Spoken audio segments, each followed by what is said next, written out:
Hello. Who jumped? Hello. We just get the sound right. How are we doing today? We all good? We all good? We all voted if there's a local election near us?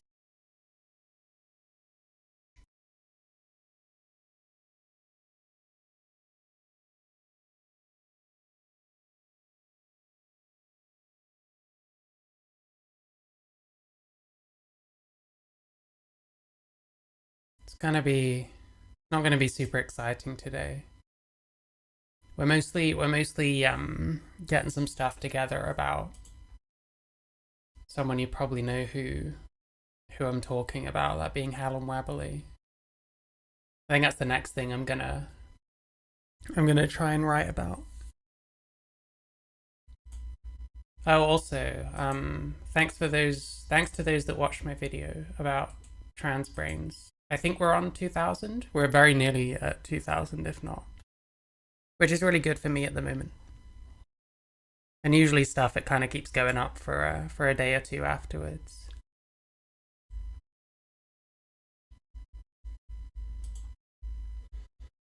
Yeah, we're on 2K now. Thank you so much. Obviously, views aren't everything, but when people actually listen to what you're saying, it does help. It does help you keep going, I gotta say. Don't forget you can join the channel on YouTube. You can super chat on YouTube, Streamlabs, other things. Did I listen to the epic plan to go and confront the big bad at their home? Do you mean Rapsion? Yeah, I mean I listened to I've heard the call and stuff. Like all the fucking sweepers are all like, oh well, he didn't literally say he's going to Firebat's home. It's like, well no, he's it's pretty fucking obvious when you say, what's this guy's address? I'd love to stalk him IRL sometime. It's pretty easy to infer that he probably means he'd go to that person's home. Like if he didn't mean to go to someone's home and harass them there, then you'd say, oh, where does he work? Where does he go? You know, where do you see him out? You know, that kind of thing. But hey, listen, Parry wants me to do a video about that, but I'm not sure. Cause you get all these like normie fucking, you get all these normie like content creators who seem to think that Femios was some fucking pure-hearted individual that just wanted to help Firebat, and then Firebat was very slightly mean, and then of course this person had to spurg the fuck out and make endless ridiculous fucking streams about this person. But I don't know, man. I'm kind of over all that shit, really. It was fun watching Trough lose his shit. It was fun watching him roll around on his sofa, drunk off his ass, slapping himself in the face and crying. It was very funny. We kind of got what we wanted. I was right when I said that he and Femios are the real lolcows here. They cooked up a plan to call CPS the moment the child was born. Yeah, I saw that kind of thing as well. I saw all that kind of thing as well. I did also see Trough's live last night, and he was literally just sat there fucking hating his life the entire time, because he's like, he's sat there not getting a word in edgeways as two of the most unbearable people I've ever heard speak in my life. They're just going on and on and on and on. Like, Jesus Christ, shut up. I firmly believe that he was not bullshitting me. Yeah, he's back doing exactly the same shit. So presumably, well, he's probably not gonna... It's gonna go nowhere like last time. And history might well repeat. Especially because he's been like shitting on Parry an awful lot, which hasn't worked out well for him previously. I was gonna say something.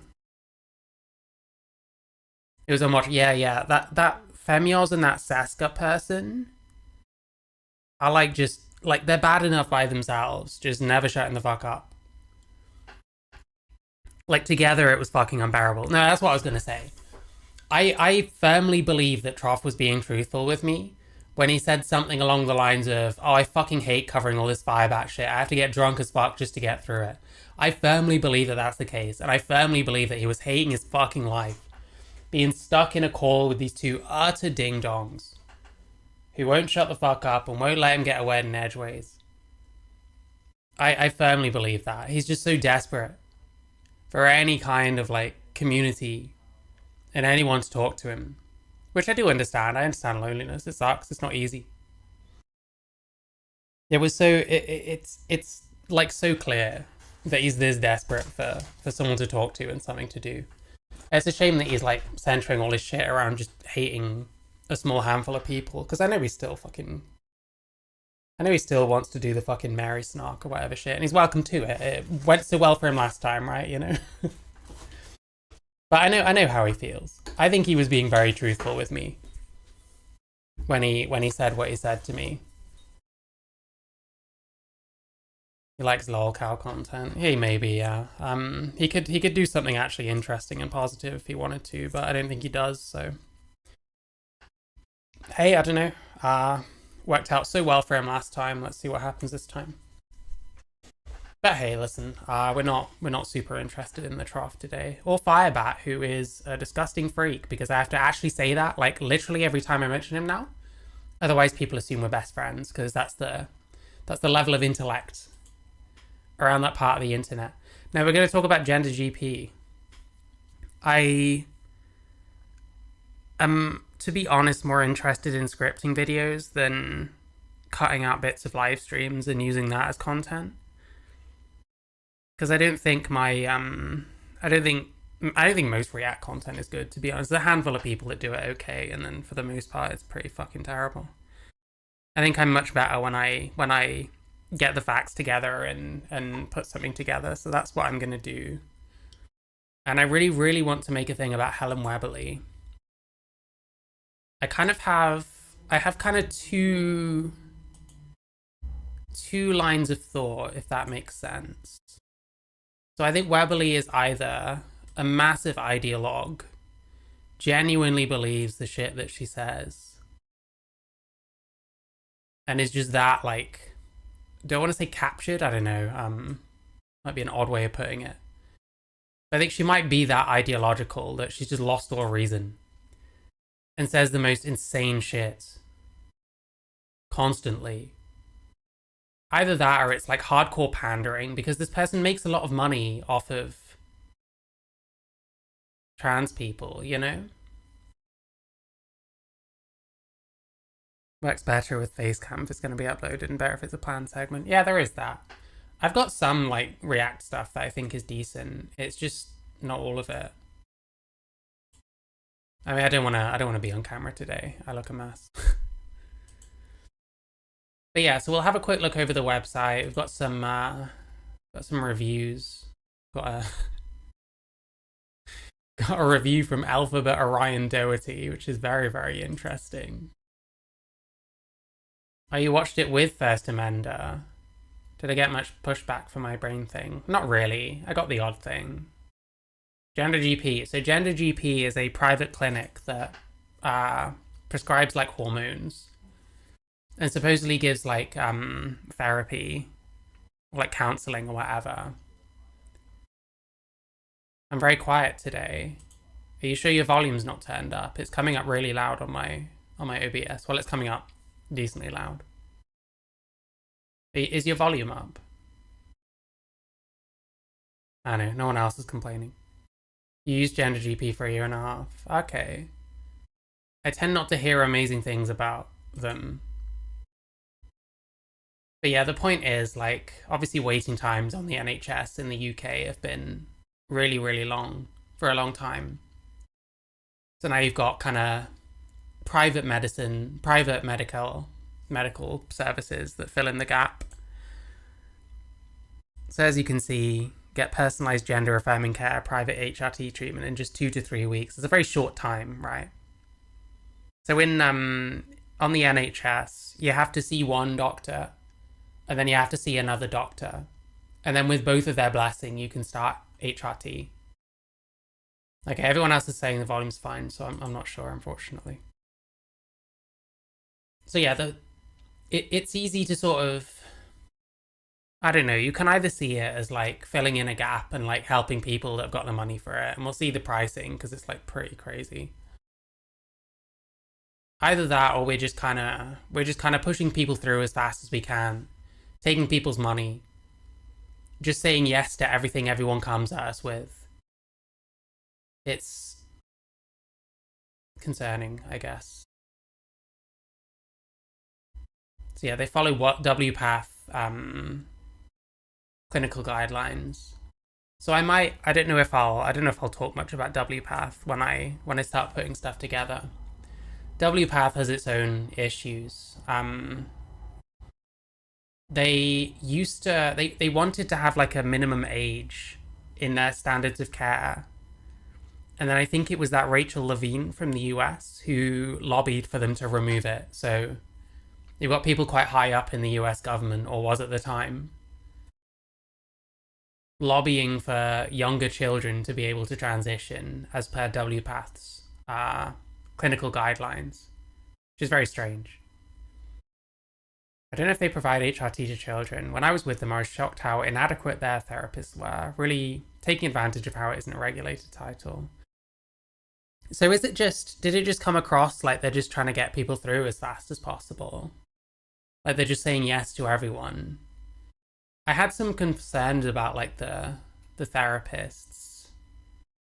But I guess we'll look through. If I need to, I can always go back to my older streams where I've talked about Webley as well. So yeah, the whole point is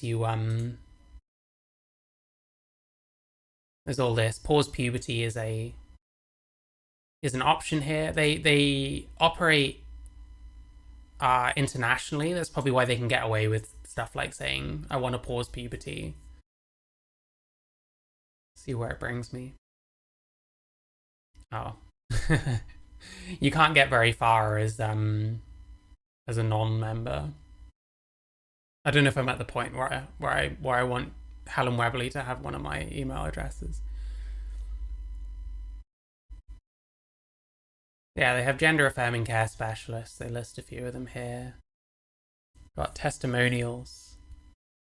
By voting in the local elections in Ting. I already did. Sadly, Restore wasn't an option, so I cucked out and went Reform. I didn't really. I'm a Labour voter. I went with Labour. To be honest, I think the local council have been decent. So yeah, we've got a mother of some kid.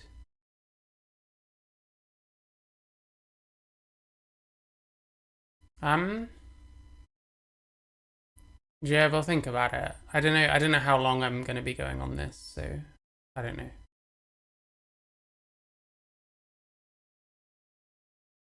Yeah, here's Helen Webley. In Ireland, gender GP was very much used in lieu of a terrible national service that simply took too long. Never met anyone denied care from there. Yeah. What are the standards? Is it like, it just kind of seems like it's just getting people through as fast as possible. I listened to a BBC thing, which I'd love to show on here, but I don't think I'd get away with it. And like, she very much kind of, I don't know, it's hard to describe. She just kind of believes that it's like your identity and it's you, and she just somehow knows that it's right for everyone that shows up.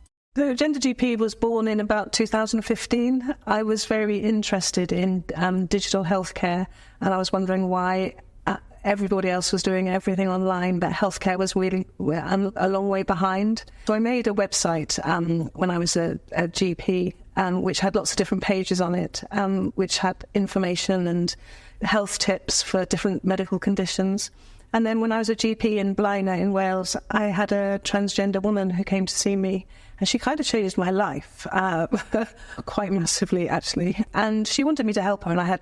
So did we change this? Did this person change your life in, oh my God, I actually helped this person that needed it? Or in more of a, I could make a shit ton of money off of this? Wonder. No idea at all about how to help her. So she and I kind of went on this journey together. And doesn't that just sound like patient-led care as well? I had no idea how to treat her, so we just kind of... She taught me through it, like what we're saying. I realized I could be a massive yes man. And as I was learning about how to help her, I started creating content on my website to help other people to learn about how to care for transgender people. And it almost feels like the next day it exploded and Gender GP just blossomed and developed. And what I realised was that there were so many people who needed education, knowledge, information about caring for transgender people.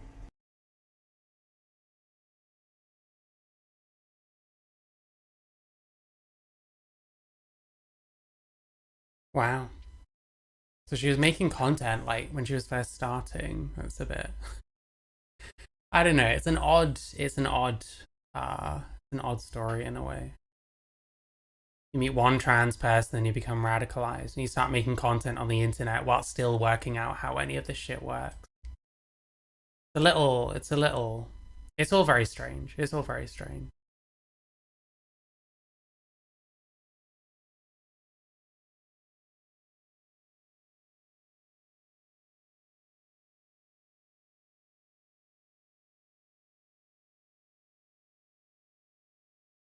How it works. We're just kind of looking at stuff.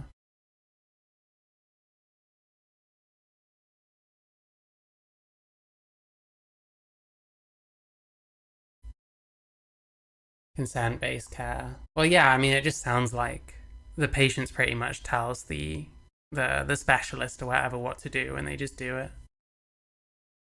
Which again makes me wonder how much it's just these are people I can make a quick buck off of.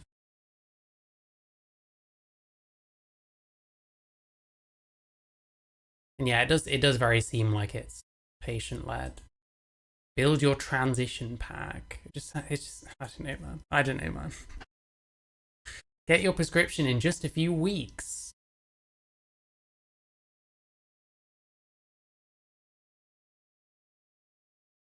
Oh, hi, Billy.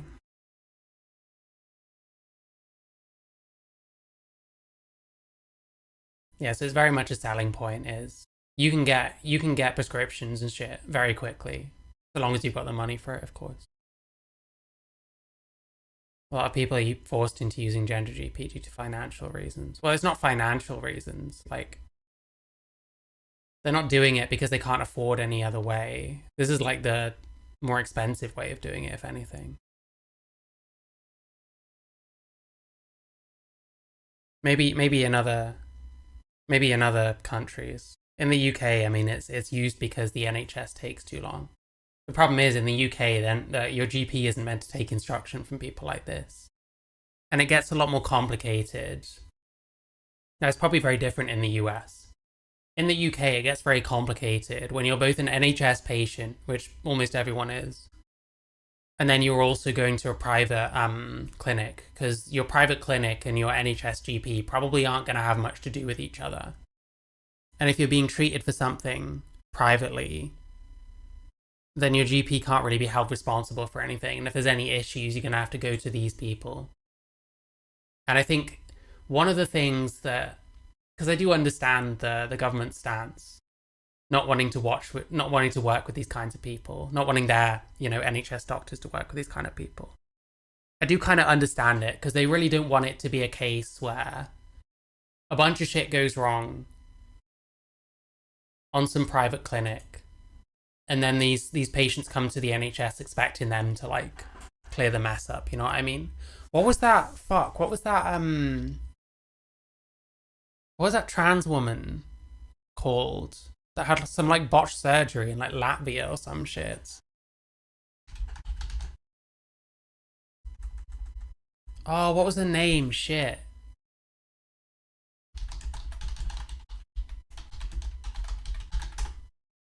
Samantha Kane, that's the one.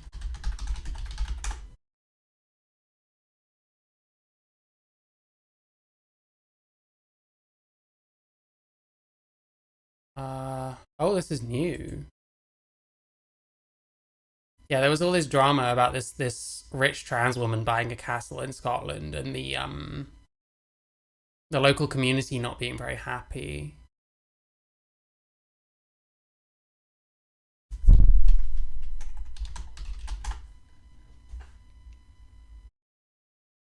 Yeah, it was an NHS thing.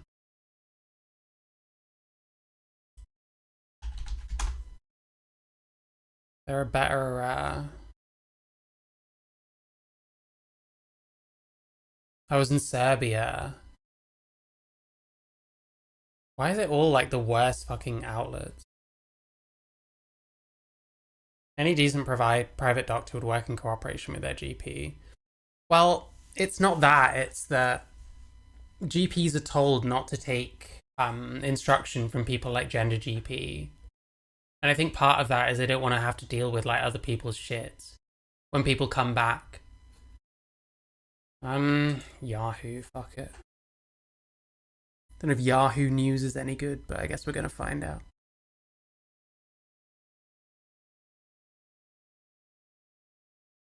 This is not very promising. Oh, it's the Telegraph. Wait, so I can read the Telegraph because it's Yahoo. That's not bad. Okay. I don't like the Telegraph, but being actually able to read stuff is helpful. Bear with me. What all this shit is.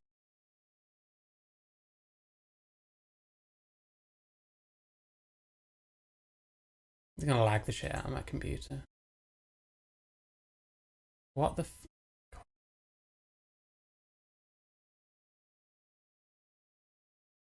Can I just read the fucking article? Yeah, so the issue with this person was she went to the Daily Dazzling. I've never even heard of it. What the fuck is the Daily Dazzling? I mean, that said, I'm reading a Telegraph article. I fucking hate the Telegraph. Yeah, the thing with this was she was someone that got surgery elsewhere and then came back to the NHS expecting them to like clear up their mess. Because and the NHS ended up refusing. Because obviously what you should do is go back to the people that provided the care and complain and so on.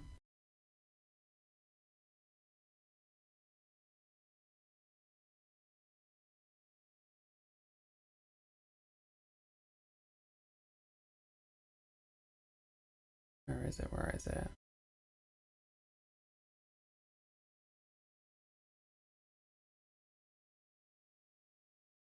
Yeah, so the NHS refused them treatment after they got infected following a surgery in Serbia. And the problem is the NHS get involved and there's further complications. Now they're kind of partly, what's the word? They're partly responsible for something that originated out of their control. You can understand why they wouldn't get involved in shit like this.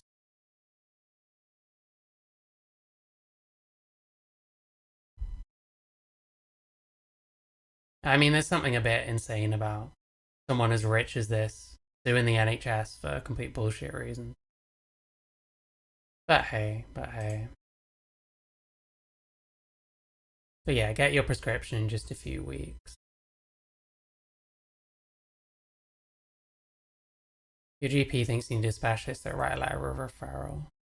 Yeah, well, I mean, they refer you to like NHS clinics though. They don't refer you to the likes of Gender GP. I mean, it wouldn't go down well, would it? It wouldn't go down well. Oh, let's refer you to these people. And by the way, you need to pay thousands of pounds to get it moving. Well, it's about who you go to first. It's about if you have a health problem and go to the NHS and then a problem happens with the NHS care, then they're the ones that are responsible. If you have a health problem and go to a private clinic and then there's some complications and then you go to the NHS expecting them to clear up the mess, they're going to be like, well, no, you have to go back to the people that operated on you or provided you care in the first place. That's the point I'm making.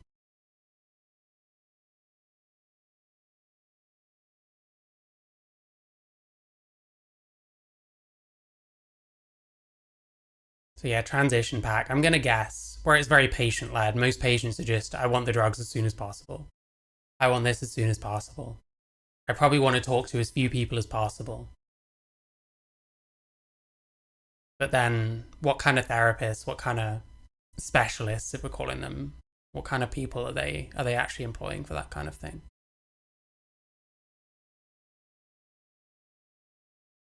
And you need to make sure you have enough information to be fully aware of what treatments are available, what they do.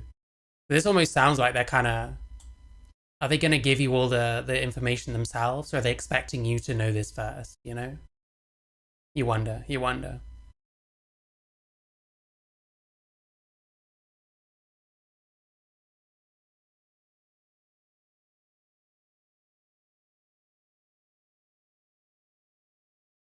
Well, the NHS might pick up on some things if it's emergencies, but we're not talking about an emergency here necessarily. Wesley Winter got beaten up. Oh, nice. I mean, oh no. Let me look that up really quickly.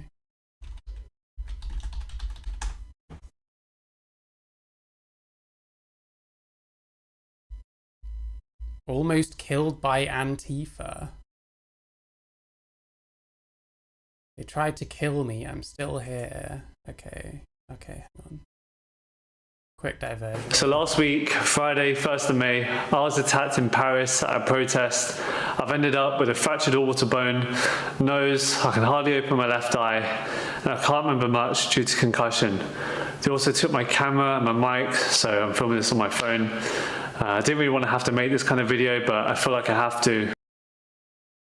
Mess implies emergency. It actually doesn't. I didn't mean it in that way. And if you think it implies emergency, then I'm sorry, but just to set the story straight. And I just mean something went wrong. I'm not saying something happened where you need emergency treatment. You're reading too much into what I'm saying, and you should just take what I'm saying at face value, if possible. It's much easier that way. When people are constantly like trying to guess what I really mean when I say things, it doesn't work. Just saying. And, you know, just to avoid any future speculation. So I went to the Paris May Day protest last year. This year wasn't going to be any different, and having been to it before, I kind of knew what to expect. It's basically just a Workers' Day protest where a lot of left-leaning people come out. You do get... So you just went there because there were lefties there? Is that what it is? Some different groups that come along with it, such as Antifa, anarchists, and they all just march together as one. I don't remember much of what happened that day, but I'm going to piece it back together based on videos and pictures I've been sent by other people that were there. But from what I do remember is that I had lunch around 1 at a restaurant that was pretty much in the center of where the protest was taking place. And at the beginning, it was really calm. I met up with some of the UK guys that were over there, as well as a French journalist who I knew locally, who was also going to help me out on the day. The most I remember is I ordered like a cheeseburger, and that was pretty good. And then after that, we walked off to, or me and the French girl walked off to go interview some people. At that point, it's very similar to last year, calm atmosphere, almost like a festival. I have to say as well, like going to foreign countries and showing up at protests, like document them, sounds pretty fucking risky. And after that, my mind has gone completely blank, so I've gone off videos that have been sent. So you'll see in the videos, later on it gets more tense. The police and the protesters are a lot closer, they're getting a bit more confrontational. But you can see from the videos, I'm just at the front, on the fringes, as I usually am, just kind of minding my own business, you know, talking to the camera, probably did a couple of interviews as well, but in general, I'm pretty safe. There were obviously some heated moments with the police. I know there's one clip where one of the protesters literally passes out and gets taken out by the police.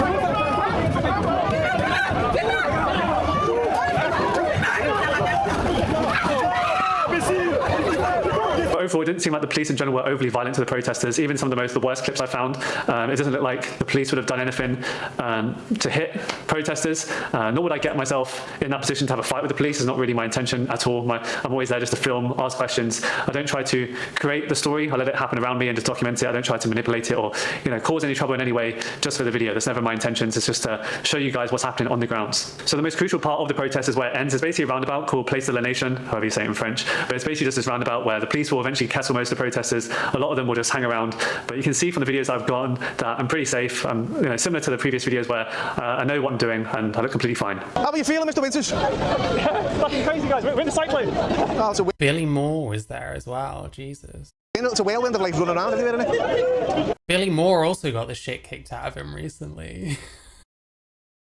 Hang on.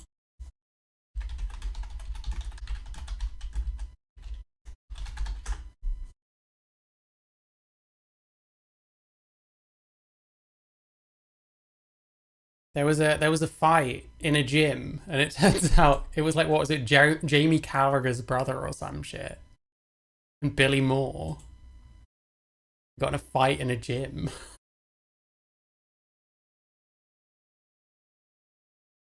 Yeah, the one you can hear with the Scouse accent is Billy Moore. Which is very interesting that they've both been in fights and both got the shit kicked out of them recently.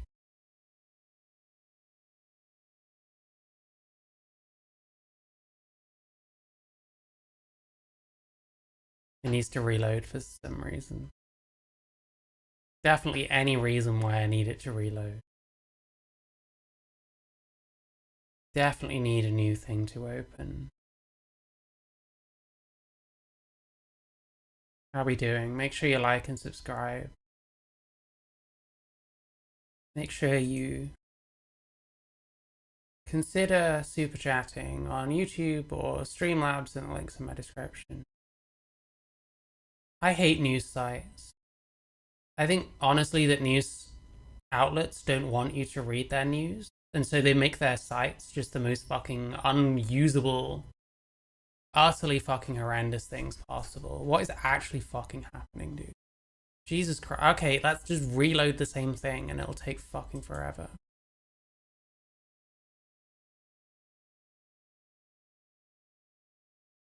We'll get there eventually. Probably.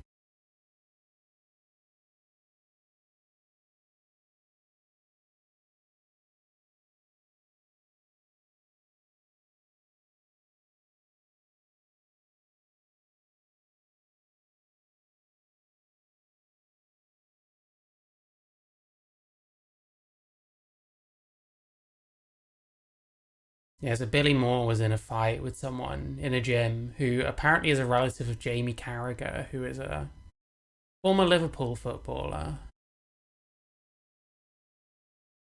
And apparently Billy Moore got the shit kicked out of him.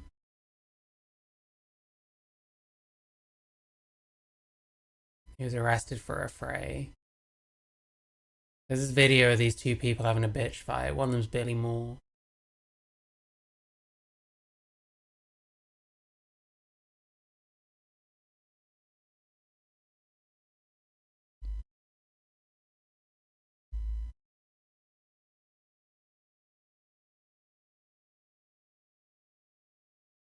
Yeah, not much info, unfortunately.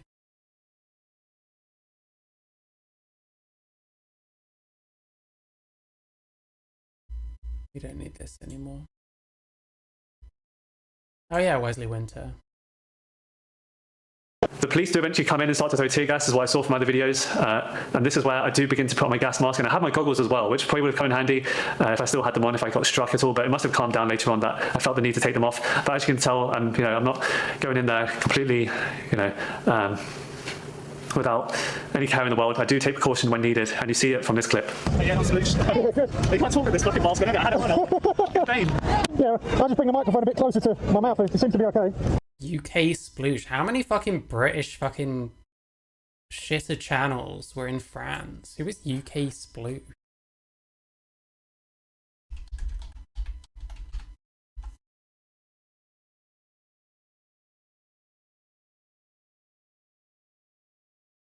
$15.9k subscribers. It looks like the same shit. Andre Walker, Advance UK, Tommy Robinson. Fucking Nick Tanconi. There's a lot of great videos of Nick Tanconi throwing up the Roman salute. Okay, more gammonry, fair enough.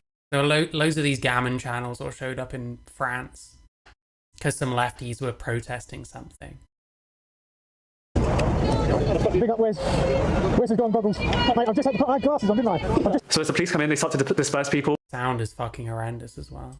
It's important to note at this point, I get a text from the French friend who I was with at the beginning of the video. He texted me saying that Antifa had gone up to him and asked him personally, is that Wesley, the YouTube guy? I'm not too sure what his response was, but at this point my phone's in my bag, so I don't even see the text message or couldn't even open it. I'm too busy filming. But as the police are coming in and pushing people more to the centre of the roundabout, I believe this is where I get attacked, and this is the last time I'm filmed on camera. So they obviously got me whilst I was alone, and it seems like a calculated and planned attack. So straight after the attack, the first images I've gotten are from a journalist who sent me pictures of, basically I'm covered in blood with bandages around my eye. Obviously been struck or hit by something.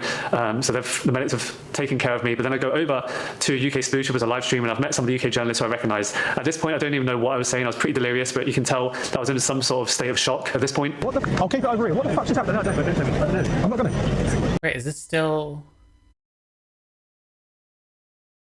up then?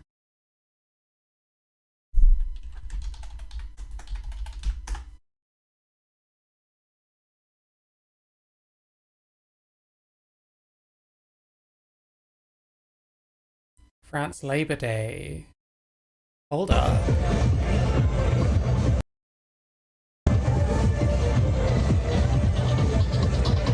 Yeah, why are there so many fucking British fucking vloggers going to Paris for Labor Day protest?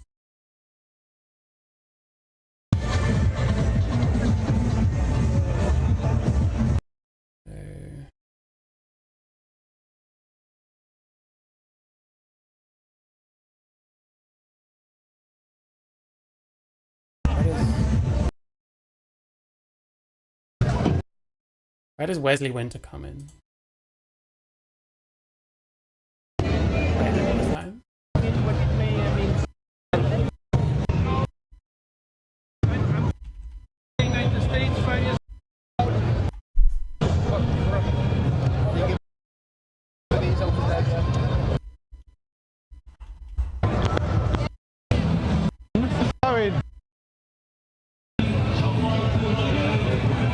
I thought I saw him and now I've lost it, for fuck's sake.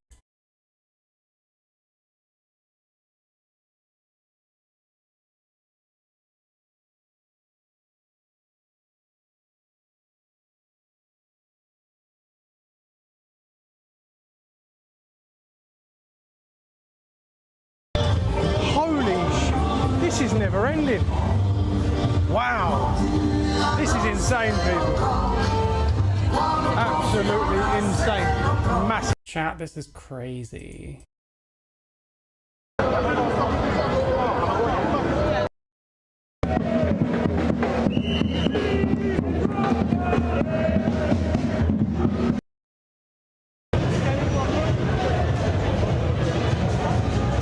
I'll be the Palestine flags when anytime there's Palestine flags, these fucking people are here filming.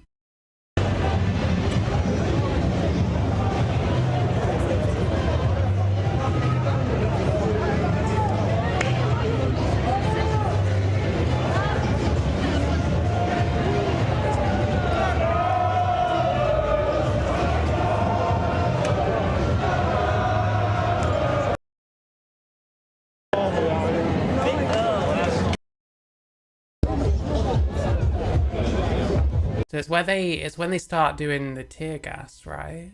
When does that start?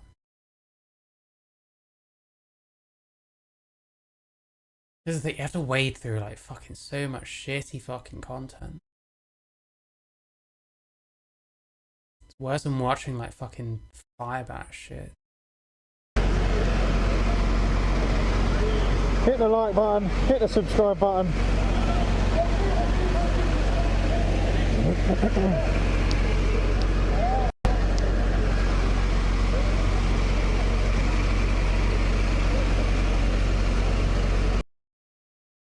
Big up, Wes. Okay, alright. Yeah, not sploosh. Yeah, good. You can't talk with this fucking mask on, innit? I had it on. Fucking pain. Yeah, I'll just bring the microphone a bit closer to my mouth. It seems to be okay. Big up, Wes. Wes has gone goggles. Mate, I've just had to put, I had glasses on, didn't I? I've just had to swap them out for goggles because mate, it felt like I've rubbed onions in my eyes. It's bad. Woo! I was born in the dark.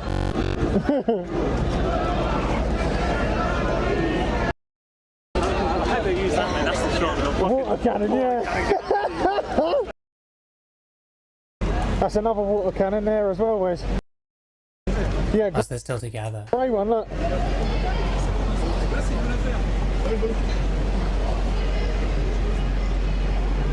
Got undercover police dotted about as well. Hey, Boy Mode, you were with Gender GP for a while, weren't you? I was supposed to be talking about them, but I got a bit sidetracked. Big up, everyone. There they go. I think I just saw Wesley on the right there. They're moving up. They're moving up.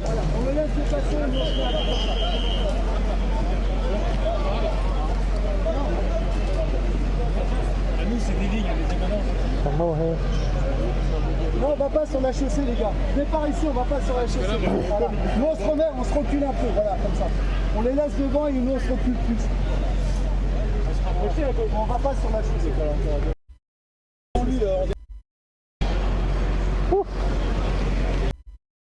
He's looking right off in the distance. Right. Let's Lively doesn't even cut it, people. How's the eyes? How's the eyes? They're okay. How do I dry it? And I thought, oh, nice. And then they started stinging straight away. I'm like, Yeah, feels like you're rubbing onions in your eyes, doesn't it? I got a picture of you as well. Wasted £400. Oh shit, and they didn't refund you. That's a shame. I'll send it to you later. Oh, Tom, mate, thank you. Yeah, because NHS GPs aren't meant to take instruction from like Gender GP or Ann Healthcare or whatever. And I kind of understand why it's like that. Let me take this off because I could just about hear what you're saying with that mask on. Go on. Are you with Billy? Bill, yeah, he's about, isn't he? I don't know where the f***. Still got a large group, just... I found a little spot with some signal. I think he's going to come back here.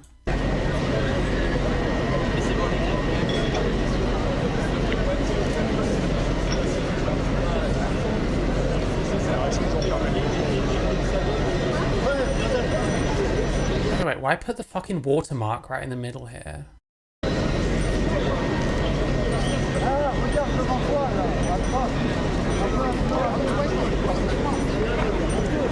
What the f- I'll keep it over here. What the fuck's just happened? I don't know. I'm not gonna. Is it bad? Oh, you look pretty bad, mate. Face. Is that swollen? No. Your face is not swollen, but you are obviously covered in claret. I know. I don't know where my camera is as well. Did you get whacked? Yeah. I think it said covered in claret as in like blood. What, oh, Bill? No, I don't know. I think it's fucking nowhere. What? It's out of nowhere. Where does this come from? It's not. Oh, hold on, mate. Thank you. So it came out of nowhere. Show him on stream. Is it bad? I mean, you're covered in claret. No, face. No, your face is okay. I don't know what's under there, though. You need to sit down. Sit down. Can you sit down? Don't film it. Sit down, I'll keep it off you. But don't film it. No. Okay. Fucking hell. I'm not going to put that on camera, people, but What a pussy, oh. Wes has been whacked by something, but he doesn't know what. He's covered in his own blood. Holy shit. Down, he needs to get some water. Did he talk to him anymore? He must not have had his helmet on at the time, but I mean, it was his left eye that was covered over with a bandage completely. And it was obviously then wrapped around his head, so I presume he's been hit around his left eye. Adrian. Hello, mate. Where are you? Oh, did you? Okay. Was you with Wes or not? He's just come past me with his eye bandaged up and he's got blood all over him. Yeah.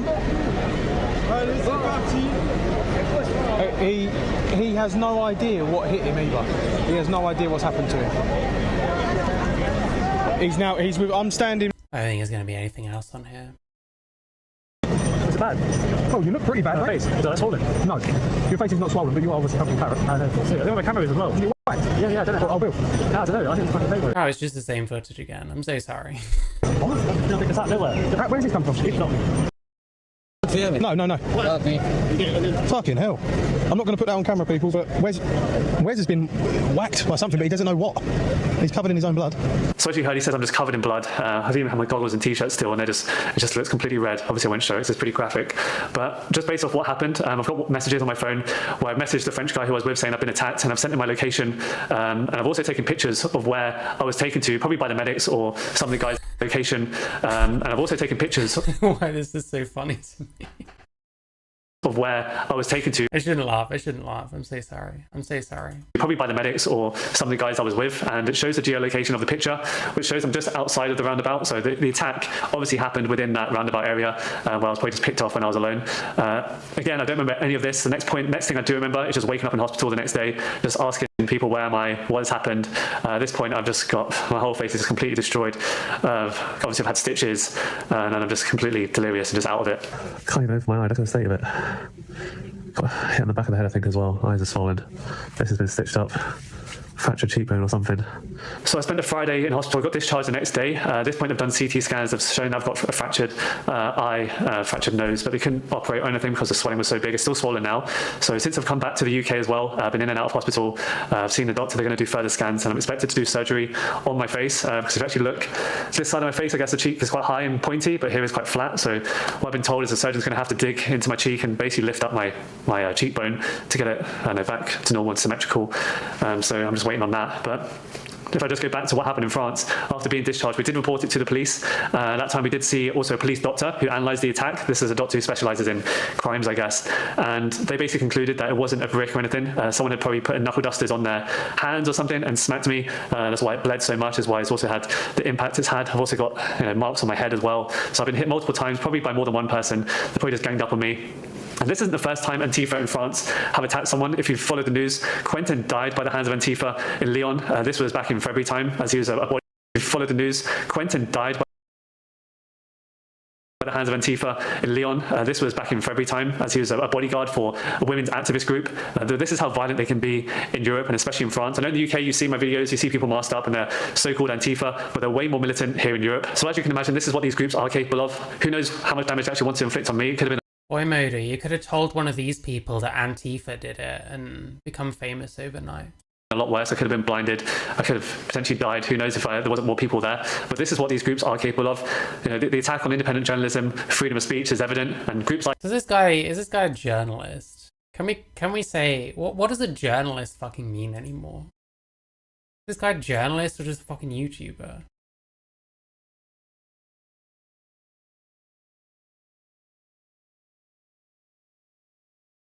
The videos the media won't show you. Oh, more of this stuff about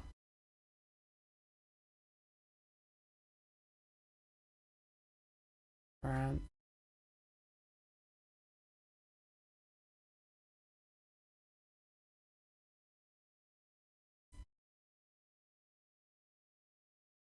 Oh, and there's like nothing here.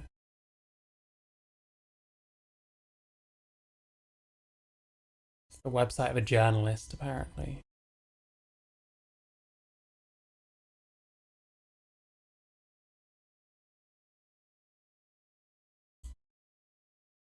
There's like fuck all on here, but you can donate. And then it says YouTube. Doesn't even mention... Okay, it says reporting here. What's he reporting? Just wanders around place sticking his camera everywhere. Is that journalism? Can anyone just call himself a journalist now?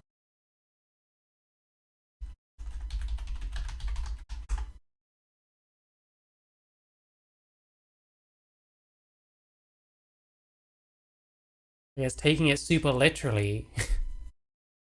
I guess taking it super literally, almost anyone's a fucking journalist. I guess I don't have an amazing argument for why these like YouTube shitters aren't journalists, but it's kind of usually when you think a journalist, you think, oh, they work for a reported outlet, you know what I mean? A reputed outlet, excuse me. I don't think just having a YouTube channel and collating some information on it and just filming loads of shit. I don't know if you quite get to call yourself a journalist on the back of that. Like, you're a YouTuber.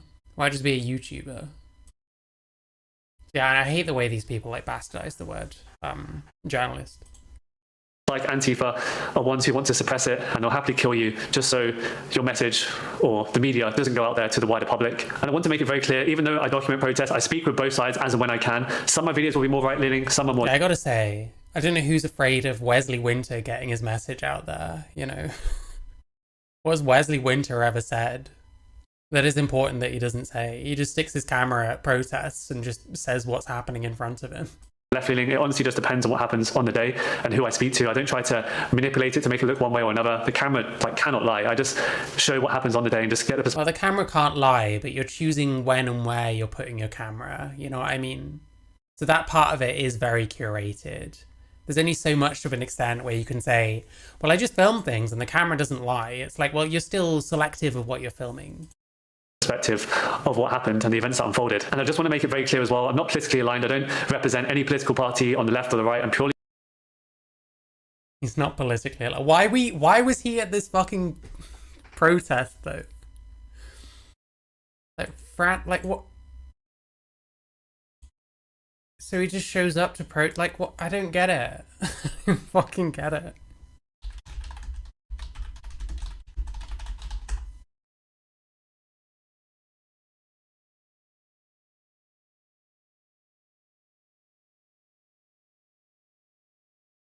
Proposed changes to the paid holiday. Why does this guy give the slightest shit about that? Why is fucking Sploosh UK or whatever here? Billy Moore. Like, they're just going there, I think, because, like, fucking lefties end up there. They just follow the lefties around. Like with the fucking hotel protest. They actually don't care about the hotel so much. They're just there because the lefties are there, so they can point their camera at them and be like, look at these people that disagree with me. I'm just baffled as to why the fuck he's even there. I don't know. I think this guy very much is like a partisan. Maybe he's just better at hiding it than some people. Wait, what? Oh.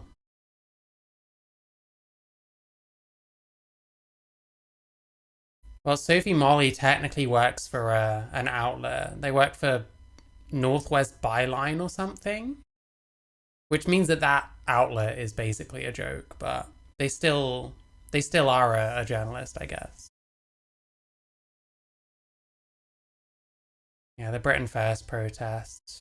Wonder what side he's taking there.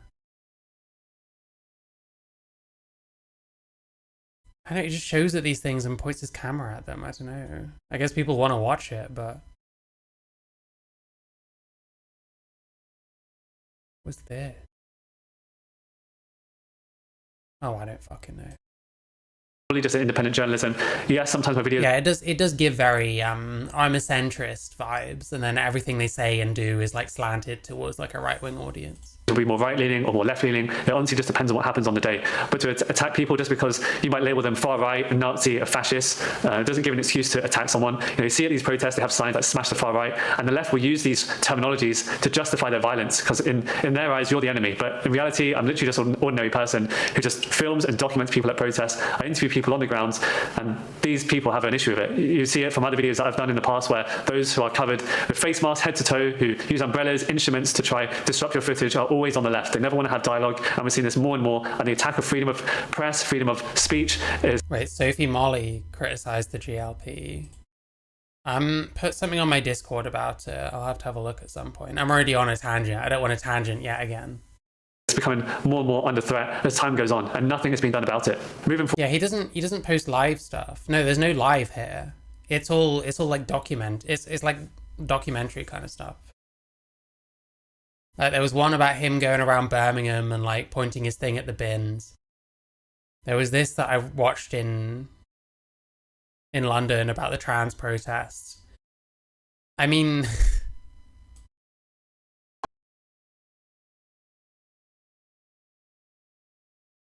Where was it? They found some right people here. So I've been in the women's bathroom. spaces is excluding them from women's spaces is protecting them at all? No, it's a right-wing dog whistle. I've been in women's bathrooms, I've been invited to parties, I've had drinks bought for me, I've been invited out. I have never had any hassle.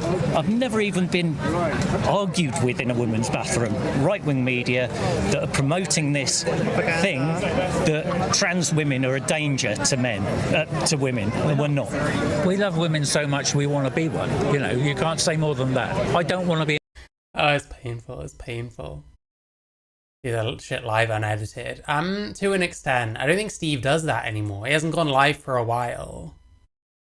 The problem is, when they go live, they risk kind of outing their mates who are also there, who often aren't being quite as civilized as they are. Wait, what happened here? You mean you're going to tell the kids that there's 72 genders? Because that's not education. I don't think they're going to tell the kids there's 72. You need to tell. I don't you think need to not tell the kids that this even exists. No, I don't think that. Because it doesn't. See, that's why I disagree with you. There's a big difference between the contraceptive pill and having your penis removed, isn't there? Yeah, he doesn't... When was the last time he went live? He records everything.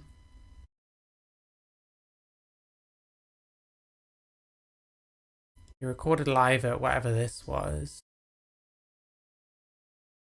Yeah, sometimes he will. He does remove a lot of stuff as well, is the only thing. Anyway, there was all this. I mean, listen. It doesn't help, does it? It doesn't help. Void, I do think I got quite lucky in the end, and it could have been a lot worse, you know. Yeah, it's the most AGP shit, like, fucking ever. It doesn't help. And I mean, obviously a part of you is always going to think that this guy's going to look for the most, like, AGP looking, middle-aged, crossy fucking man fucking ever, so... I could have lost my eyesight, who knows, I could have died. I know I have to have surgery and I'm going to be out for quite some time. I'm hopefully going to be there for May the 16th, but it's probably best I don't even tell people where I'm going to be going in the future. But I'm just going to recover in the meantime. I do have 1 or 2 videos, one specifically from Hungary that's going to come out very soon, I'm editing. So I'm going to use this time just to relax, edit. And I know a lot of you are thinking, should I quit? You know, will I be ending this video journalism, this YouTube stuff, will it all be packed in? And definitely not. If anything, this has motivated me even more to go out there, expose how radical some people are, and also just show you guys what is happening on the ground. This is the risk I'm taking. At this point, it nearly cost me my life. Who knows how bad it could have gotten. But if you do want to support me, you can head over to wesleywinter.com. This is where I'll be having my... Here's another thing. These people almost never have, like, any kind of security or, like, bodyguard or anything. It kind of seems like you need one these days. You're showing up to protests and you don't think you need people there in case something goes south. It's a bit crazy, isn't it? Exclusive content behind the scenes, some poster stuff that can't make it on YouTube. I'll probably give further updates on there as well. So if you want to be part... Well, yeah, AGP does romanticize womanhood. And for some, it's, like, quite fetishist, you know. The community of like-minded people, head over there and yeah, send your best wishes. But honestly, I thank you all for supporting the channel. I can't even believe I... Anyway, so he got his shit pushed in. Wow, amazing. I don't know. I guess people must find the content compelling, just showing up to protests. But there has to be some kind of, like, bent to this, right? There has to be some kind of bent to this, where it's appealing to a specific audience, and these people, like, they kind of play as if it's not the case. I know people say this about me all the time, and it's really fucking annoying, but I don't know, man. Wesley Winter, you know? He was at the Aston Villa thing. Let me guess, showing all these peaceful, like, pro-Israel people and then these violent fucking Palestine people. Oh, that's just how it is. That's just the truth. Okay, man. Okay, man. Oh, wait, fuck. Hang on, sorry. One more thing, then we'll get back to,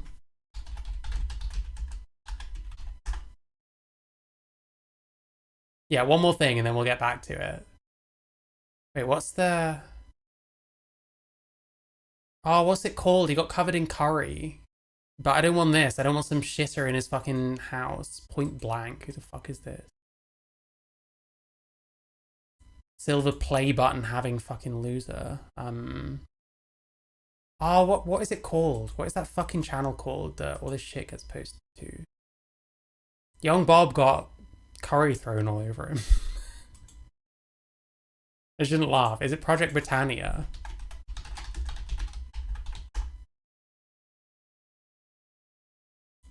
Yeah, I think it's this. Okay, let's just watch this and then we'll get back to the actual subject at hand. Well, you can keep on complaining, or you can test what you're talking about. Because, like, first of all, my biggest issue is the fact that you're not here in good faith. I'm not going to debate with you about abortion or whatever you think about abortion. You're not here in good faith. You're running around saying, oh, what if I'm a transgender? Oh, I adopted 10 kids. Like, it's ridiculous because you're just here to try and rage bait people, and it's actually embarrassing. Like, Charlie Kirk 2.0, like, what do you think this is? So respect is reciprocal. Turning Point UK? He is a complete Charlie Kirk skinwalker, just to be clear. Respect is reciprocal. So if you... Respect is reciprocal. Like, no one cares. So if you give a ridiculous question, I'll give a ridiculous answer. But it's so not a if someone ridiculous asks me, question. Okay, do you have a uterus? I'm going to give a ridiculous like, if you do you have any women or young girls in your family? I have a fiance, so let's go with that. Okay, no, let's go for a young girl. Wait, isn't he like 17? He has a fiance and he's 17. What? Oh. Yeah. Do you have a young cousin? You've ever had a niece? Yeah. 12-year-old? Yeah. Okay, 12-year-old girl. She gets raped and she becomes pregnant. Yeah. Should she be allowed to have an abortion? If there is a medical assessment in which there is a more likely than not situation where she can deliver a child healthily, I believe she cannot have an abortion. Okay, so how is it fair for a 12-year-old child to be forced into having a baby that she didn't ask for? I'll actually ask you the reverse question. How do you think it's fair to kill an innocent human life? Sorry, but like, do you understand the mental trauma? You already have a fully realized human being who exists, right? Do you want to put her through? Have you heard? No, recently, I don't. I don't want people to be raped. Have you heard recently when did I ever of the ask woman that? in Spain who, because she was raped so badly for years, she's been going through like psychological therapy, and because of that, she's now literally going to get herself euthanized. It ruins your life getting raped. It ruins your life. Okay. Okay, abortion does not solve a rape, and whenever someone uses the rape example, it actually does, because then a child does not have to go through the pains of pregnancy and looking at the fact that like their entire life is going to be ruined now, because either way. I mean, it can't be easy being a parent of a kid that was conceived via rape. Like, you're not always going to see that kid as like a reflection of that. You see your rapist in your own kid. It's a bit, I don't know, man. It's a bit crazy. Right? If you get raped, it's not going to not exist though. That's the point. If you get raped and then you're forced to give birth to a child, even if they go up for adoption, that's going to be something that carries over you your whole life. The fact that you know that you had to carry someone who violated your body. But you're not dead. Well, you're not dead, so it's fine, I guess. Point. You still it exist. Ruins your life though, which you is still worse. you still exist, which is the point. The psychological trauma of being raped and having to go through that is literally worse. No, I would prefer to exist and suffer than not to exist. But how would you know? Because you're never going to be able to get pregnant. And this is where so how would you I know? defer back to the irresponsible answer of yes, I was raped. But you can't get pregnant. Yeah, but I was raped. Okay. And this is where so how would you know? I defer back to the irresponsible answer of yes, I was raped. He was just like sat there grinning and like closing his eyes because he just said that he got raped. Like, what the fuck is this guy's deal? I mean, surely this is not true.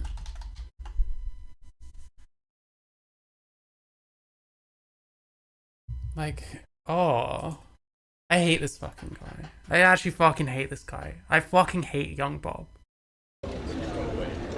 Well, actually, I was raped, just lying about it and then sitting there fucking smugly. Like, what are you saying? What are you fucking saying, you freak?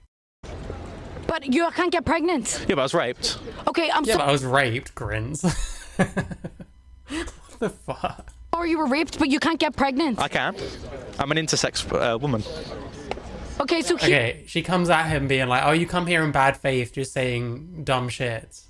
And then like 2 minutes later... Oh my god, man. Here we go again.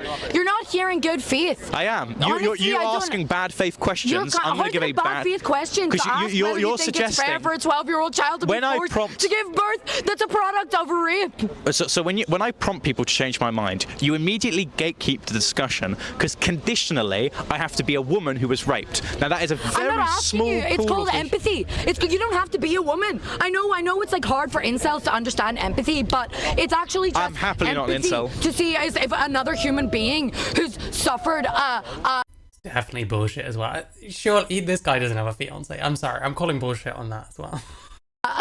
Let's see the ring. Where's the ring then? Where's the ring? It's not on this hand. Wouldn't you normally... Hang on. Do you normally wear the wedding ring or engagement ring on a specific hand?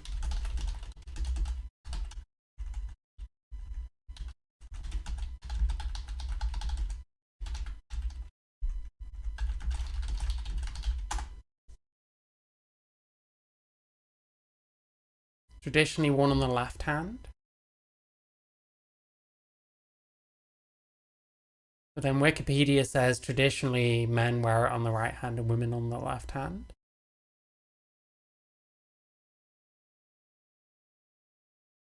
Then other things are saying it's worn on the left hand. So that's his right hand. Hang on. We're doing schizoanalysis, I don't care. That's his left hand. Where's the ring? Where's the fucking ring then?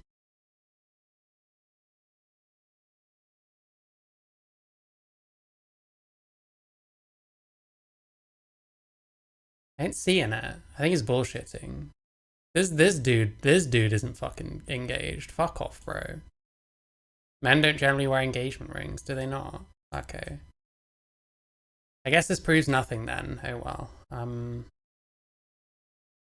To see as if another human being who's suffered at the end of the day, you're just here trying to rage bait people. You're never going to change your mind. Well, it seems like it's working because you're quite angry. Yeah, you know what it is? Because like I'm sick and tired of the misogyny in this country. I'm from the north of Ireland. Yeah. We literally have the highest rates are you of Muslim, domestic violence. You're wearing like a face covering. Yeah, I'm Muslim. Okay, so it's not face covering, it's a hair covering. Complaining about misogyny. Do you know Islam has premarital rape laws?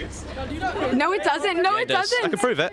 I can prove it. No, it doesn't. There are hadiths that talk about how... Okay, which hadith? Because I'm Shia. So you're a Shia. I don't read Sahih Bukhari. I don't read Sahih Muslim. What? You're a Northern Ireland Shia convert. What's the issue? Who told that's you I was a convert? Extraordinarily rare. Convert? Wait, you were born into a Northern Ireland Shia household? Like, is it any of your business? No, I'm just curious because I think that's fascinating. I'm from the north of Ireland and I'm Shia Muslim. And I don't believe in forcing 12-year-old children to give birth to a child that's a product of rape. Yeah, because I don't like. Okay, the thing is, when you frame rape discussions, right, you're automatically assuming that just means I justify rape. I don't want rape to happen. Okay, rape whether is you illegal. want rape to happen or not, like this whole conversation is misogynistic. We don't punish. Like, the idea of it's not misogyny. But okay. the idea would you say it's misogyny? Discussing women's bodies and what should happen to women's bodies. You could argue that the child is being punished regardless because they're being put into like a care system and stuff. They've got a mother who might not be able to give much in the way of care, who might see their rapist in their kid and might never be able to have a proper connection with them. It kind of seems like they're being punished regardless. Is unfair. It's a misogynistic idea. Quick question.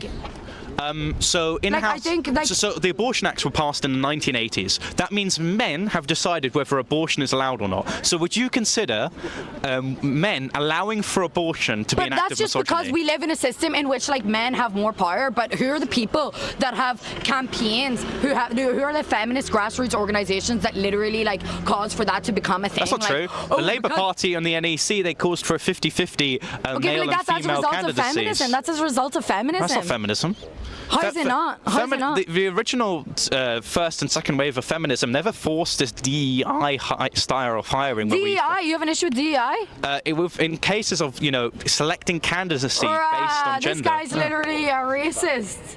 No. What's your issue with DEI? Because it is racist. DEI is racist to who? Okay. She's getting way too triggered. It's young Bob. You don't need to get triggered at young Bob. To who's a racist? To the people that they selectively decide to gatekeep a position. Okay, so who is a racist to? Okay. I want you to say it. Okay, I'll give you an example of DEI. So the Labour Party deciding they want a 50-50 split of men and women for the sake of candidacy standing in a 2024 election. You're actually Charlie Kirk. No, I'm not. So you support Tommy Robinson? Oh, he got a little chub on when she said you're literally Charlie Kirk. He wishes. He fucking wishes. Split of men and women for the sake of candidacy standing in a 2024 election. You're actually Charlie Kirk. No, I'm not. So you support Tommy Robinson? Oh, he's a good friend of mine. Okay, you. needs to get off this campus, bro. No. Sorry, but we should not be Yeah, dude's zogged up as fuck. interacting with someone. Like, do we as students think that it's okay to allow someone to sit here? Do you know what Tommy Robinson has done? Has literally tracked down migrants, pulled off women's hijabs, beat up He hasn't done that. men on the streets. He hasn't done that. Him and his supporters as a result of He what did lie about a child for a long time, even getting fucking in a lot of legal trouble for continuing to lie about said child.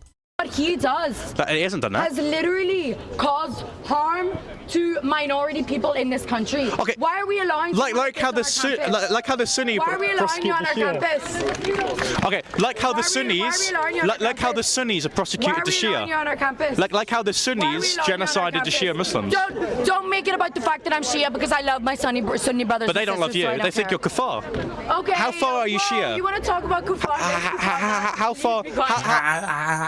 What the fuck was that? Far? Okay. How far are you whoa, Shia? You want to talk about kufar? How far? What just happened? How far are you Shia? I beg. Shia. You want to talk about kufar? How far? How far are you Shia? I beg you. How far are you? Okay, this man should not be allowed on our campus.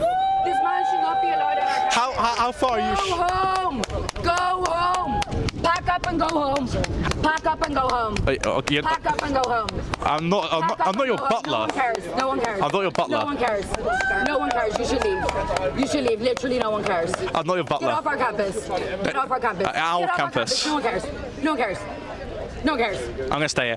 So one cares. this quick question about your Shia Islam. No one Do you like condemn the Sahaba? No one cares. No one cares. Like how far are you Shia? I don't know why you're asking me about the Sahaba when you're literally out here supporting Tommy Robinson. No one cares. Look, because I'm just saying that like. Why are you bringing up the fact that I'm a Muslim? Ya Allah, no one cares.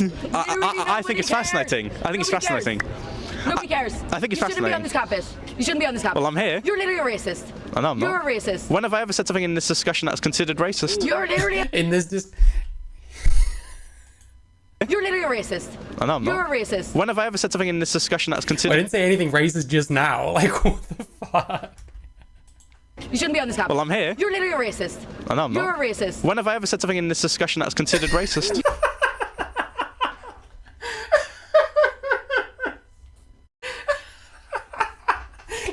Really, bro? I haven't said anything racist in this discussion. You're literally you just called Tommy Robinson your good friend. Yeah. You are literally a racist. Why are we allowing racism? Okay, I've always meant to watch more of his like trans debates in particular because it's fucking painful. Like, this is genuinely one of the guys that people like Tommy Robinson are like holding up. Oh yeah, these are like the future. This is like the next fucking Charlie Kirk. And you're like, fuck off, bro. He's a fucking useless fucking prick. You know what the issue is now? Intellectual apathy. We read about revolution. By the way, I disavow throwing things at people. Anyway. Literally a racist. Why are we allowing racism on campus? You know what the issue is now? Intellectual apathy. We read about revolution.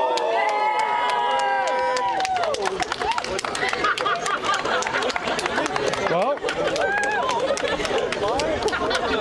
we love assault. Hang on. That's what I get for not preparing in advance.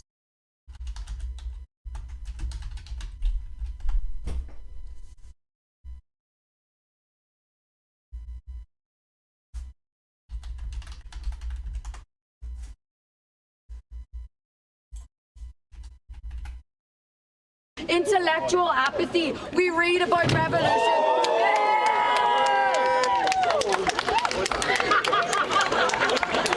Well, we love assault. That goes for the Wesley Winter thing as well. What a shame. That was a massive waste of food. But look, that's just going to encourage me even more to stay. Also, you're complicit in this. Like, why are you allowing someone who doesn't believe in DEI? Who's Because I hired him because he's a good cameraman, not because he's black. Oh yes. What? I'm not asking him because he's black. No, you mentioned DEI. Wait, it's not Wilsey again, is it? Surely not. I doubt it is. Listen. Not every black rightoid is Will Coleshill. Oh yeah, I'm the most racist guy in the world, my bro. Bro, get off the campus! Get off the campus! Get off the campus! Get off the campus! Get off the campus! Get off the campus! Yeah, unfortunately, Get off the campus! unfortunately, this is literally giving these people what they want. You're a white Muslim. You're going against someone's free speech, shall we say, telling them they shouldn't have the right to speak, clapping your hands and all this shit. You are fundamentally just giving them exactly what they want. They want weird fucking woke people to spurg the fuck out, and you did it. Congratulations. It's like she even mentions rage bait. It's like, well, it's rage bait, so why are you getting fucking baited then? Get off the campus! Get off the campus! Get I've been culturally like the fact that it's like the headscarf and the white convert and stuff. This is just like bonus. This is like just it's just a cherry on top for these people. enriched by rice. Yeah, so as you can tell, call himself culturally enriched. yeah, I am. Right? So there's a Shia Northern Ireland convert, and I've just had whatever food is so as you can turn the camera just to show the audience. We should stop interacting with him right now. I'm so free. You're still interacting with me.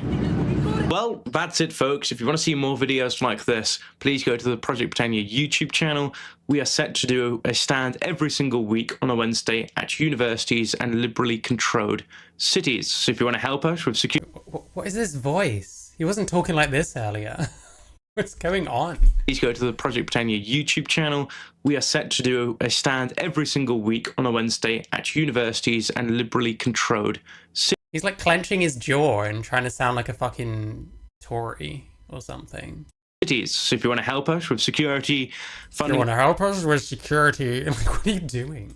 Our cameramen, editors, and all that jazz, please go to the projectbritannia.org/. Like, actually sounds disabled. I need to be careful making fun of him.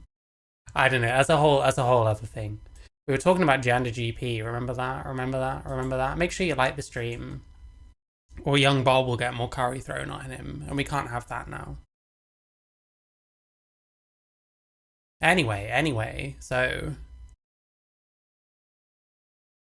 yeah, your transition pack will help guide your doctor through the decision-making process. Surely, if they're talking about your doctor, surely they're talking about your GP.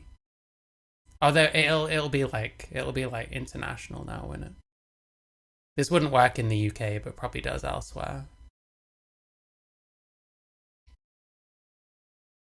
He's going to play polo with Tarquini later. Yes. Yeah, his accent is like the weirdest fucking thing ever. He sounds like fucking South African or something, but trying to do like a posh British accent. Very strange person. I do need to like get into that more. Like he gets arrested a lot, I think, young Bob. He shows up in places where he's not wanted and then gets arrested for breach of the peace or whatever the shit is. Yeah, this all screams to me. Curry super chat goal. Just imagine it says Curry goal instead of Dono goal. Young Bob's dry cleaning, something like that. And consider super chatting on Streamlabs in the links in my description, or you can do it on YouTube. There you go, support the stream, etc. And I'll make more videos.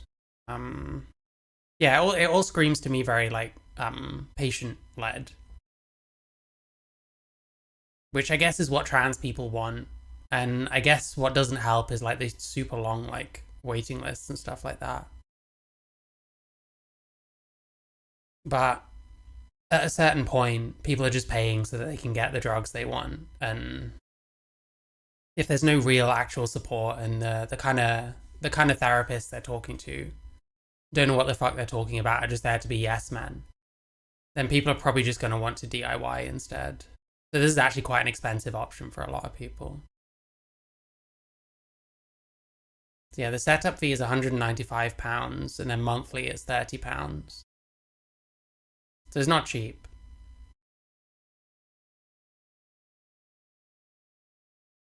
Yeah, so consent check-in. You have to do an AI consent check-in. Or one with a human for an extra £25. How nice.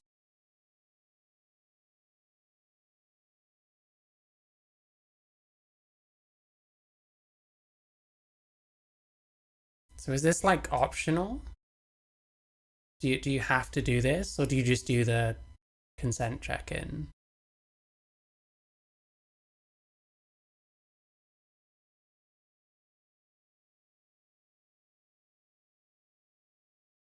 So for £40, you can have a nurse watch. I presume over the internet, not on not physically. £40 just for someone to watch you do it. 160, £80, not cheap. Gender marker session, blah blah blah.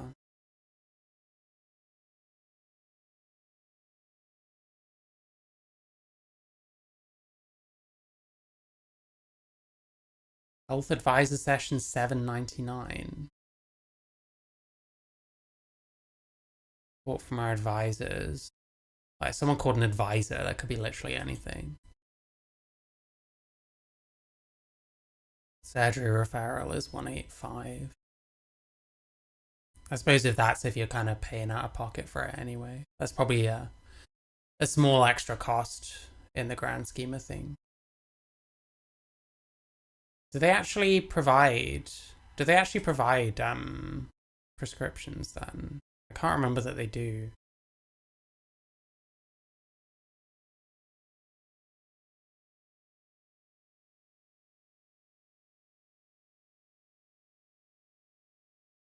Transfer, no. Nurse consultation, injection training, surgery referral, marker letters.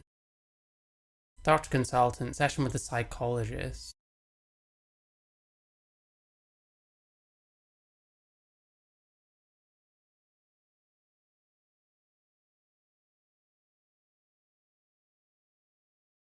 You also need to pay for your own blood work. Okay. Yeah, I feel like there's a lot of stuff.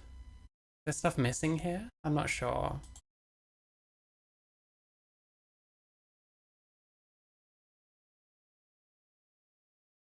Follow-up counselling is £30.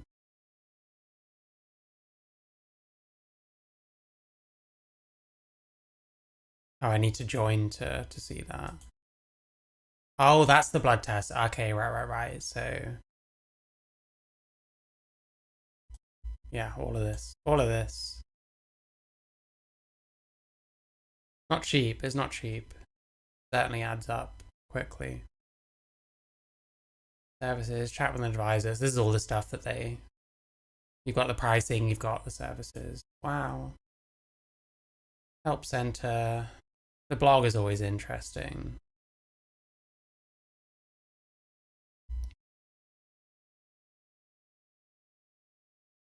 So we get into all these different advocacy archive. See, that's one of the things that's very interesting to me. Is it's not just that this is an outlet for gender affirming care. Like maybe by itself, as much as I'm like, this seems pretty overpriced and shit, I wouldn't necessarily have a problem with any of that. It's where the advocacy shit starts coming in that I start really having a lot of issues with Helen Webberley.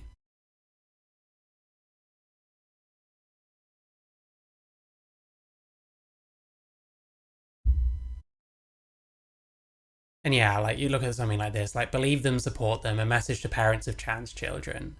Doesn't that sound like you want them to come to you for your services?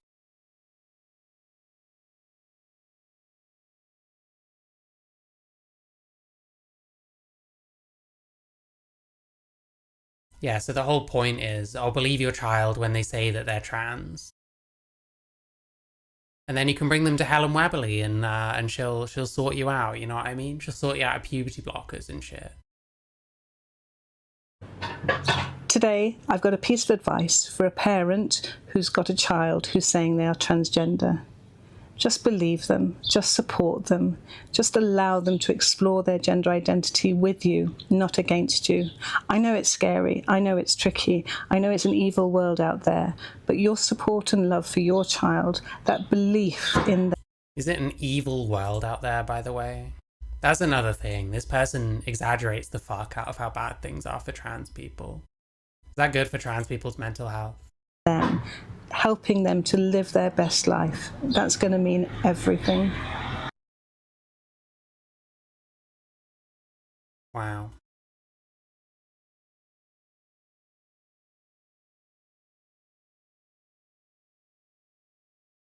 What if I think my child is too young to know they're transgender? Many children express a strong sense of gender identity from a very early age. Like, what does this mean?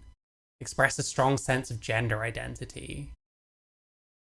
It's important to listen and let them lead the conversation. Be a yes man. Exploring gender doesn't mean rushing into anything. It just means giving them space to be themselves. Well, potentially. It depends why they're getting into this. Depends where they got the idea from that they might be trans. They might not be being themselves. They might have seen something that they want in on. And like this idea of like innate gender identity, I think is quite troubling in a lot of ways, actually. I don't think it pans out. I don't think there is an innate transgender identity. I don't think that exists.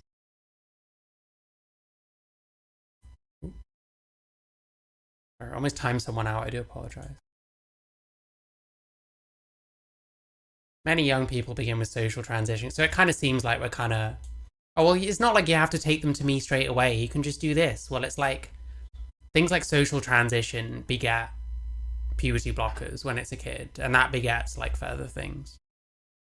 I'm sure there was a study that like most kids that they socially transitioned went on to puberty blockers and went on to continue transitioning. And the party line would be, oh, that means that they must really have been trans because they carried on. But like, how much is like the confirmation bias being loaded in there? You're being told that this is the right thing by like adults and stuff. You're probably getting a bunch of extra like attention and love and interest that you weren't getting before because you're like new and different now. You're like the trans kid in school and all this shit. Like, it's a bit dodgy. It's a bit dodgy.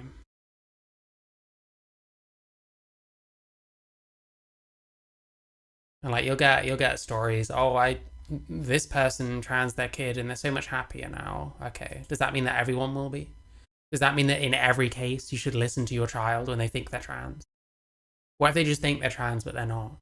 There was an interesting thing she said on that BBC thing that I listened to as well, about how none of her patients have ever detransitioned. When it's like, well, how will you know? Surely people join the service and then also drop out of the service all the time, you know what I mean? So how would you know? When someone drops off the service, who knows what they're going on to do?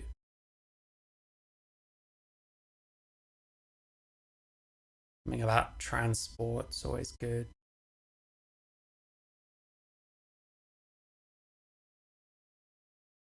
Oh yeah, and there was this as well. So they pushed the genocide shit pretty hard. Like this, I don't know, man. Why are we telling trans people that there's a risk of them being genocided when there's so little evidence for this shit, you know? Why are we doing this? There's a couple of different videos. Can you ever imagine living in a country that was accused of genocide on transgender people who are apparently protected under our Equality Act? Oh, we do. Have a look at this. What if I told you that the UK is under a genocidal alert for trans and intersex people? Yeah, it's pretty gross. I think there's a longer version of that video, but it's just someone. This Lemkin Institute has decided to grift off of trans people apparently being genocided, even though there's basically no evidence for this being a thing.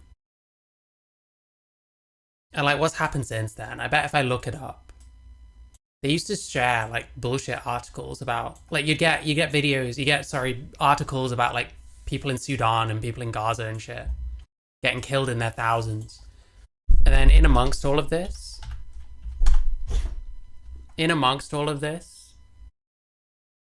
you've got like, oh, this trans person wasn't allowed into a female changing room. It's absolutely preposterous. But I don't know what's happened recently. Like, we've got stuff about Lebanon, stuff about Sudan. Okay, places where people are actually being fucking killed. It's a good job you're actually fucking talking about the right shit now.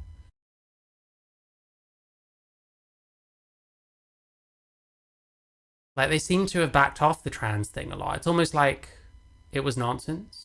Almost like it was bullshit. Is that what we're saying? Hang on.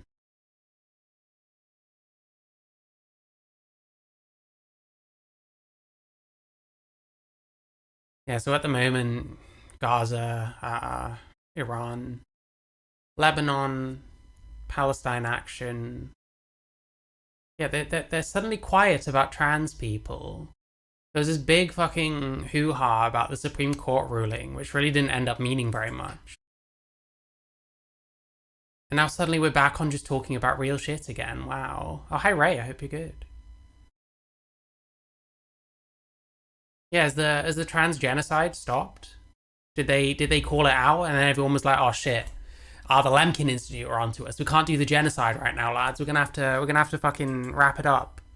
We have to leave the trannies alone for a bit, because the Lemkin Institute have called us out personally. Because that's how it works, obviously. So yeah, they haven't talked about the trans genocide in fucking ages.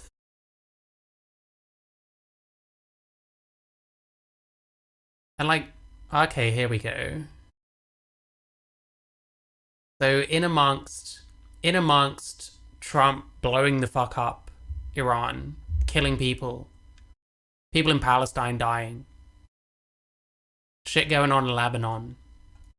In amongst all these kind of things, Trump detaining fucking shit tons of kids. Or probably ICE, I presume. Pretty nasty. In amongst all that,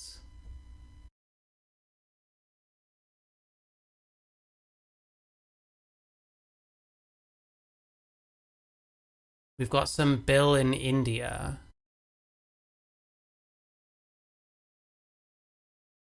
It's just really bizarre.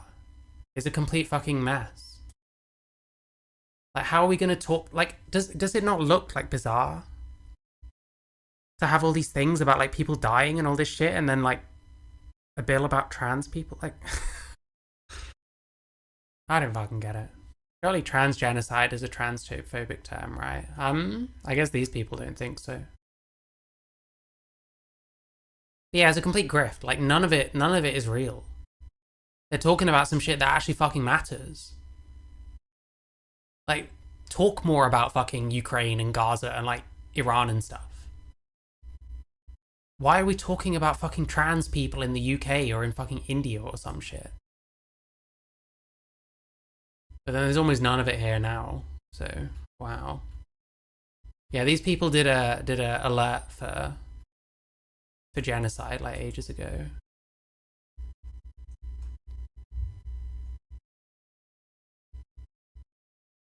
Oh, most recently, anti-trans genocide in the USA.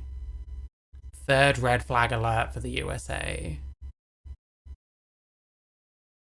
That is a grift. There's no fucking trans genocide.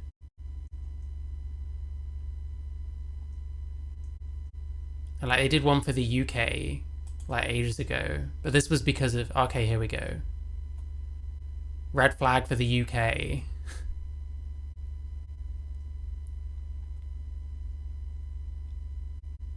Attempt to harm transgender and intersex people in the UK by stripping them of privacy and segregating them as others. It's just nonsense. It's complete bollocks. Like, we've read all this. I made a video about trans genocide and how nonsensical it all is.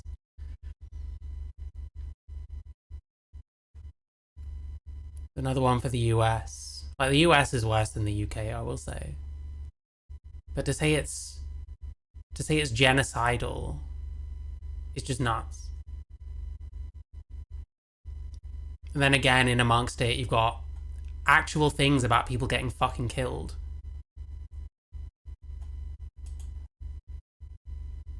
Like, just night and day. Imagine being from fucking Gaza and reading through this and seeing something about trans people in the UK. It's like, one of these things is not like the others, you know what I mean?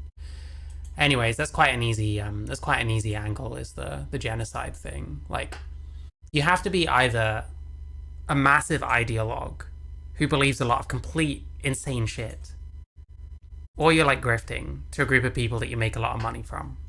And it's hard to tell which. I'm not sold on either side of the coin with Helen Weberly. Can you ever? That's the same one. This was the other one.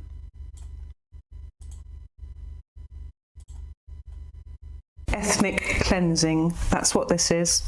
Just like wartime, where you had to queue up and prove that you were pure enough to be able to live. And now we have to queue up and have a test to see whether we're female enough to take part in female sports. Absolutely disgusting behaviour. Ethnic cleansing. It's just so fucking stupid. So yeah, they did all the genocide thing. So that's one of the things I'm going to focus in on. Another one would be Section 28, which they decided. So Section 28 was a thing about not promoting homosexuality in any way in like government or education or anything like that. Since then, there was a guidance for schools that said things like, hang on. This was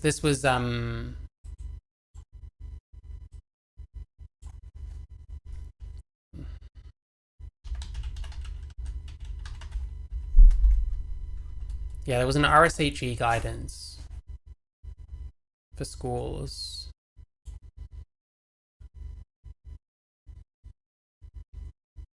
Yeah, you can be ethnically trans, didn't you know?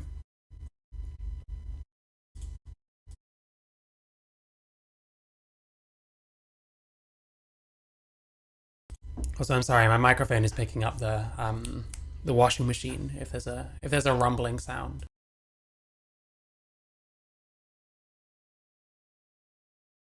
Yeah, so Helen Weberly had someone on her channel talking about Section 28 for trans people. I don't know if there's anything on here.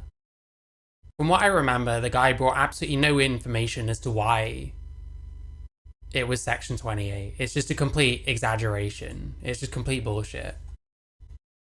But it's all over that they're saying that we probably shouldn't teach kids that there are like, that everyone has a gender identity and stuff. And we're treating it as Section 28, which is no promotion of this whatsoever from any level of government or anything run by government.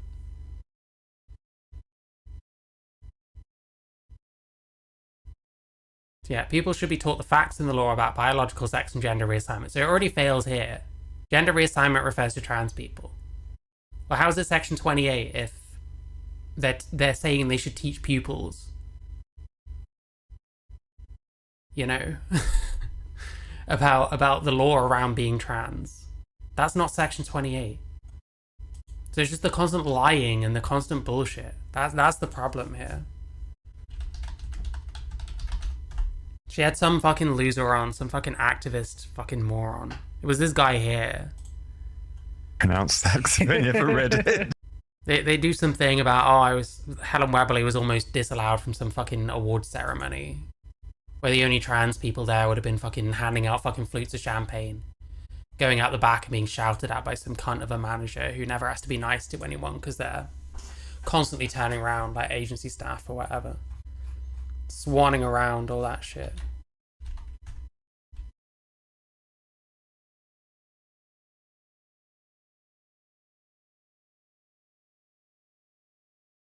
Then if someone gives me like 2 lines to learn, I'm like, I can't do it. So we see a lot of Section 28 talked about right now with trans people. So for those who might not know, can you give us a quick 101? What was Section 28 and why don't we want that again? Right, so Section 28 was... it was a clause inserted into the Local Government Act, which banned the promotion of homosexuality. Yeah, we're saying this is happening for trans people now, which is just bollocks. From what I remember, they give absolutely no evidence for this whatsoever. And of course, the reason why we now see some of those parallels with trans rights is that, you know, if you look at the Supreme Court judgment and the way it's been interpreted, is that it's sort of saying we can't, you know, the trans people can't have a place in public life. It's complete bollocks. Wasn't the whole thing about the Supreme Court thing? Trans people still have rights.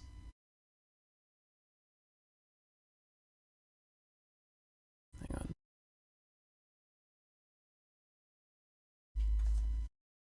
I'm just making notes as I go, because like the genocide bit is going to be really easy.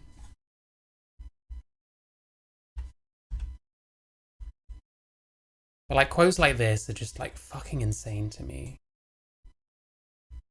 So first off, is there video of the Supreme Court ruling?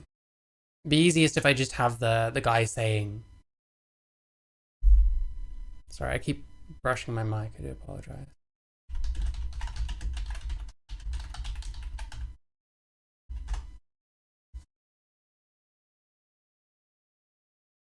The unanimous decision of this court is that the terms woman and sex in the Equality Act 2010 refer to a biological woman and biological sex.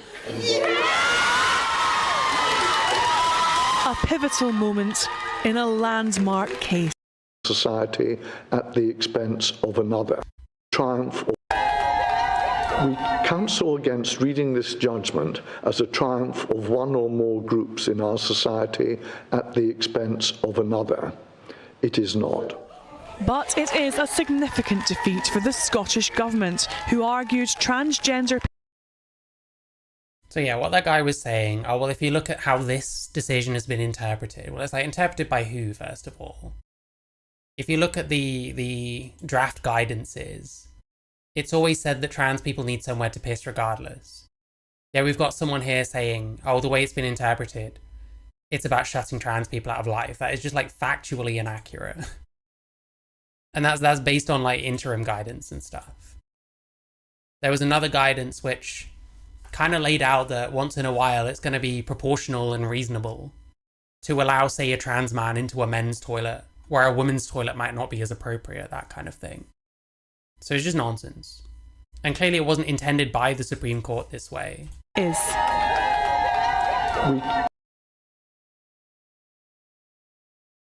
037. Definition of what a woman is. Go from here. I'm just... bear with me, bear with me.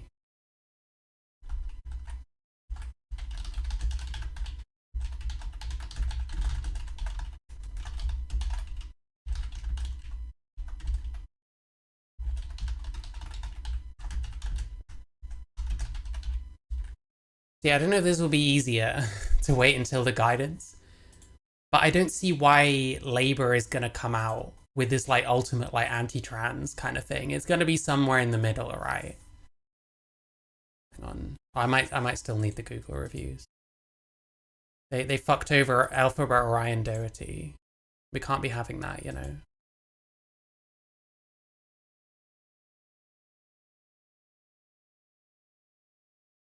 Do you know who Alphabet Orion Doherty is? Crazy.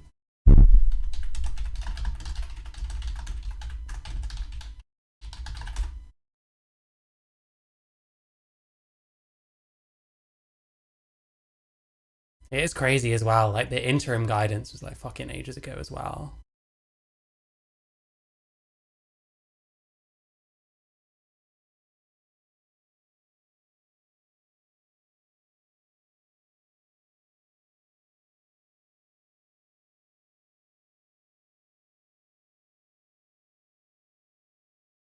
Where do I find it? Hang on.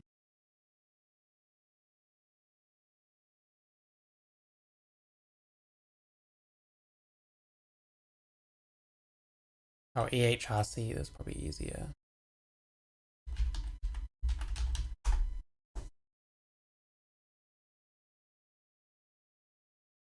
They completed a review.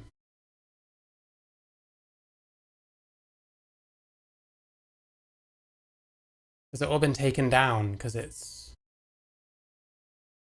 out of date now?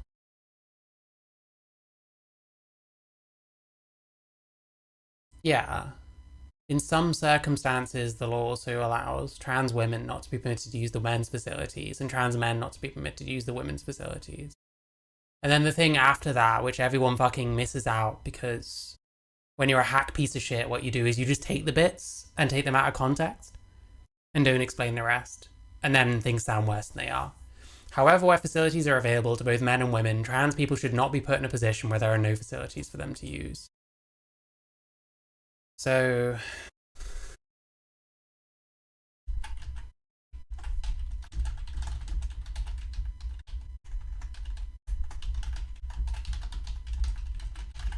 So yeah, it remains kind of who is interpreting this Supreme Court judgment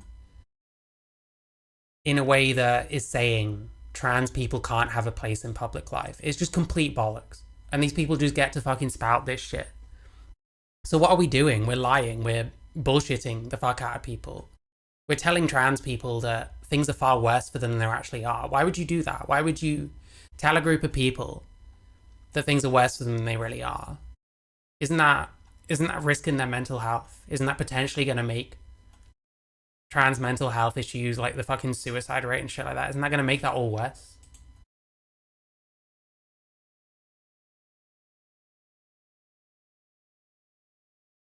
Yeah, so they took down the interim guidance. I'm sure there was another thing. Fuck. I need to have this kind of shit saved.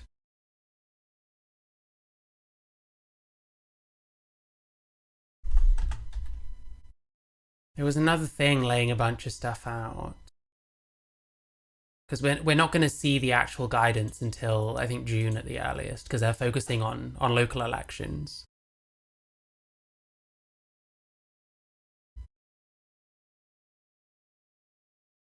Yeah, it'll be published after May. I can't remember what it was. There was a thing that laid out a whole bunch more of this kind of stuff.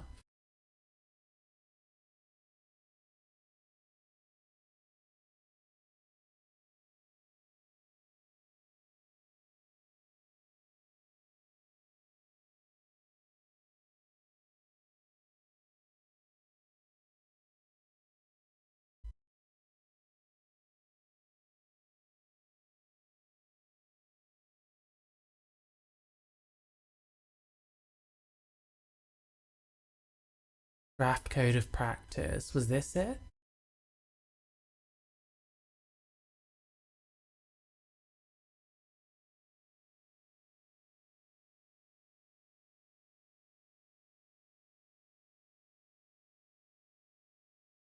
Can't remember.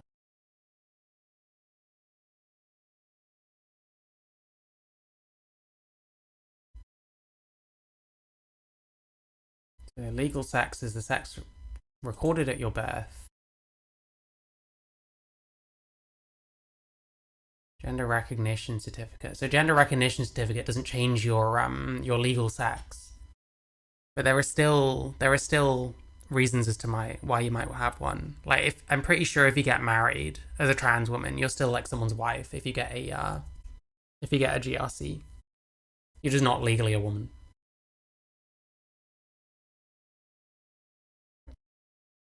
Excuse me. I do apologize.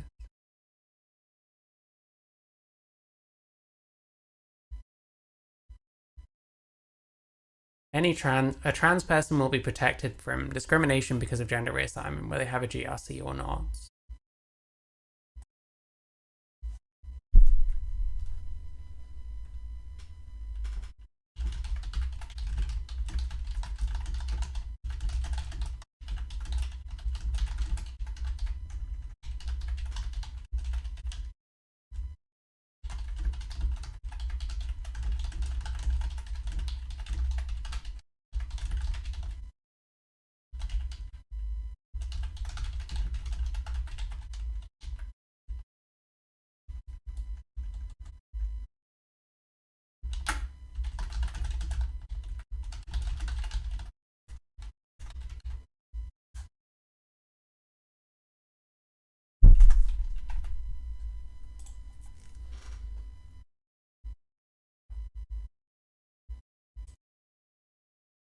Was there anything else said in this as well?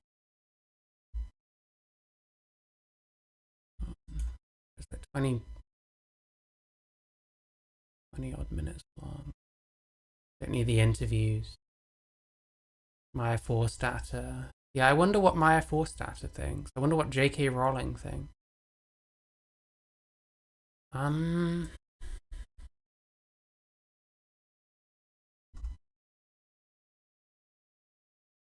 It follows that the interpretation of woman in the Scottish Government guidance on the 2018 Act is incorrect, and the challenge to that guidance succeeds. It also follows that the 2018 Act, correctly interpreted, is within the legislative competence of the Scottish Parliament. Finally, as I flagged up earlier, the correct interpretation of the EA as referring to biological sex does not cause disadvantage to trans people whether or not they possess a gender recognition certificate. Trans people have the rights which attach to the protected characteristic of gender reassignment. In addition, as we explain between paragraphs 248 and 263 of the judgment, they have protection against direct... Yeah, so we're still talking about protections. If you really want to say that we're trying to remove trans people from public life, would you not say they'd want to remove all these protections first? Where has it been indicated?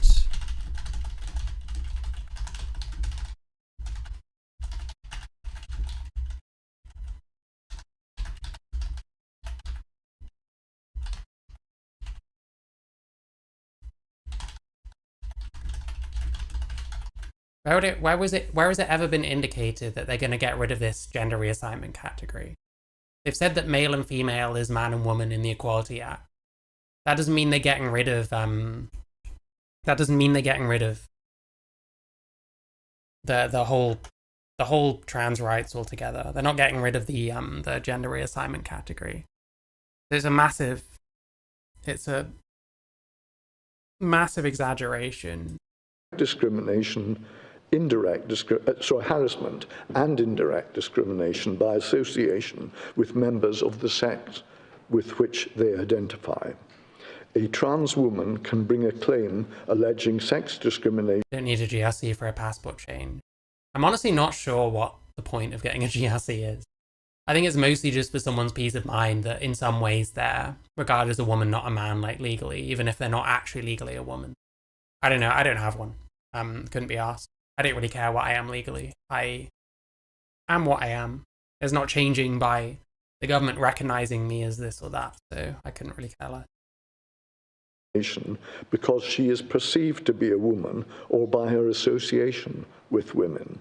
It is now well established that direct discrimination because of a protected characteristic encompasses not only cases where the complainant affected by discrimination has the protected characteristic in question, but also where the discriminator perceives that the claimant has the characteristic or in some way associates the complainant with the protected characteristic.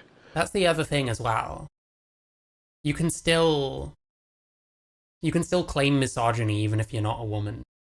You can still claim like discrimination against your sex on the basis of like misogyny, even if you're not a woman, because it's not about what you are.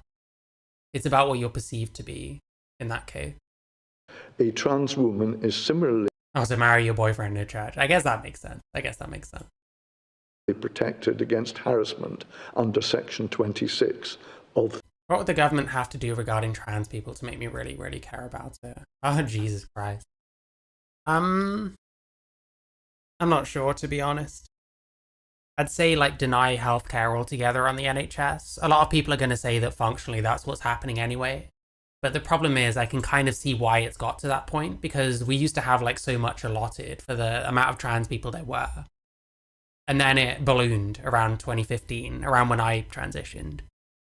So I can see why they just we don't really have the funds to like expand the services the way people want. So I can see why it is the way it is. Having said that, if they did just cancel it altogether, I would certainly have a problem with it. I don't know, if any of the shit that people like this constantly say were actually true, then yeah, I'd have a problem with it. The problem is whenever you look into the claims that people like this make, and people like Helen Weberly make, a lot of the time it's just utter bullshit. And it's clearly being trumped up for propaganda purposes. And like, do we not care about the effect this might have on trans people? It's nuts to me. But then lots of trans people go to bat for people like this, even though they're all fucking cisgender and they're all going on about their fucking award ceremonies and shit. None of them are having to live like us, you know? And that's what Section 28 was about. It was about trying to brush homosexuality under the carpet. And again, with the parallels with trans communities and trans people, it was something that children especially needed to be protected from. What this got to do with the government or the Supreme Court? No idea. Absolutely no idea. And I mean, it's one of the reasons why I think I've kind of felt really moved to be visible and vocal in being an ally to trans people. Because for me, the parallels are just like really obvious. It's just like, this is exactly what it was. I mean, you know, there may be... This is exactly what it was. The parallels are exactly the same. I just don't see it. Like, what was Section 28 like? This is the thing. I'm not that old, you know. Maybe that's the thing I need to get into. What was Section 28 actually like? What kind of thing happened?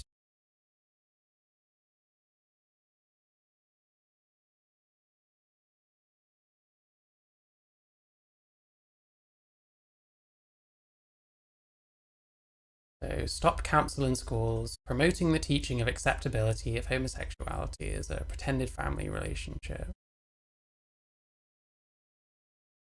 Oh, this Davina De Campo person hated on me in Alec Gunter's comment section once. Fuck this person. Absolute loser. You got called a fag. Well, you called me shit and it was fine, so you deserved it. Fuck you. I'm joking, by the way. That's a joke. Yeah, so prohibit the promotion of homosexuality.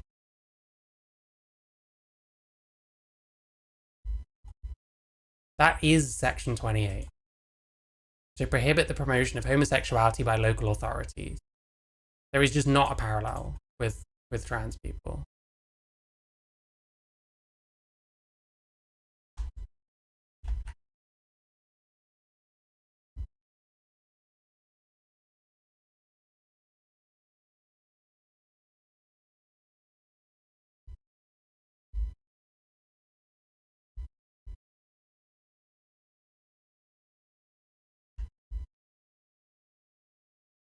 And then we move straight on to like the media.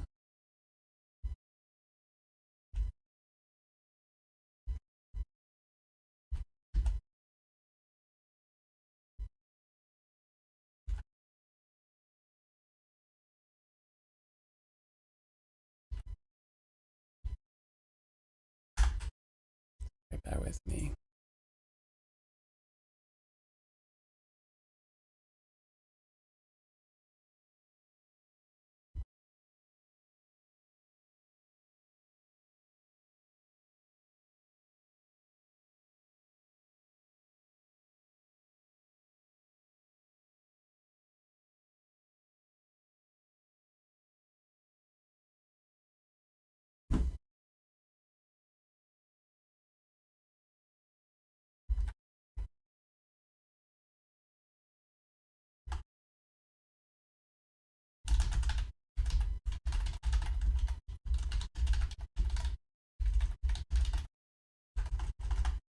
Yeah, he's going to talk about the media, but we're talking about government. Section 28, like, the fucking media can't do Section 28. Like, that should be obvious. Slight different technicalities, you know, it's not this law, you know, or not that law. Yeah. But it's the way the media treats trans people, the way that... Like, we're going to say the BBC. On the other side, the BBC is, like, being accused of pro-trans bias.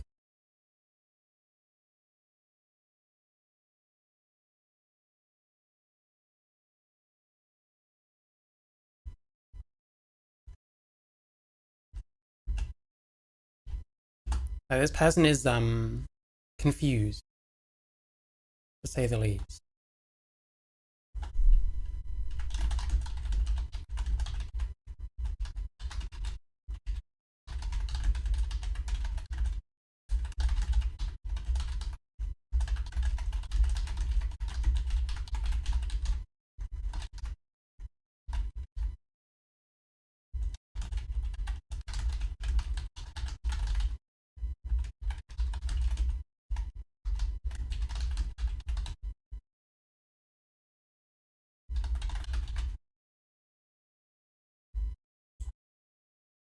that public discourse is framed is in such a way as that being trans is so terrible, we must protect children from this. And that's exactly what they used to say about homosexuality in 1980.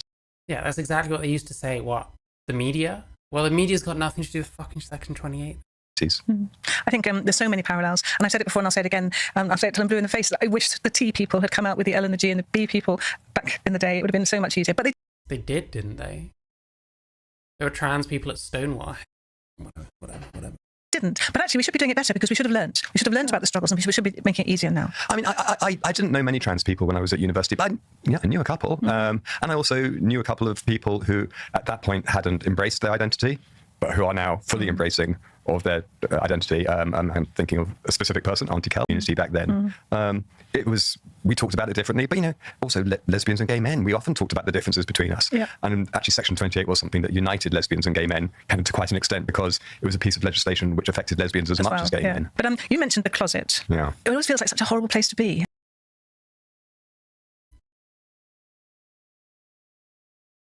Section 28 was something united lesbians. So we're back on government again. This is all over the place. He came out because of Section 28. I don't really care about that. How can you not teach children about the world around you? Yeah. And I think, the recent kind of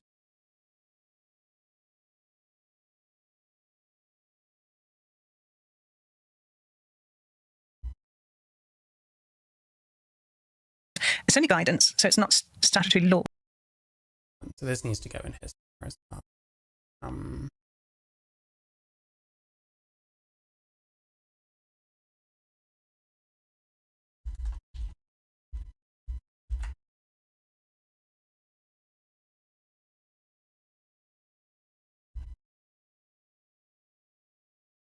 Yeah, so the thing about not teaching about gender identity in schools is not the same as Section 28.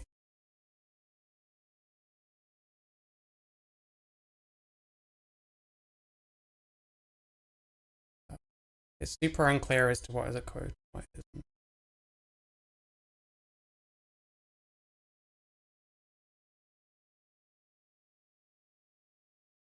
If it says research in the title, it's probably super boring, and I'm just warning you like I probably should have ages ago. So it was that. We still need to look at that then.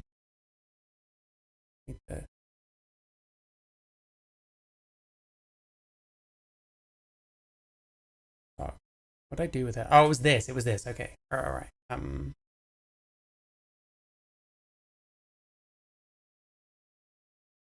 If I save this somewhere.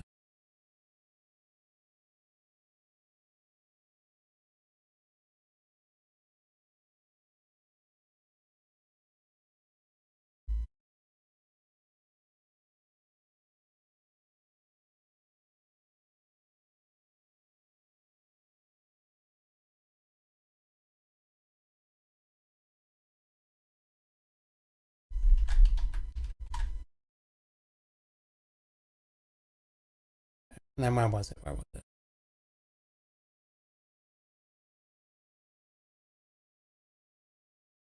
Didn't I watch this a few days ago? Yes, I did, yeah.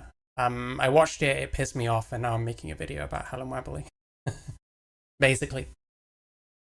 That's going to be my next scripted thing, most likely.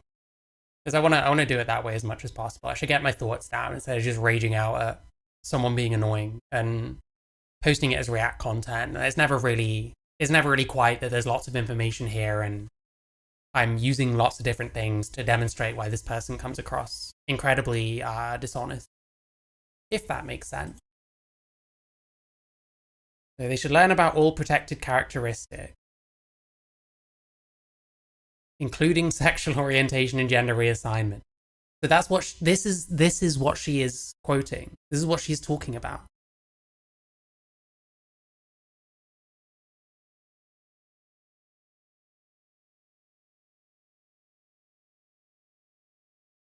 Yeah, they should not teach as fact that all people have a gender identity. But they should still teach about gender reassignment. So this isn't Section 28 then, is it? So we're taking something and running with it and exaggerating the fuck out of it.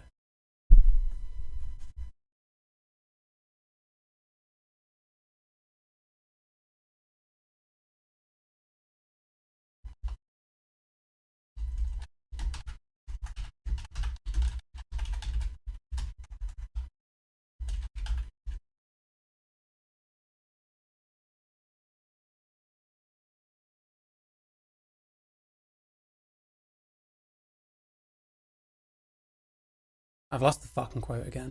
And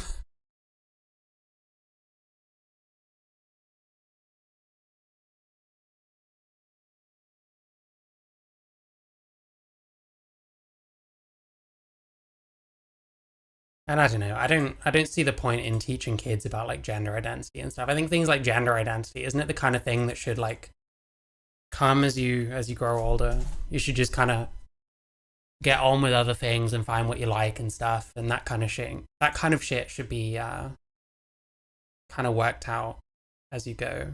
I think teaching kids about this, it does sound like we're trying to get them to find their correct gender identity as soon as possible, when that's not really how it works. You have to like live your life. You have to work out for yourself what's best for you and how you feel about this, that, and the other.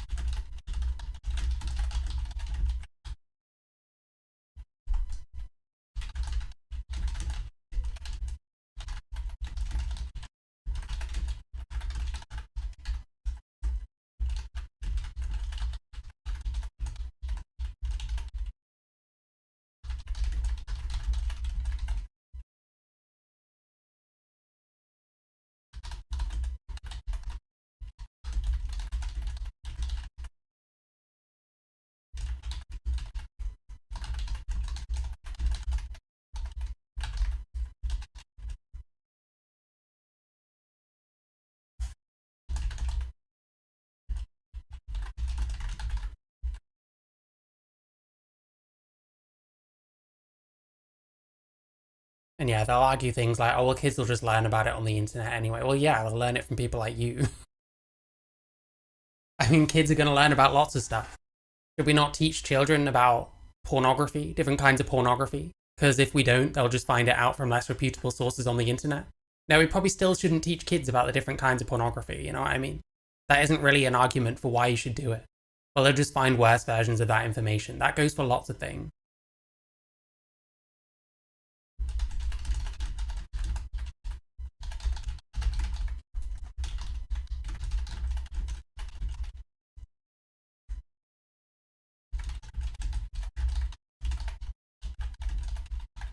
And also, I guess,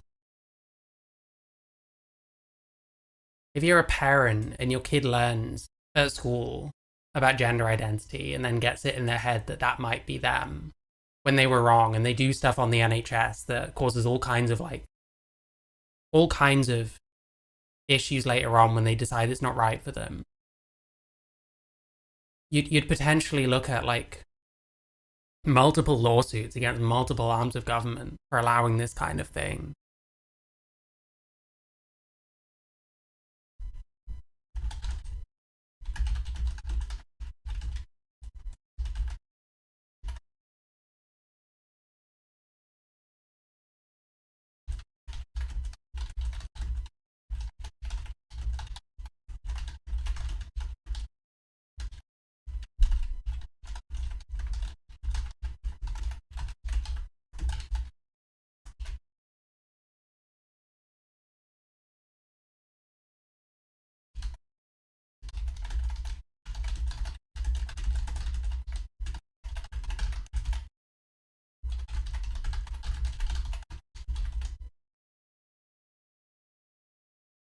And then if they're not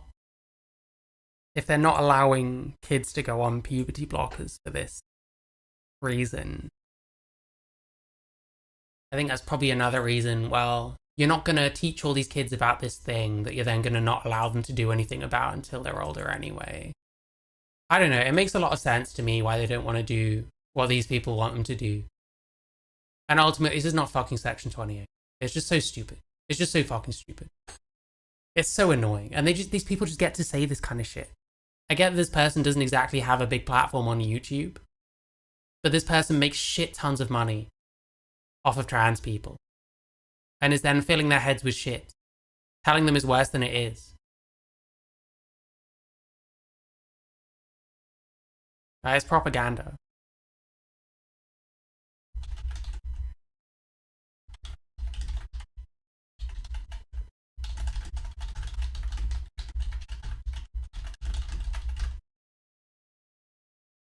Yeah, I don't know, that part. That part's kind of solid, I guess. And it was parallels. Well, we have to actually draw some parallels. I don't know that they do in this. Like, I watched most of this and there was like no evidence provided. It's just, this is section 28. It's happening again. How so? Well, it's happening again. Or statutory guidance, but it's guidance anyway, which says that, we shouldn't be teaching about gender identity in schools. I mean, come on. How can you not teach children about the world around you? Well, such a retarded thing as well. Like, how can you not teach children about the world around? Like, what do you mean? And if children don't learn about it in schools, where do you think they're going to learn about it? We can't stop children learning. I mean, if you're going to give children access to... Yes, let's teach children sex positions, because otherwise they'll find out about it on the internet. To the internet, which most children will have access to in some form or other, they are going to learn. Now, do you want children to learn in a way where... In that case, the parent is probably the one that should be monitoring that kid's online time and stuff like that. Sadly, doesn't always seem to work out that way. I think some kind of like bill about like kids' access to the internet and stuff is pretty much inevitable. They're going to have to do something, I think, eventually. You can be careful about the information, you can give them a much broader viewpoint, or do you just want people to learn about it from sources which may not be reliable? No, exactly. And it reminds me of what you were saying, that it was a preferable outcome if people weren't going to be gay. And I think that's what we're seeing a lot now in therapy. And, you might take your child or your loved one to therapy. And conversion therapy nonsense.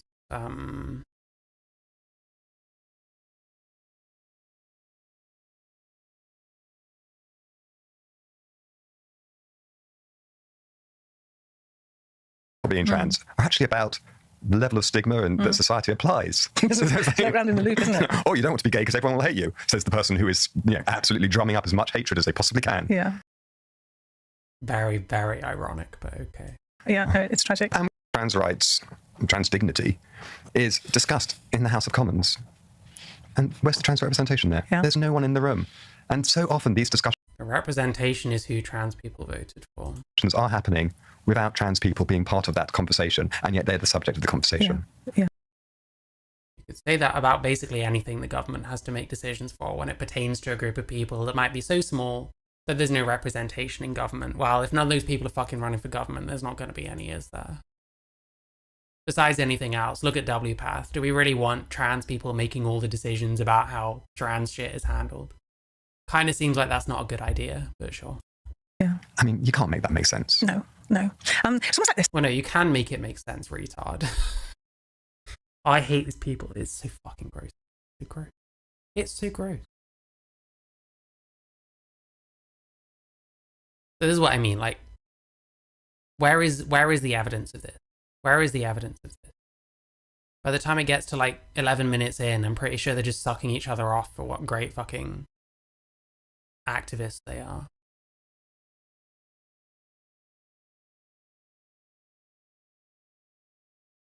I'm just skimming the...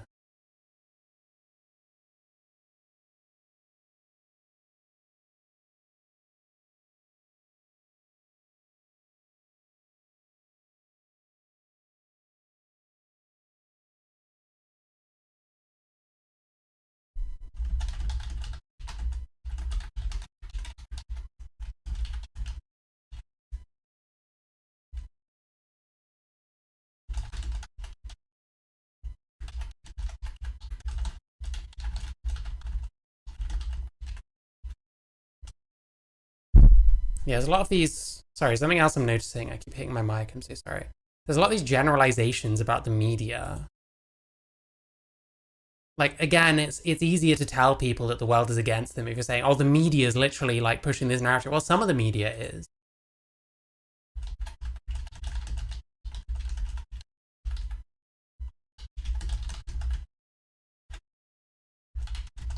But like when you frame it as like the whole media, it makes it sound like the whole world is against these people.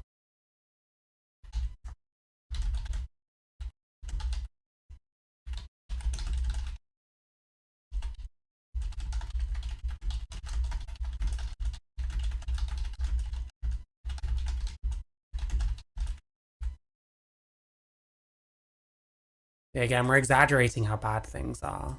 That's ultimately the theme, I guess. Why do we exaggerate how bad things are? Why do we put our money on like radicalizing the fuck out of this group of people? Why don't we ever consider the upside of that, which is, are we not kind of ruining these people's mental health by telling them that the world is so much more hostile to them than it actually is?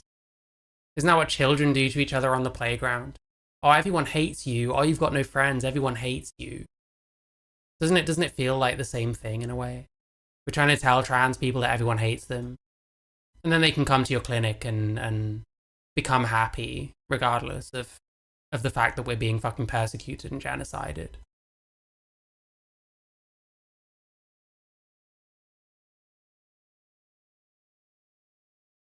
More about the media, which is not a monolith, but sure. Something about forming alliances, blah, blah, blah.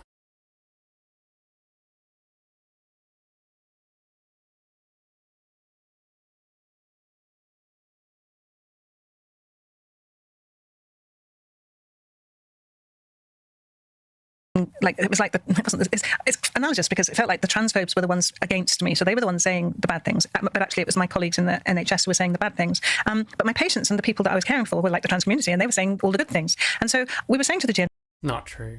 Got literally fucking sued. We'll go into the historic stuff shortly because I'm getting some arguments together. I don't know how many examples I need of things where this person is just pushing complete propaganda, complete bollocks. The Section 28 thing is quite good. The trans genocide thing will be easy because I already made a video about that. Can't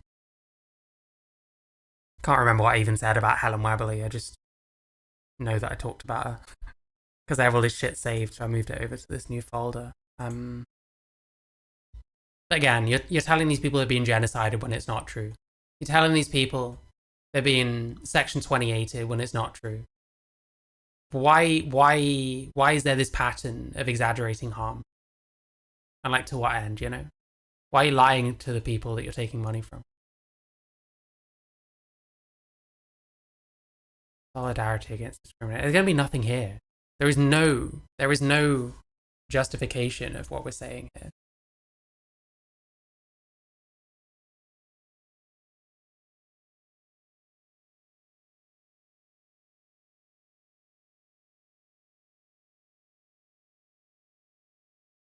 Like, this guy sucks himself off about what a great ally he is. Oh, I'm so vocal as an ally. I wish you weren't. I wish you'd shut the fuck up. Bro. Have I seen Riley Elena did a video about Firebat? Yes, I saw it. These people are gullible as fuck and all think that Femios is some fucking pure-hearted fucking saint who just wanted to be cool to this Firebat person and then they were mean to them. So obviously Femios had to do multiple fucking pathological fucking long-ass streams about it. I ain't covering that shit on my stream because fuck that shit. If I cover any of that, it'll be to make a video about how gullible all these fucking normie fucking content creators are. Sucking off the likes of Repzion and fucking Femios, who are all full of shit, who don't give the slightest fuck about rape. They just want to make Chris Chan 2.0 happen so they can get famous off of it. That's what their fucking shit is. And unless this Riley Elena person correctly identifies and calls that out, I don't give a fuck what that person thinks. That person shouldn't be talking about this subject. There you go, that's my coverage of that. Anyway.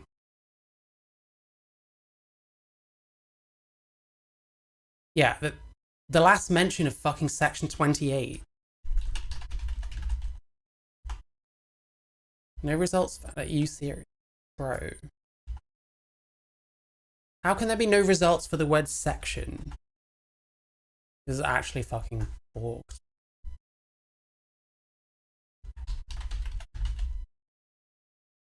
Okay, Section 28. So 1, 2, 3, 4, 5, 6. The last time the word Section 28 is said is 7 minutes into the fucking video. It's over half an hour long. Do they not mention Section 28 again for the rest of this video? Having given zero evidence as to why they're making this claim about trans people experiencing the same thing, which is patently untrue.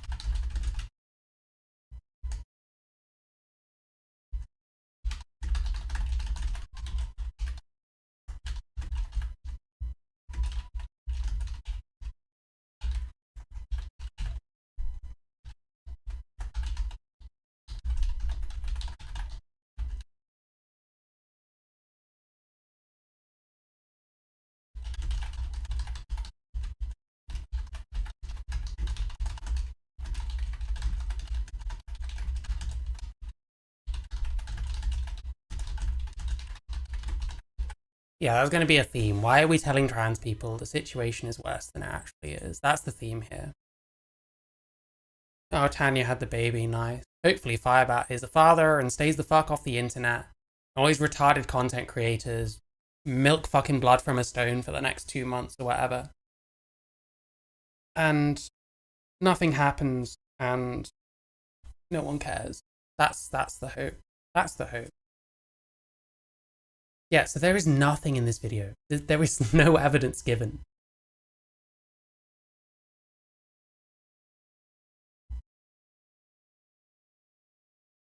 We get stuff about passing myths and toilet policing.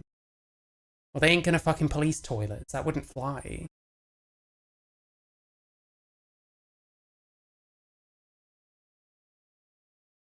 It's like and what girls are like and what we should look like and what past is. And it's cruel because not everyone looks like that. Yeah. And we know that. It's such a shame, isn't it? I mean, it's one of the absolutely stupid, unworkable elements of the EHRC guidance, which is currently withdrawn.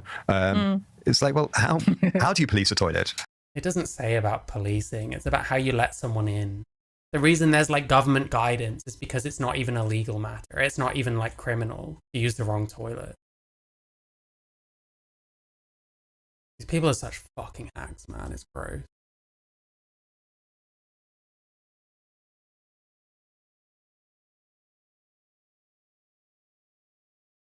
Does this have anything about... This is all updates to the...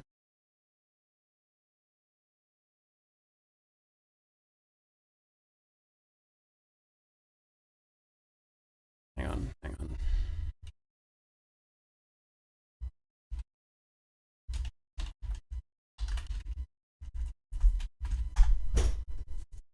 It doesn't say anything about policing toilets, I'm sure. Or was that BBC article?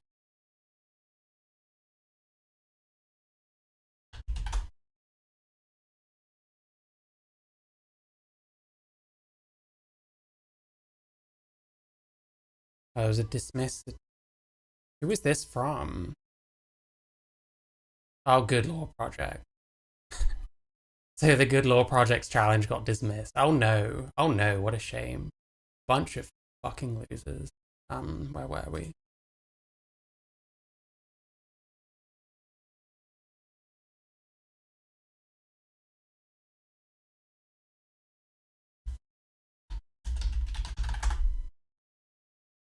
Oh, interim guidance. Okay. Jesus Christ. I should have just put interim. I don't know why I didn't. Yeah, I mean, this doesn't talk about how it should be policed. It just gives guidance on how to best manage your toilet in your establishment, whilst hopefully still being in accordance with the Equality Act. So it's not talking about policing. Like, there's not going to be policing of toilets. That just isn't going to happen. How do you say, no, you are woman enough to enter, or you are not woman enough to enter?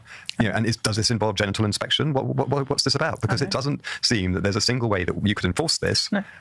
He's telling me he didn't live stream the labour and birth. Isn't he still off of YouTube? He doesn't have a channel right now. I hope it stays that way. And I hope if the rape actually fucking happened, that something is done about it and he faces the consequences. Doesn't make the lives of women, cis women and trans women, much more. Oh, by the way, I'm contractually obliged to tell you that I think that Firebat is a disgusting freak and probably did sexually assault someone and should face, like, actual consequences for it. Not retards like Repsion fucking going up to him in the street. Oh, why did you rape someone? Wow, okay, you're doing a goddamn it Malcolm IRL. Wow, amazing. You're all fucking idiots. Dangerous. And I have a friend. She's a cis woman. She is 6 foot and she has quite broad shoulders, and she doesn't use toilets in public places anymore because she's just too scared. Yeah, how much of that is because of like scaremongering from people like you?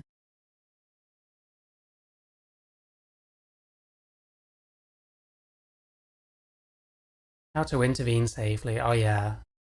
Don't be transphobic. It's better to be transphobic. Closing thoughts. Anything here? Anything here? No. They don't substantiate this Section 28 claim. It's like in the title. It's mentioned a few times in the video. It is completely unsubstantiated. It's just bollock. Complete bollock.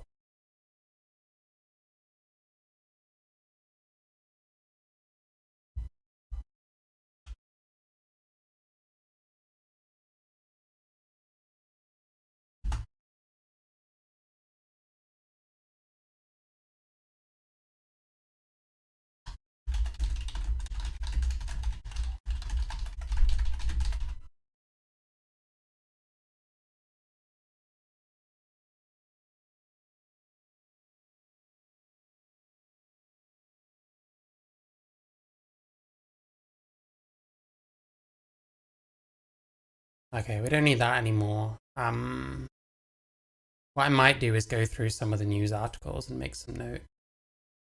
Because there's quite a history. Like there's reasons why this person is very controversial.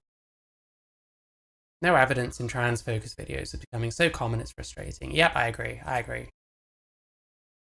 It's a bit like the brain stuff. Like almost no one has made like a even remotely decent video about the trans brains thing. You know what I mean? Doesn't make any fucking sense. Like, it shouldn't be hard to make something half decent, but no one can seem to for some reason.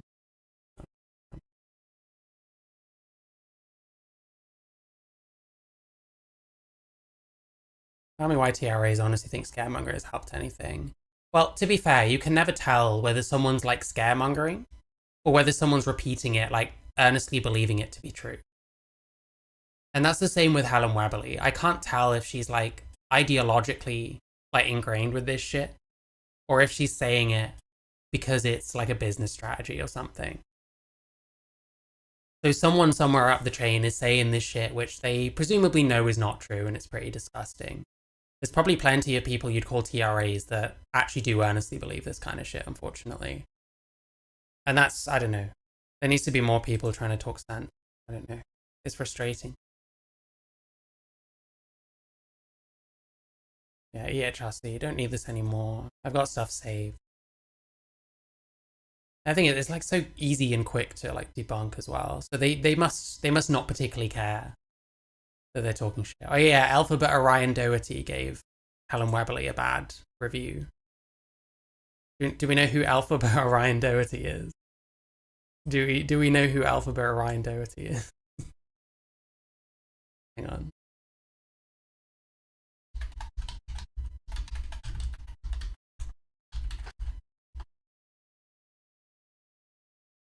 Why not both? Well, you can't really be both. You can't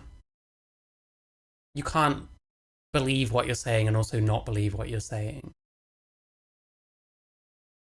Oh, I saw like fucking shitty commentary videos. Like, I just want, do we have a compilation? I don't want to listen to some fucking Spurg fucking talking. I was invited to Big Brother tonight, but I couldn't do it. The after show, obviously. My friend said they got tickets and they're going to bring me. but I can do it. If I didn't have scabies, you'd see me on, you might see me in the audience of the after show, but yeah, I can't. Alphabet had scabies, so couldn't go places. Thank you so much. I'm contagious, so I'm doing sprays and stuff, so I can't. No worries. Still got scabies. Darling, sorry. The landlord just pulled mate. It's nastiness, mate. You got chocolate boxes. Can't for photos anymore, guys, okay? I'm sorry about that. You live and learn and you don't know, and it was all about crowd control. Charging for photos. Was there anything funny here? I can't remember.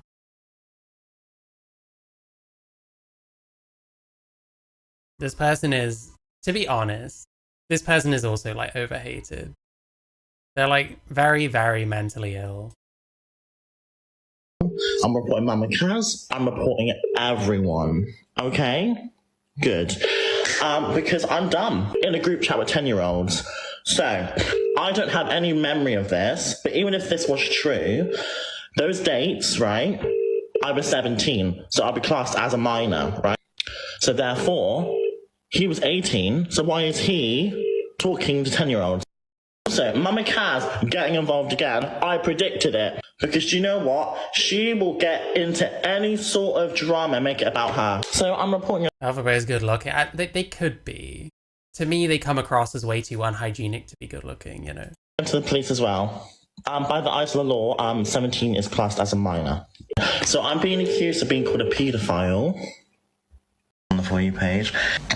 Had a card reader in their bag. Yeah, I remember something about this. There's some really crazy shit around this person. I'm inclined to believe that they've become very conceited because of like TikTok live fame and stuff like that. I think people make them out to be this terrible person and like lying about autism. I mean, they lied about having a diagnosis. Is it that far-fetched that this person is autistic? I really don't think it is. And like how many autistic people are like self-diagnosed nowadays? No issue for me, I like that. Well, fair enough then, I don't know.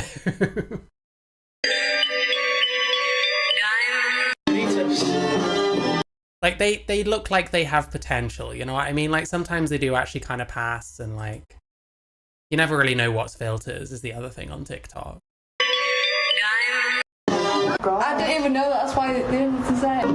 Yeah, a lot of the drama around this person is like really fucking dumb, to be fair. But anyway, they left a sorry, I can't talk today. They left a review of Gender GP. I am beyond frustrated with my experience here.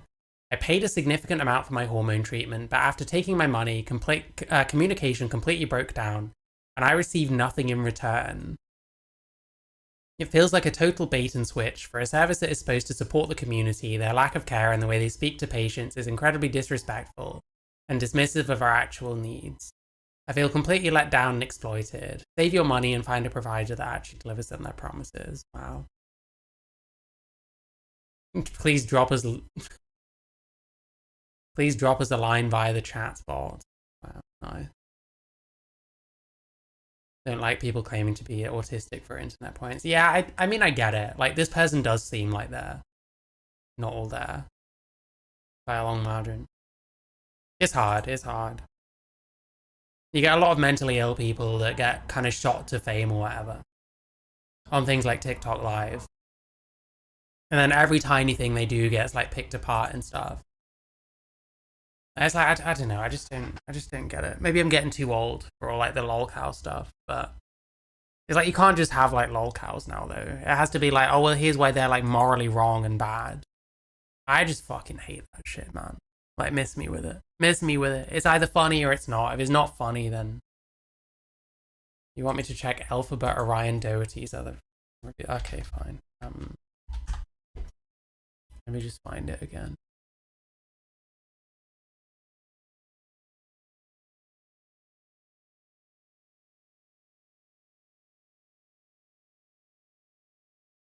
They're a local guide level 3.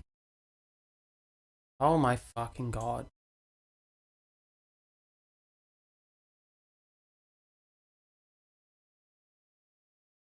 Oh, it says they haven't written any reviews yet. Anyway.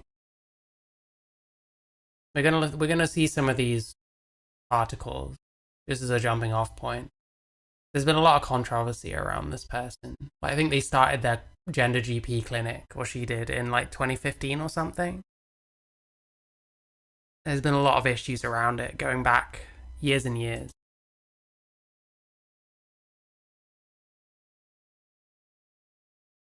So yeah, we've got a Monmouthshire GP is being investigated over complaints about her giving gender change hormones to children as young as 12. So this was back in 2017. This has been going on a long time. Helen Webley has been restricted from treating transgender patients unsupervised while the GMC looks into the case. The Abergavenny-based GP said there had been no adverse finding against her. The GMC said it would only comment on investigations if and when they reached tribunal stage. Fair enough. I've given 4 children under the age of 16 hormones. 3 of those were age 15 and 1 age 12. And it's really important to... It's one of those things that when you're treating children, it sounds, oh my goodness. But if you were ever privileged enough to meet those children, hear their stories, hear it from their heart, hear it from their families, their teachers, their friends, what it means to them to be able to progress through puberty in line with their peers, rather than in line with a protocol that says you're not allowed to start your puberty until you are 16, which is hellishly late for some children. Yes, we've got saying that they're going through puberty when they've been on hormones is not the same. You can't really go through like opposite sex puberty. You get some of the effects of it, but it's not really the same. It's not like your balls are dropping if you're female, or you're becoming fertile, you're starting your periods or whatever if you're male. It's not really the same thing.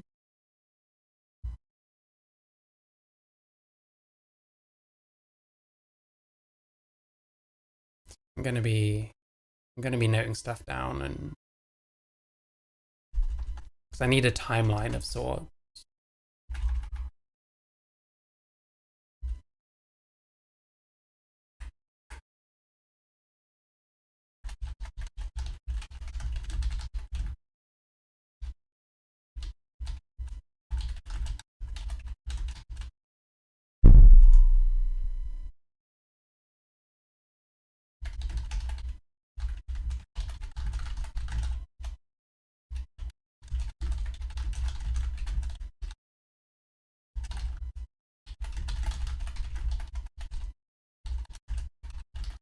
That's something I should really like look into more.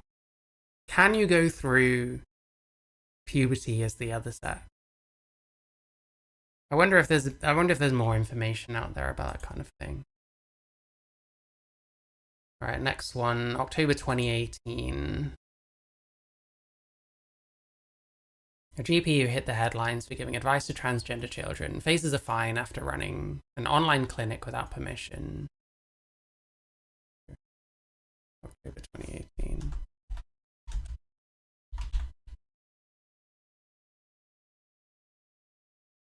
Merthyr Tydfil Magistrates Court heard that Dr. Helen Webley was told not to run her web-based advice surgery by Watchdog Healthcare Inspector at Wales.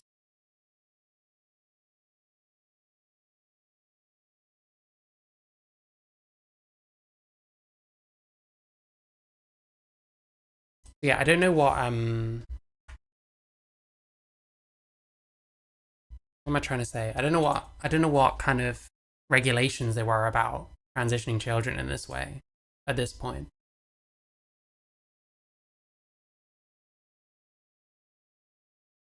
We had a 12-year-old. We saw that. So a judge ruled that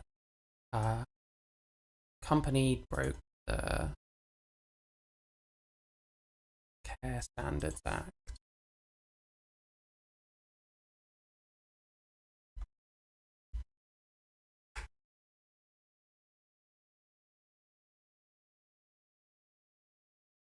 HIW denied them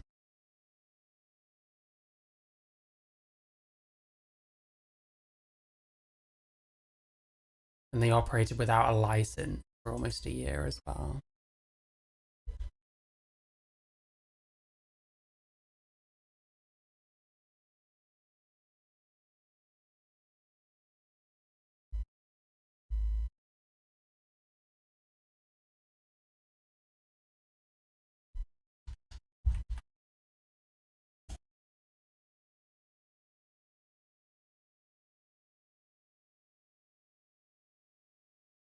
And she was found guilty. Neither claims that shutting down her service risks her patients coming to harm. So it's always this, oh, well, if you don't let us trans kids, they'll hurt themselves or kill themselves. I listened to, a BBC thing. I think it was called Tortoise or something. I'm probably not going to be able to play any of it on here because I'll get copyrighted.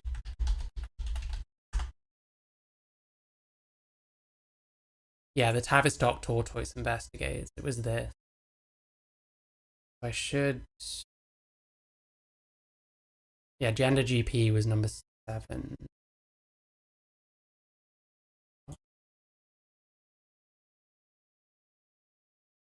Yeah, this one here. He talks about how, like, you don't treat them and, like, they start cutting themselves, whereas they don't if you treat them. It's all a bit fucked up. Let me just save this link somewhere.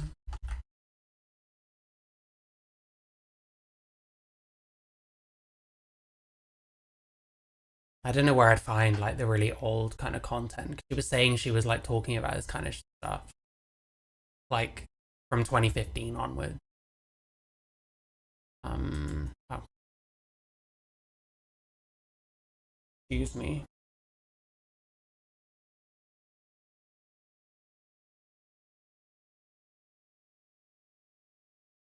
Unregistered healthcare services pose a risk to patient safety as they are not subject to the same level of scrutiny as registered services.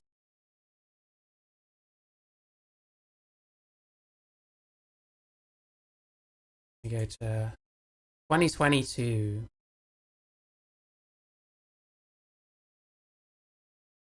Oh fuck, I forgot to link that.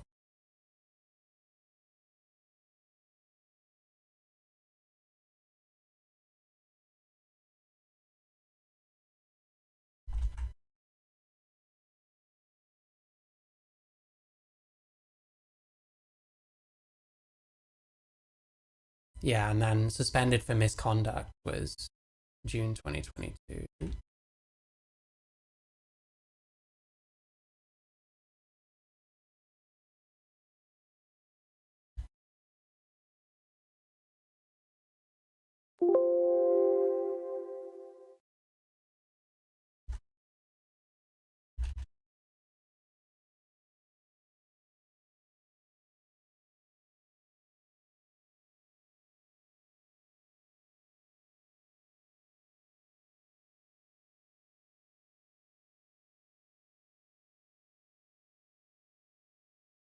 Yeah, okay.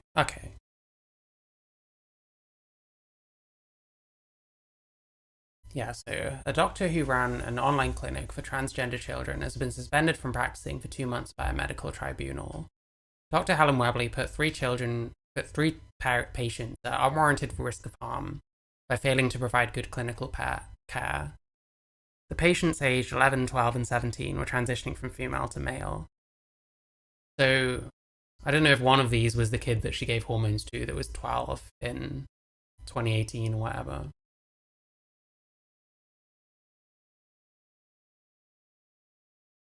The tribunal found her fitness to practice was also impaired by reason of a 2018 conviction for running an unregistered medical agency. So this isn't a result of that. That was sentenced in 2018, I think. So now, not only were we unregistered, but years later, we've been suspended from practicing. So failure to follow up with 12 and 17-year-olds who've been prescribed testosterone. Failed an 11-year-old boy by not discussing risk to fertility at a consultation before prescribing puberty blockers. I mean, that's kind of a big deal. Like, bearing in mind,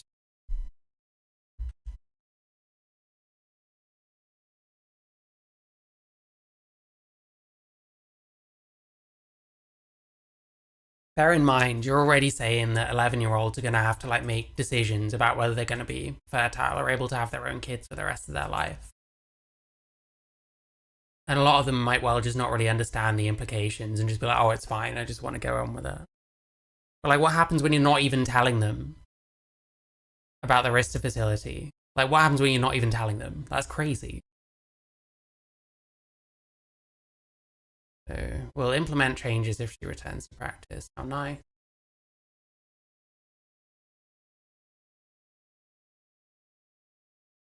Yeah, this would end up being lifted, I think. Or it wasn't like sustained or anything. He appealed the suspension. This is March 2023.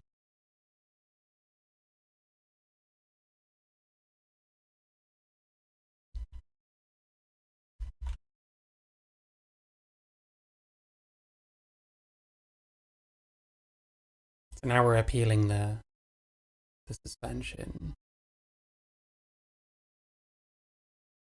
Oh, this is the article we already read. I don't know if... No, this is Michael Weberly. This might be... This might be it. If it ever opens. Make sure you like the stream, don't forget you can super chat on YouTube, Streamlabs if you'd like to support the stream further and have your message heard by all of chat. You should check the links in my description. Maybe check out my music or something like that, I don't know. Do what you want, actually, I don't give a fuck. Yeah, that's the court judgment. What's the date on this? Yeah, March 2023. So this was posted 14th. And this was... Oh. Hearing date was 14th. This is the same date as the hearing, was this?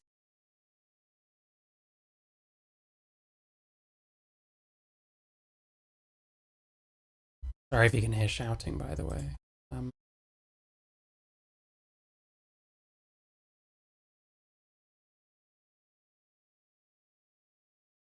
Thank you for liking the stream. Everyone should like the stream. It's not optional, except for the fact that it is.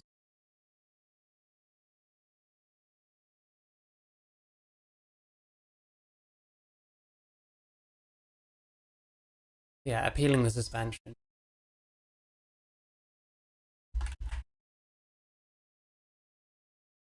I keep thinking there's like play buttons here, and then there is. Confusing me. Findings of fact were wrong. The judgment on misconduct is wrong. The conclusions on sanction were wrong. Someone else said the appeal should be dismissed.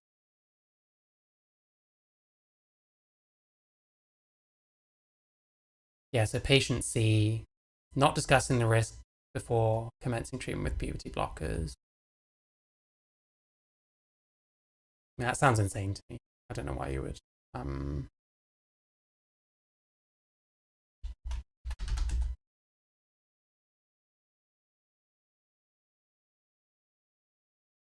Yeah, patient A, B, and C will be the... So it was a 17-year-old, a 12-year-old, and an 11-year-old, something like that.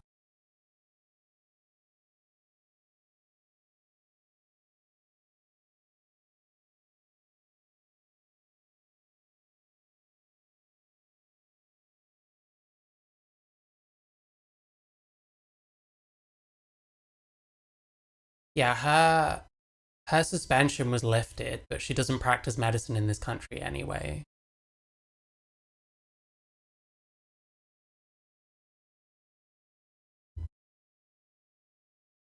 I'm trying to find more on patient A.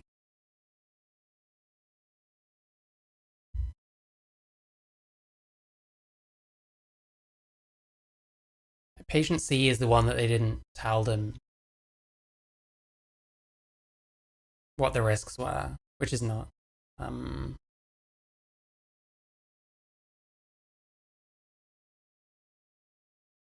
on, it kind of... We have dates here.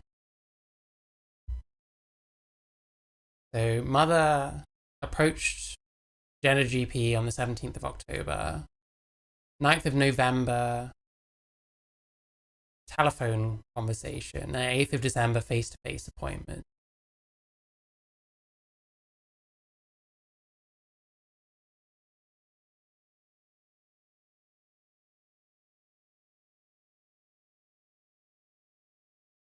And then by January, they're going ahead with puberty blockers. So I guess there were a couple of appointments first, at least.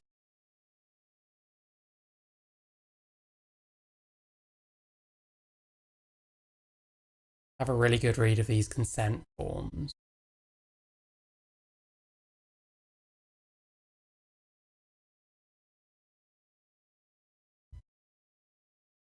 They were sent the wrong...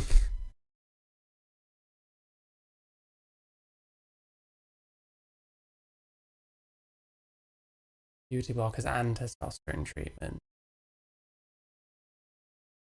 And the correct one was just for puberty blockers.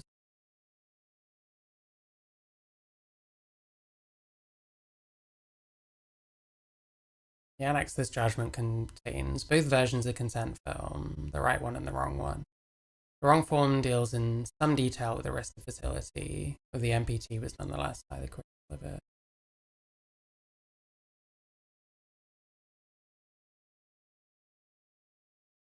After setting out the history, the appellant said this: we didn't talk about fertility, it got mentioned, then we've got to talk about it, so that need to be addressed.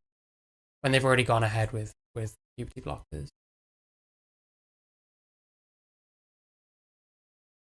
And then they reached out.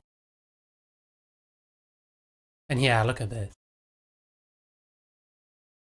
So they reach out to talk about the fertility, and then it is something we've discussed with patient C. He is adamant he doesn't want children, but I'm not sure that's something an 11-year-old can be definite about. Like, fucking hell, man, really? You think? Blockers, though, as we understood, are not supposed to interfere with fertility. But the thing is, if they go straight on to, like, testosterone, shouldn't they learn about fertility before taking puberty blockers? They're still making that decision. And then when they go on to testosterone, and they're very much, like, fucking their fertility at that point. Like, inevitably. They still started that when they were a kid, when they were 11 or something. I just don't think 11-year-olds can make those kind of decisions. We understand fertility is affected when taking the blockers, understanding that fertility would return if blockers are stopped. Is that correct? At this point, he would have to experience a return to female puberty should he decide he wants his eggs harvested and stored. We are aware that harvesting eggs is not an easy process and storage costs would be incurred. Is there other information we might need?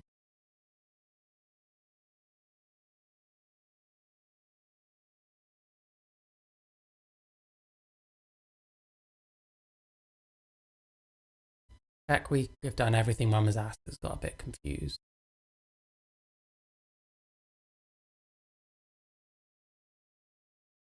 It appears the appellant was asking her administrative assistant to check. Patient C's mother fully understood what the treatment entailed.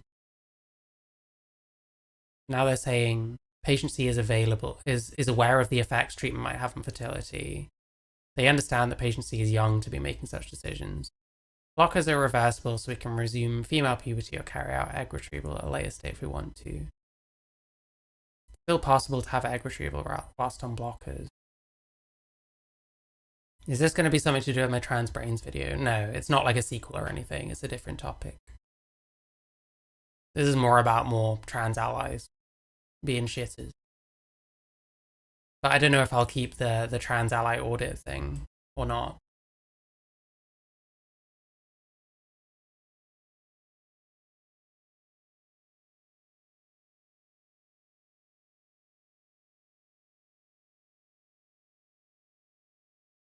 And 27th of February, they've already requested blockers and are probably on them by now.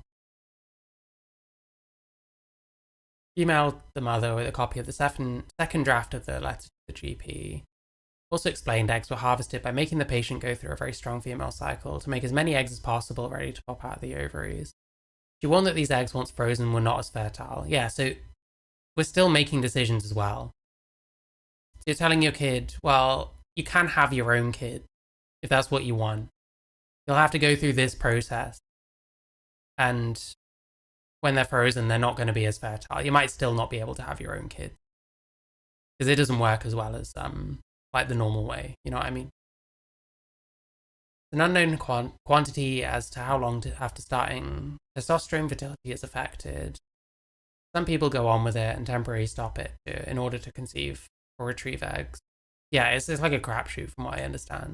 You don't really know how long it'll take to make you infertile. I think it varies. Patient C's mother replied, made a couple of suggested alterations to the draft letter. I was more interested in the comment that appellant made below, that the process can be done whilst on blockers. That didn't seem possible to me. Yeah, how can you go through a very strong female cycle, if that's what we're calling it? How can you go through that whilst on blockers? You'd have to like pause them in order to do that.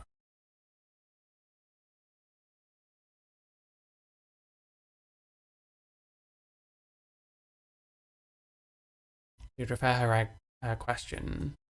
No evidence it was ever answered.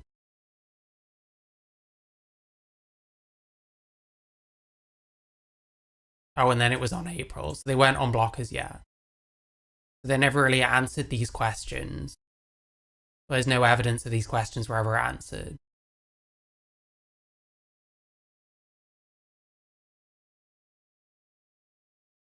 Oh, and they stopped taking puberty blockers following an apparent change of mind. I thought she said before that none of her patients ever desist or ever change their mind.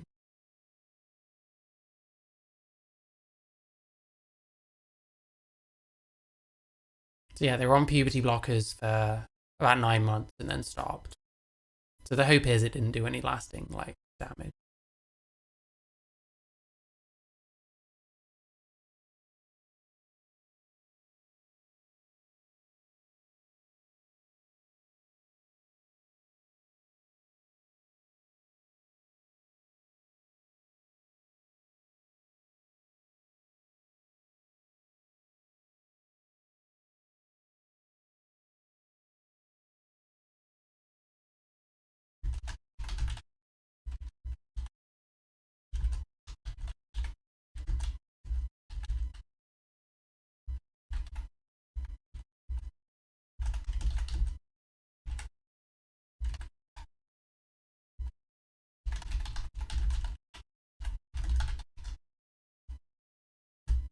How am I wording this? Clarifying questions about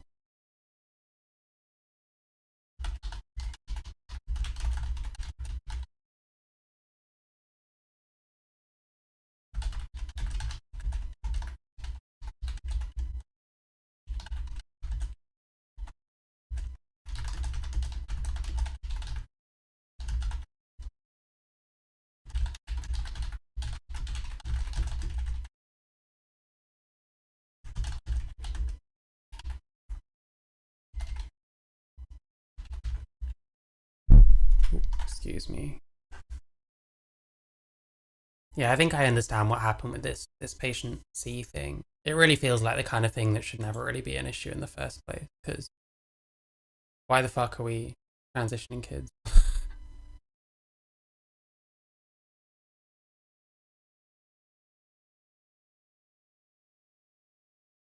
They're saying that it was discussed with the mother, not with the patient, which isn't fantastic. But then how do you discuss like an 11-year-old's future fertility and whether they want their own kids? How do you even do that? So is this all about patient C? I was hoping there'd be more information about the other two as well.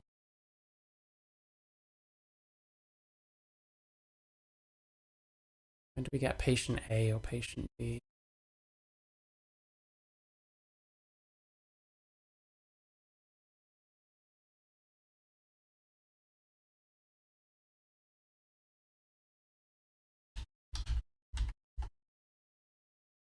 It finds patient C 170 times. Patient A, oh, that's not even patient A.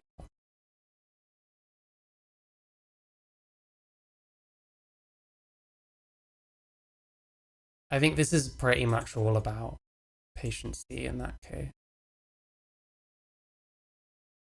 What were the claims again?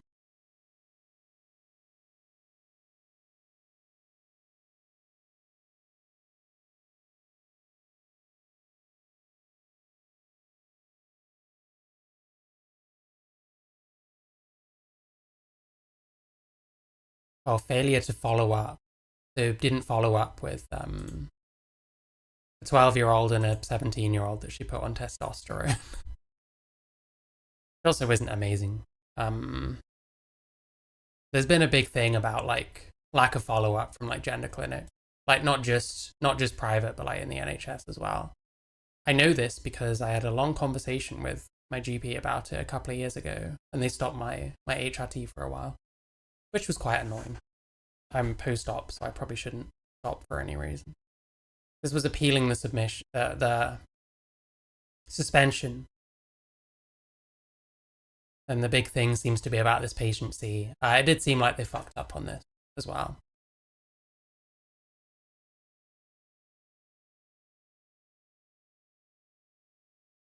So my understanding is she won this appeal, but she didn't come back to practicing medicine in the UK. I don't know where I'd confirm any of that.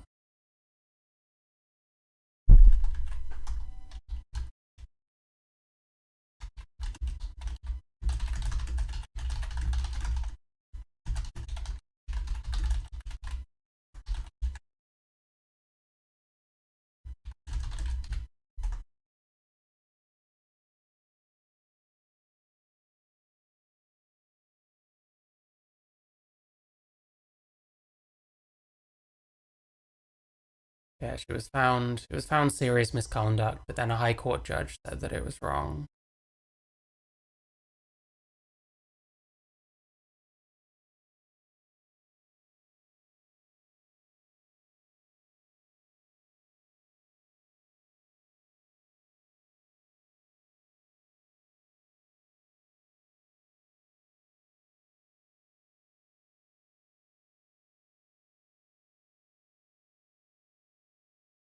Far from clear to me that what did take place should be strongly criticized.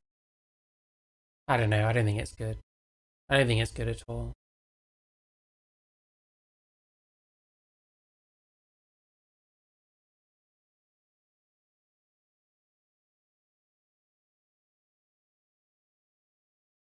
Yeah, it started in 2015.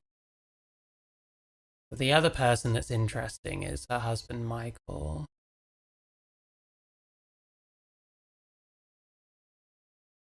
He was the one that was struck off. Helen Weberly was suspended, and then it was eventually overturned. Michael Weberly was struck off. I want to... I can't access this.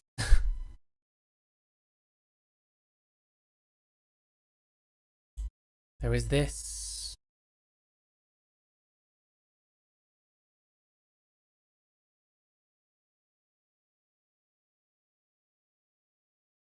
Yeah, hang on a sec.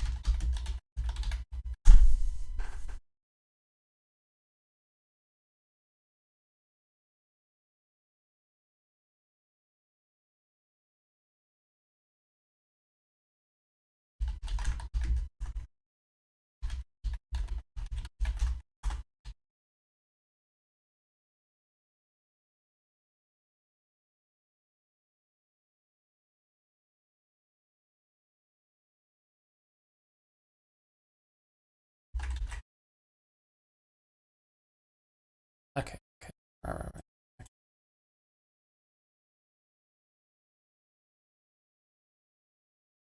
I think they probably use blockers as well. I can't remember. Although they probably can't, because I think it depends. I was on Decapeptyl, but that was just a few months leading up to my surgery.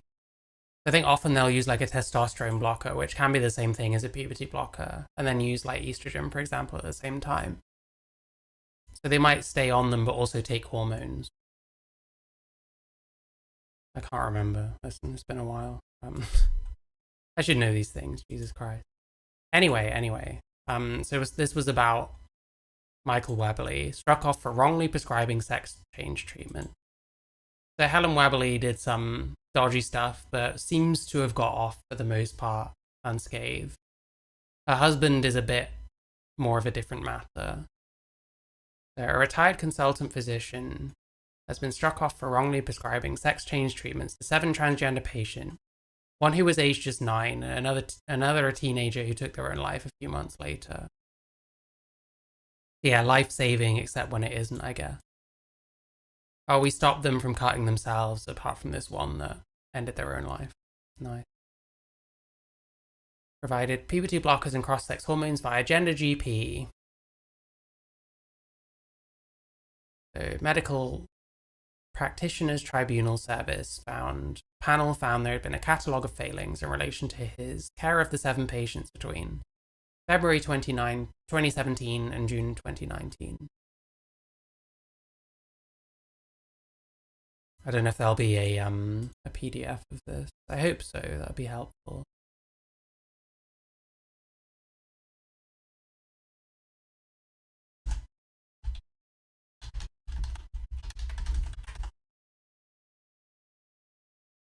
This is Helen Webley again. Amazon Web Services.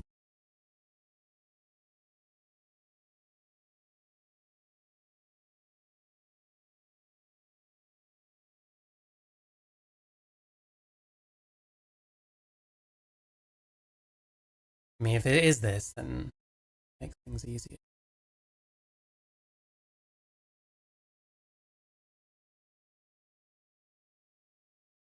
Yeah, May 2022. Okay, this might be very helpful.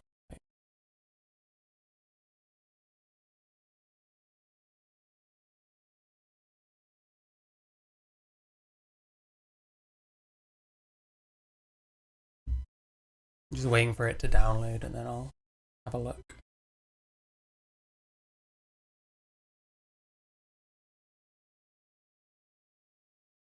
Okay. Car.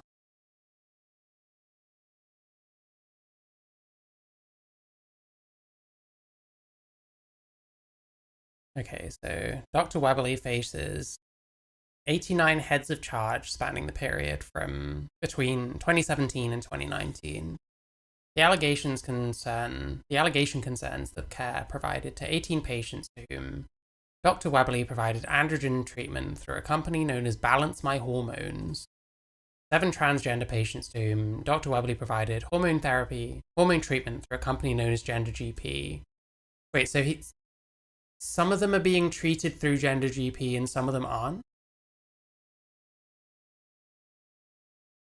I wonder why it would be like that. That's really strange.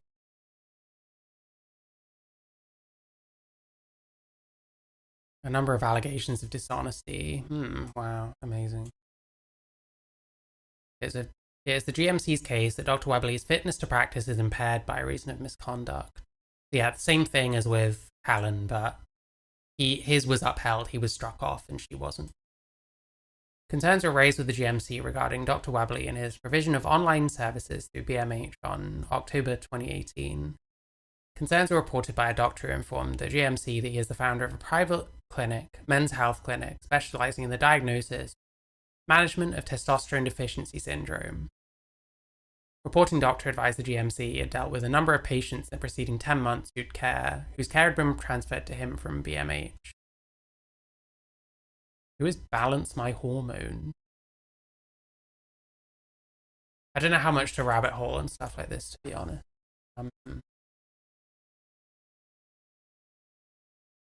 It's still a thing. It's got 4.9 on Google reviews.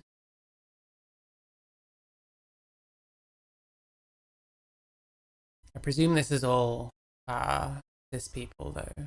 They probably don't. TRT. Oh, testosterone replacement.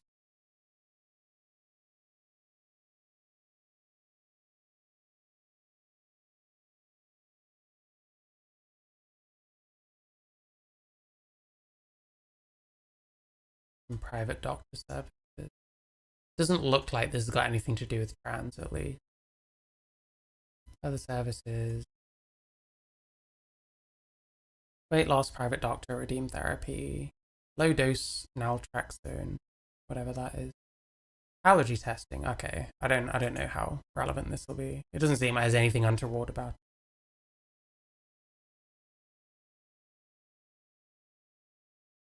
Okay. Many of these referral patients had apparently raised concerns with the doctor at MHC in relation to the treatment provided by Dr. Webberley, specifically regarding a failure to hold face-to-face consultations, to conduct any examinations.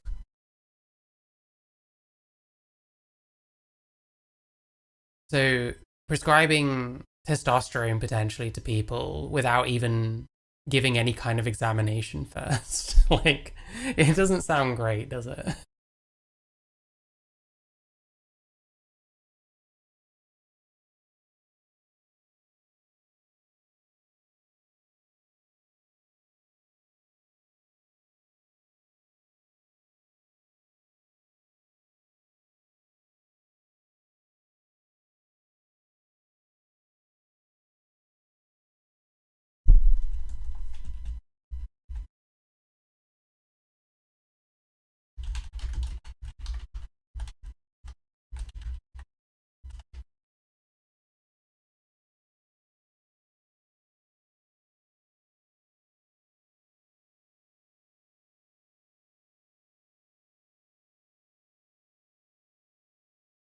Okay.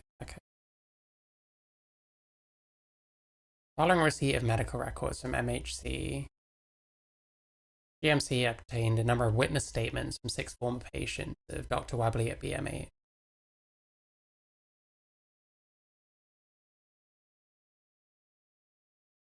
Overall, Dr. Quinton found his care and treatment of all 18 patients on which he could provide comment was seriously below the expected standard. In addition to BMH,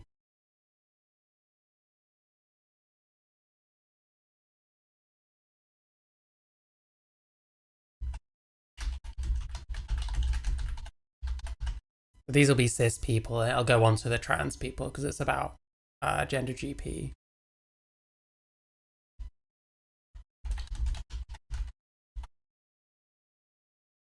So yeah, we'll get people that are being referred to him, presumably for hormone treatment, like testosterone replacement therapy. It'll be just men, you know.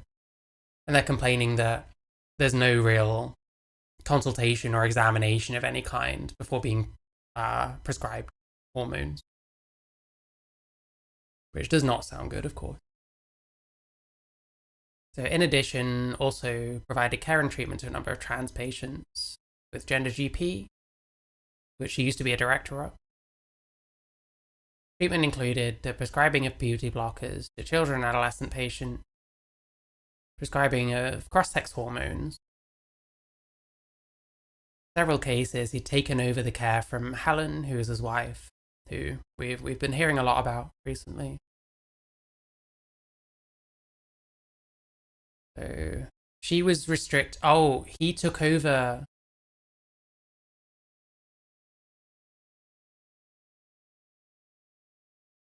Did he take over these patients because of the restrictions on her practice? It doesn't specifically say. I'm not sure. Maybe. So patient S.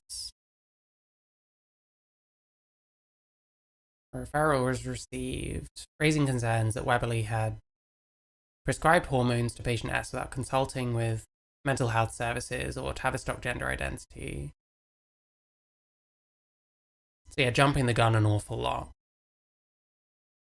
It seems like. Received an online referral from a GP.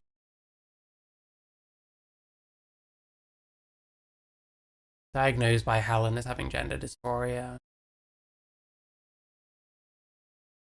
Began writing prescriptions for patient T on behalf of his wife following an imposition of an interim order. Yeah, so like, she wasn't allowed to do what she was doing for a while, so she handed it over to her husband.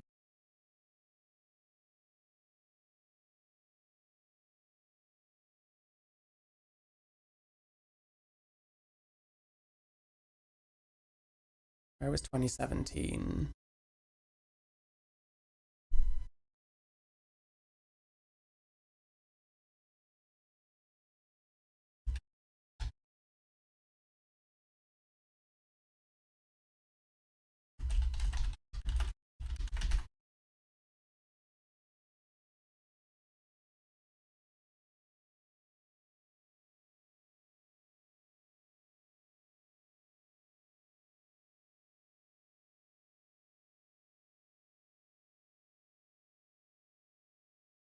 It's not super clear.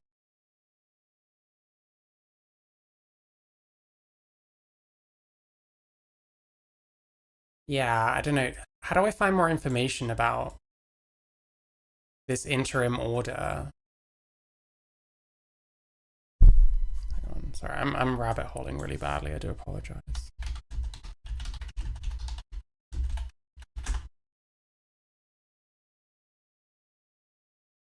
Okay.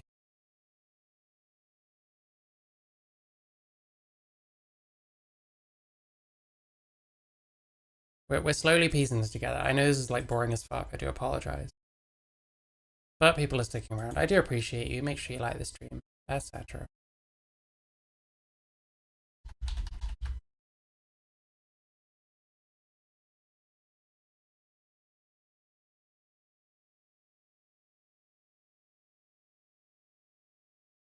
It's 2017.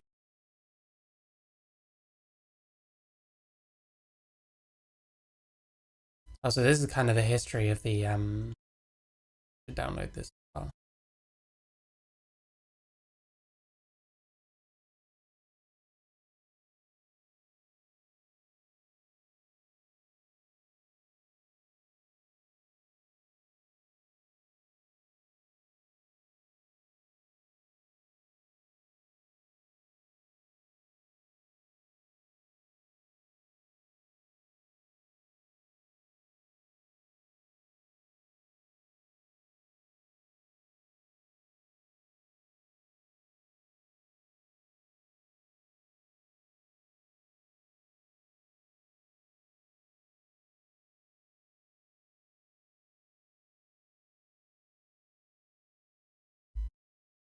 I love that you actually look stuff up and try and find out exactly what's going on. I appreciate that. Thank you.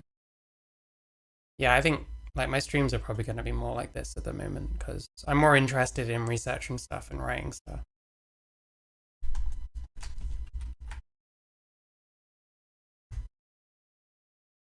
Yeah, so there was a interim order on her. Yeah, she had to be supervised when working with transgender patients. So what it looks like is that instead of doing that and continuing to work with trans people but being supervised, she was handing off some of her patients to her husband who doesn't have this order placed on him. And he was now doing it instead. And he seems like he was doing far worse than she actually was. So this actually ended up being worse, I would say. So interim conditions of practice order were continued.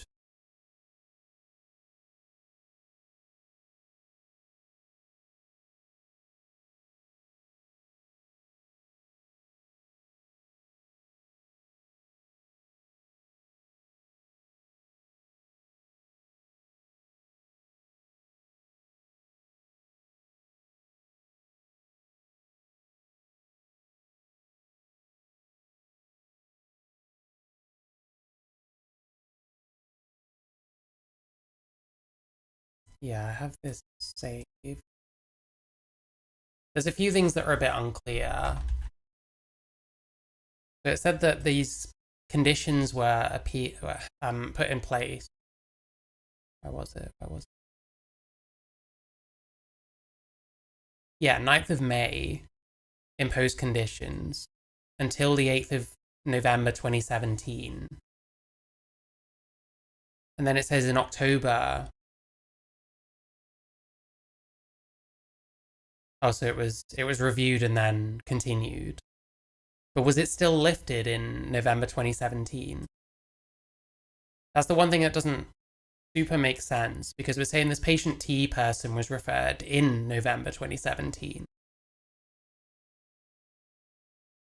And there's Dr. Patel, who is patient T's general practitioner.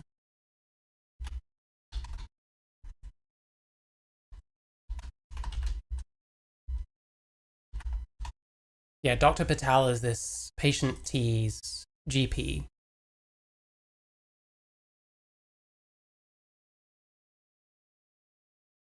Oh no, hang on. Dr. Patel wrote to the GMC in November 2017. Okay. So it does make sense. And they're saying that he was just, this patient was just palmed off on her husband, because this would have been during the period of time where she was unable to do it. She wouldn't have been able to practice and like work with this particular patient unless she was being supervised. So rather than doing that, she just palmed a bunch of them off on Michael, who apparently was just handing out referrals or prescriptions or whatever, like candy. Dr. Patel had concerns regarding the treatment of patient T, as he was unsure exactly who bore clinical responsibility, whether Helen or Michael Weberly, and whether a relevant treating doctor had the necessary experience to do so. Yeah, so these are complaints to the GMC from patients and or nurses and or GPs. Okay, I understand now. But yeah, it's starting to paint a slightly unsavory picture, I gotta say. And you could say it's, oh well, we see it as like life saving, so we're gonna do it no matter what. You are still like putting patients at risk. And yeah, I mean, at least one of them apparently ended their own life, so not fantastic. So what was patient S?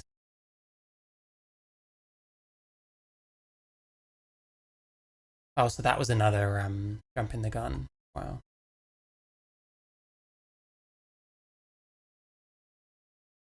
Patient U. Prescribed testosterone gel by Dr. Weberly under the Gender GP service after only a telephone conversation. Yeah, these are people that are getting extremely quick prescriptions from these people.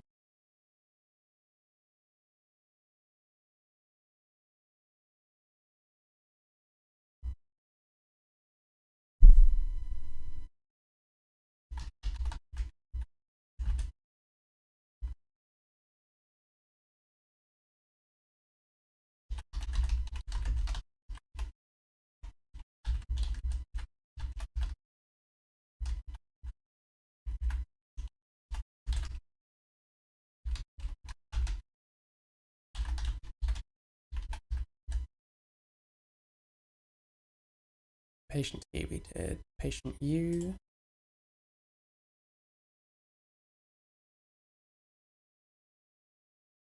So assessed by Helen and then prescribed testosterone by Michael. So one assessment and then you can get hold of testosterone, which is very powerful stuff, by the way. Patient V. 9-year-old who was born female and now lived as a boy.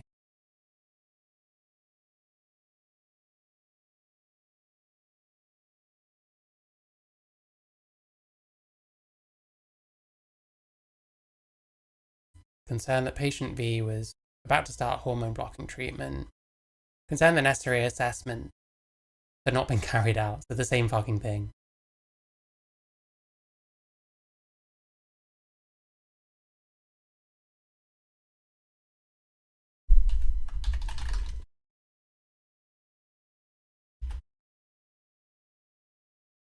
As a 9-year-old as well, which is crazy. So you talk to a 9-year-old. Hey, do you want testosterone?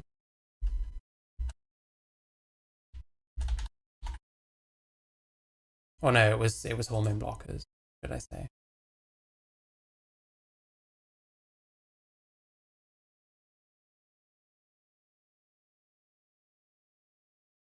Yeah, patient W.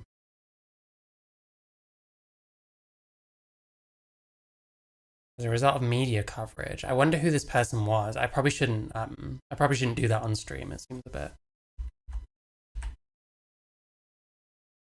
seems a bit gauche or whatever. It seems a bit dark. I don't know, I can't think of any names of people that it might have been.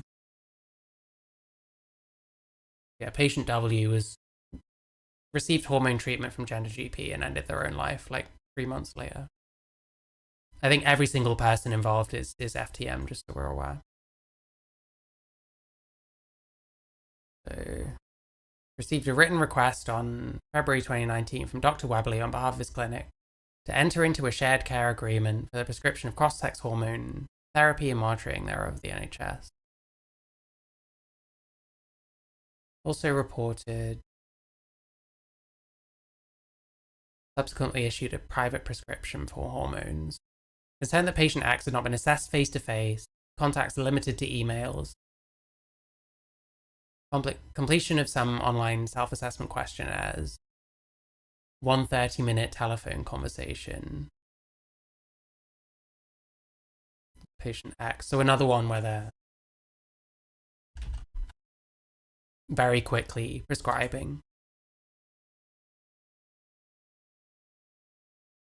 Patient Y.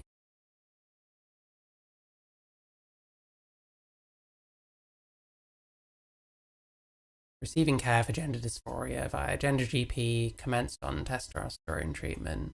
Testosterone. Concerned at the apparent lack of consultations. It's just the same thing over and over again. The same thing over and over again. So like 5 of the ones mentioned here, I think it was it 7 total that were like trans, and then the rest of them were from this balance my hormones thing. Again, saying that there wasn't much in the way of like consultation, there wasn't much in the way of assessment, it's just, here's some hormones. Like this Dr. Michael Weberly seems more like a yes man than anything else. And bear in mind, a lot of this shit is all about like patient-led care. So it does seem like we're trying to get like quick turnover. We're giving people what they want just right away. Because someone's got a gender identity and that's the done thing, which seems pretty rash in my opinion. Lack of apparent consultations with the exception of a 20-minute Skype chat with a counsellor, followed by a 30-minute appointment with a nurse, after which prescription for hormones was issued. So they never even talked to a doctor.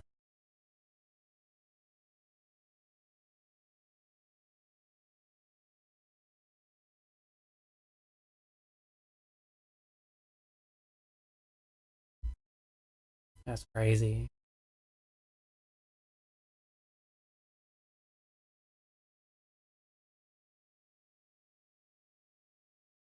All medical advised prescriptions provided by doctors who work outside the UK.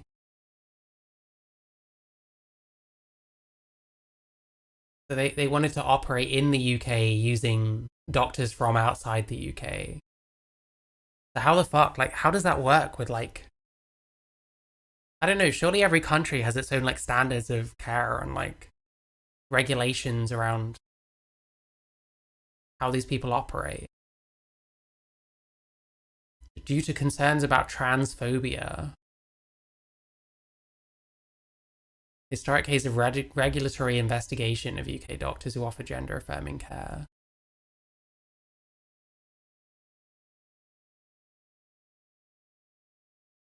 That sounds really sketchy. Why? I don't know, man. That sounds really sketchy to me.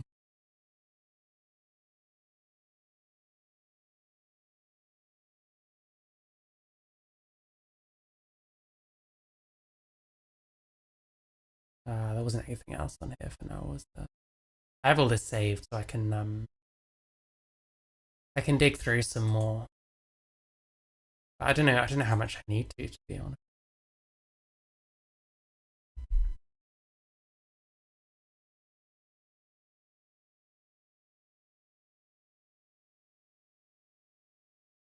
Yeah, and there's the kind of the pattern of circumventing regulations. One of them gets in trouble, they just hand over care to the other one. They avoid using UK-based doctors, so they start using people from foreign countries.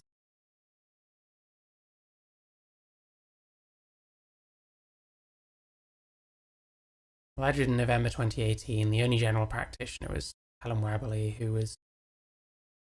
she was still suspended in 2018. Jesus.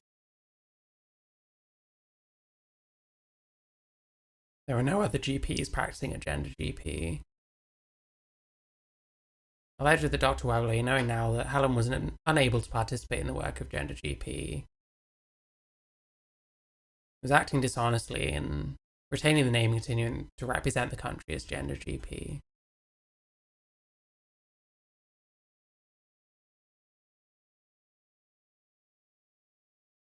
Online GP Services Limited.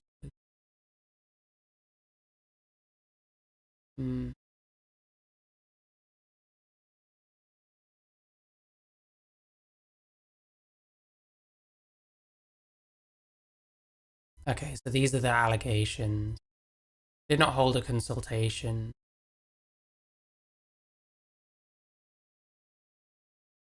Did not elicit details of all sorts of things. Prescribed testosterone. It's going to be, I bet it's the same thing over and over again. Which at least makes it easier to, yeah.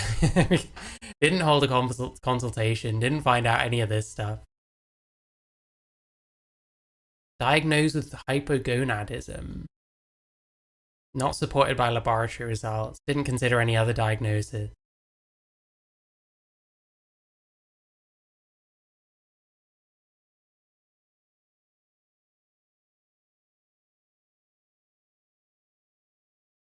Did consult with patient C. Failed to get an adequate medical history. Bearing in mind we're prescribing testosterone to people. Again, it's strong stuff. Did not conduct tests adequately. Patient D did not hold a consultation.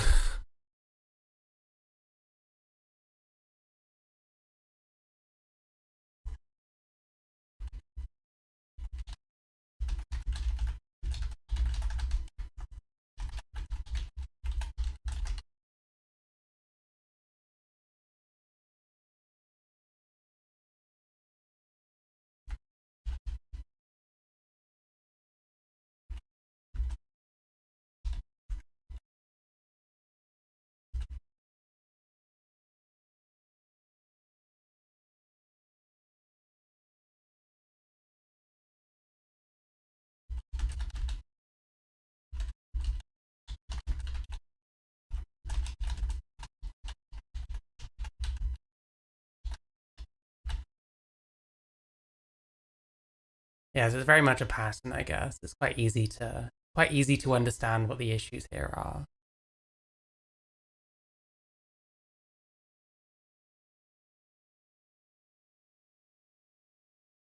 Didn't hold a consultation.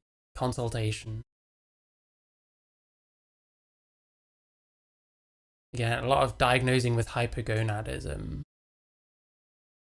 Didn't perform any. How do you tell that someone's got hypogonadism if you don't perform any physical or mental health examination?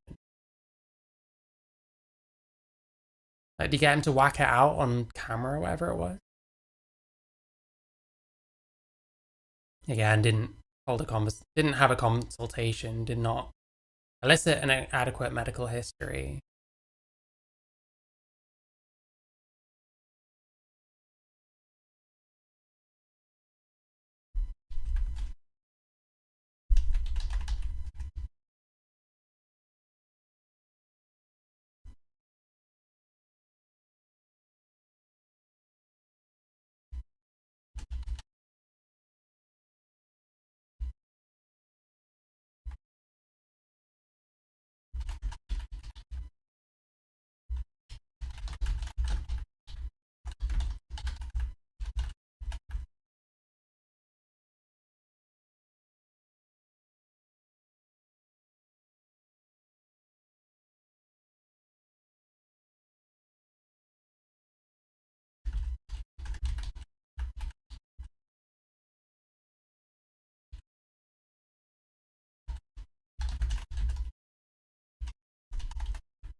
Yeah, you wonder if does it seem kind of money oriented? Does it seem like we're kind of just trying to sell them a treatment? And maybe hypogonadism is just what they go for, you know? If you didn't do any physical examination and then just gave them hypogonadism, okay, well that's the reason why you can now take testosterone.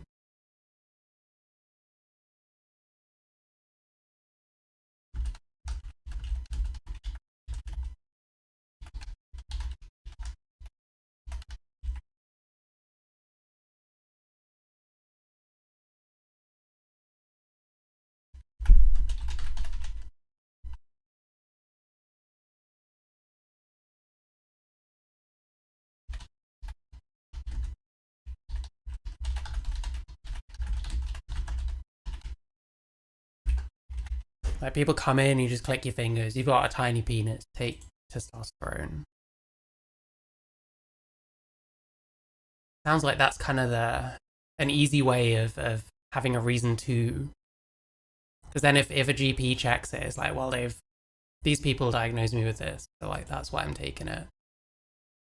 But maybe he just wants to hawk this stuff on people, you know. We actually consulted this one.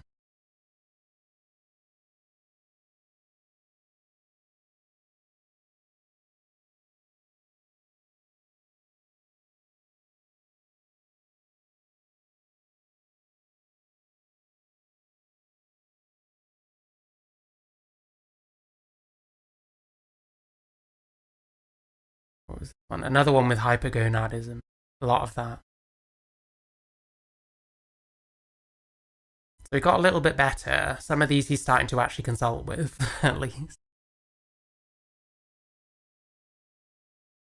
More hypergonadism.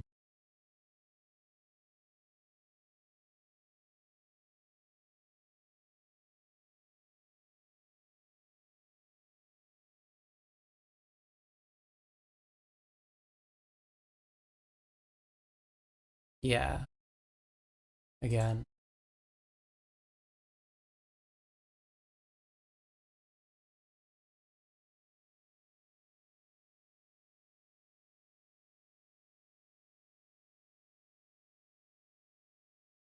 And so he wasn't something about consent forms as well.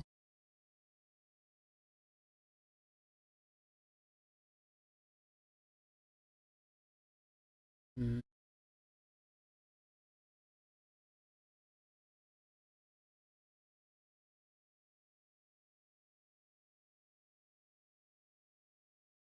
This one didn't estimate testicular volumes, but still said that they have hypergonadism. So how do you have hypergonadism if you didn't actually check the size of the gonads, you know? Hasn't made much sense.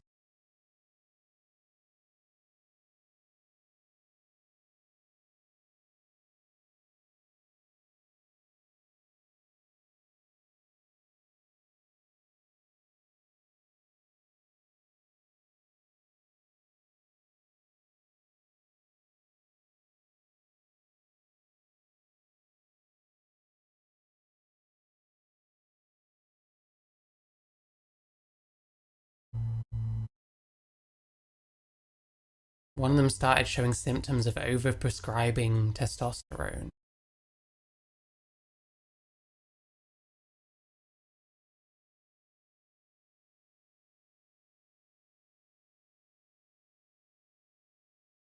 This patient RRS is where the trans ones are. These are all, I think, just men.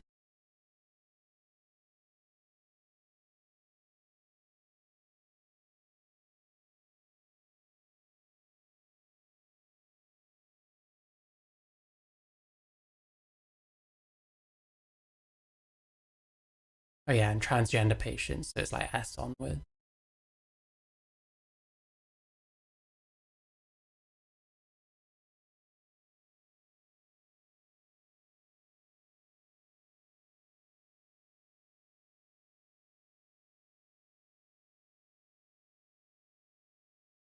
But relied on opinions of counsellors without adequate qualification.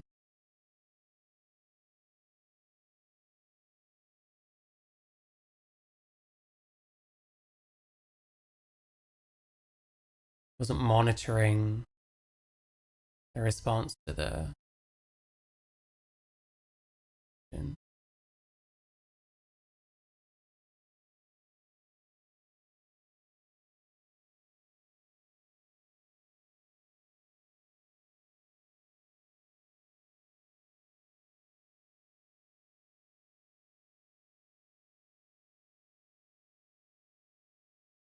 yeah, and this suggests that they did this without telling them. Hang on, sorry.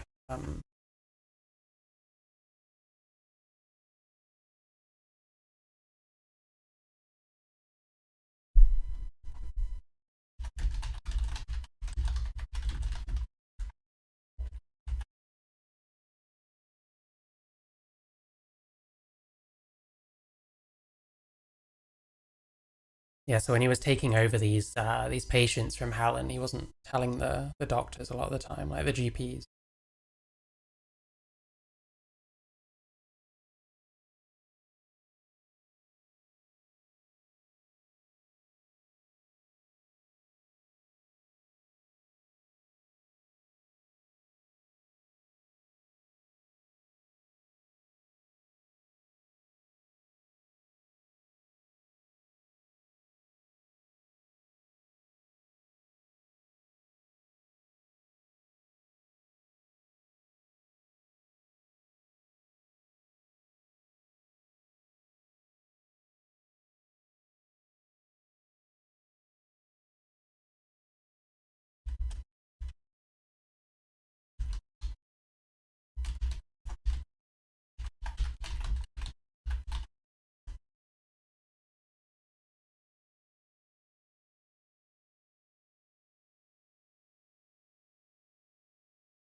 Just looking for any more patterns that I can note down really quick.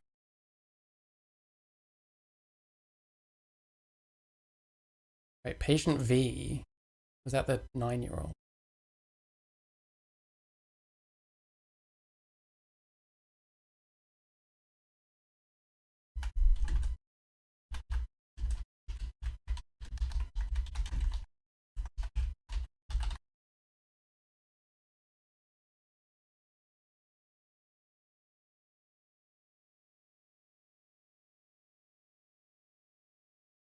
I mean, bear in mind, these are all what has been alleged to happen.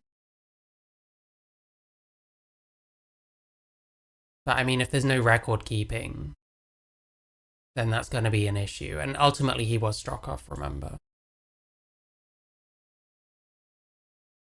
Didn't obtain informed consent.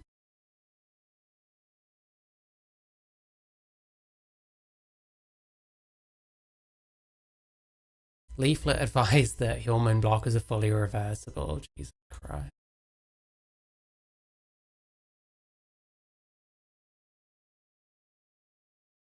And he wasn't qualified in pediatrics by the look of it.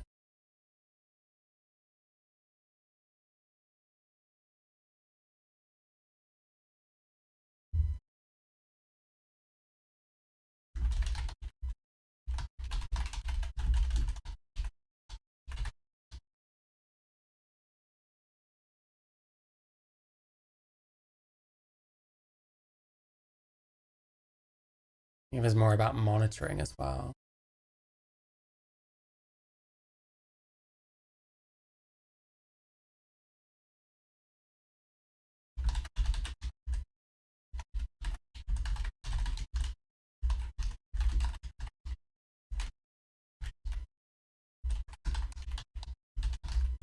Yeah, like fully reversible. Saying that puberty blocks are fully reversible, that strikes me as like activist speak, if anything. I remember that flying around like years ago. It always seemed very, very dodgy. Yeah, without necessary qualifications and training in things like pediatrics. Not great. Not great if you're working with kids. Patient W is the one that ended their own life, I think.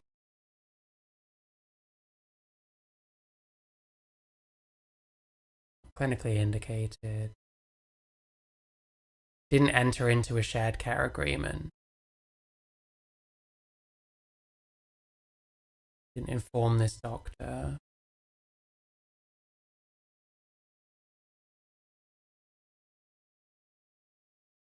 His expertise was as a consultant gastroenterologist. That's odd.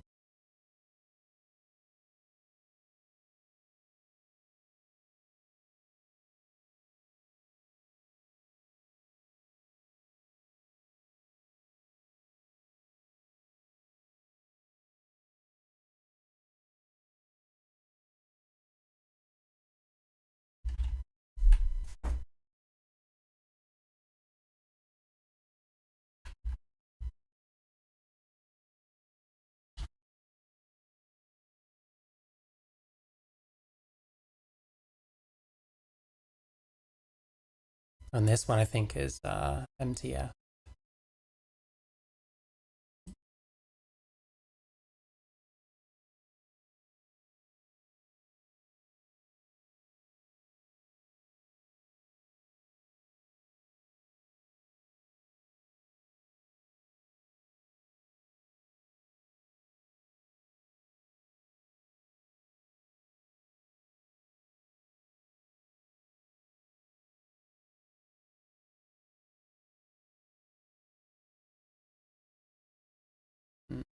And patient Y, I think, was the last one.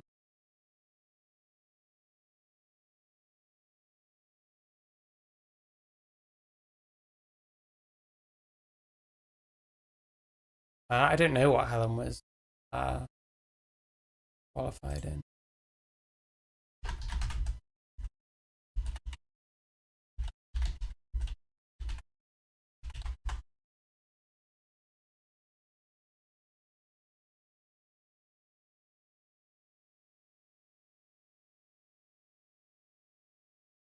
I'm not really sure.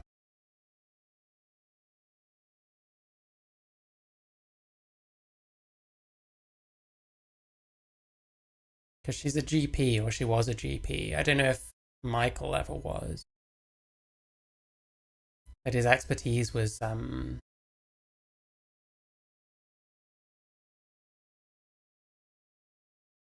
gastroenterology or whatever. Consultant gastroenterologist. So he wasn't a GP, I don't think.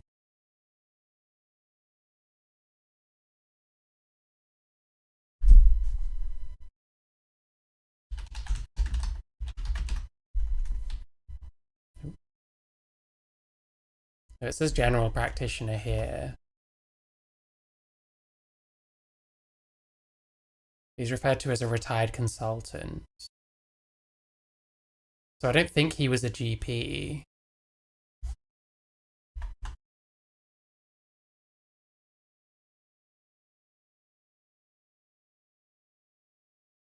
Yeah, so I think Helen Weberly would have been fine, I guess, as a GP, but I don't think he was. He was a consultant.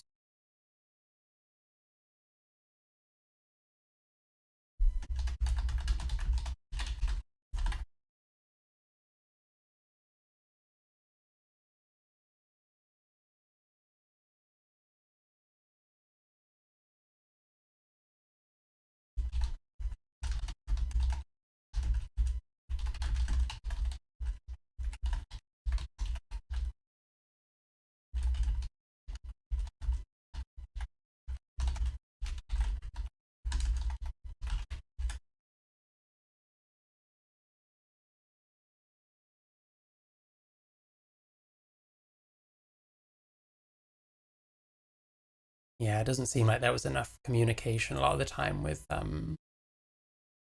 like GPs and with mental health and stuff like that.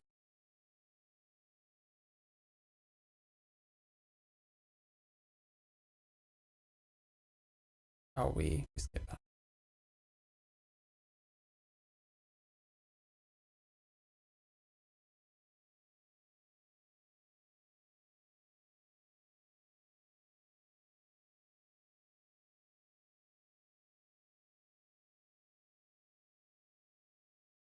Yeah, there's quite a lot of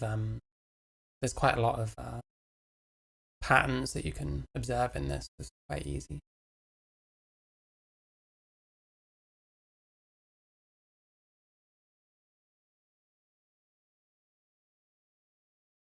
The operating method of Gender GP was motivated by efforts to avoid the regulatory framework of the United Kingdom.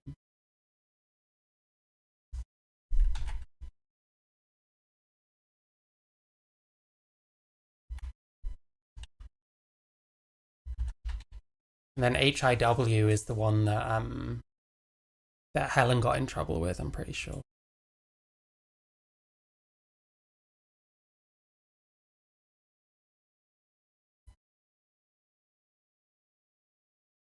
This whole, it's called Gender GP. Does that mean if there's not a GP that's false advertising? I don't quite get this particular charge.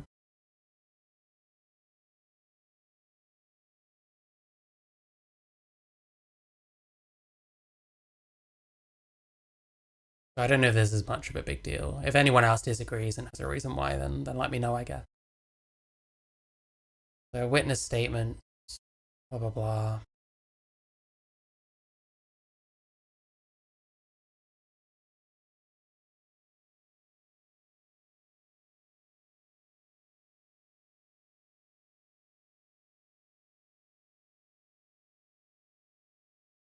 Get a whole lot of stuff about hypergonadism.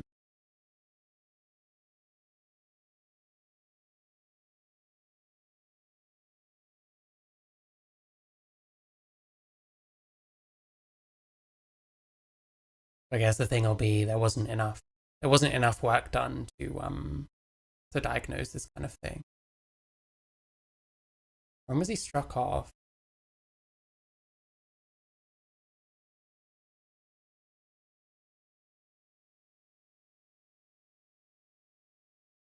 And when is this from? I think. Yeah, this is from 2022, so I guess this is working from this whole thing.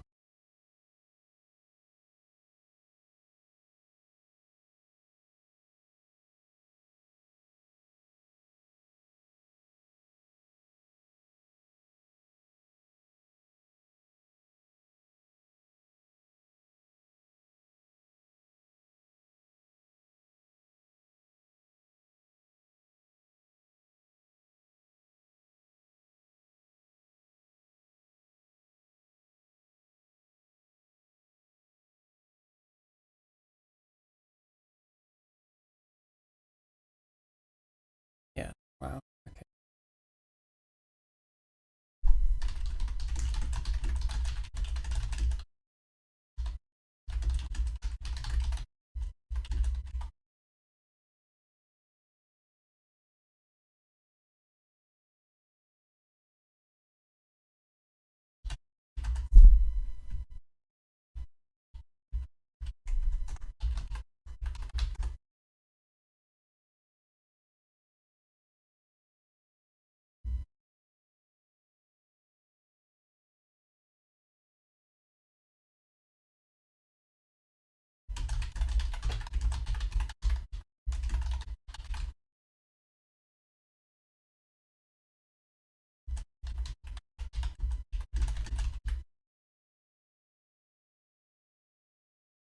Yeah, I think that's.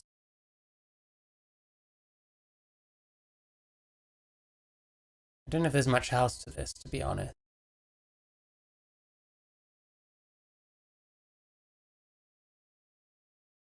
We're chased by bailiff. Yeah, I'm wondering, on Reddit.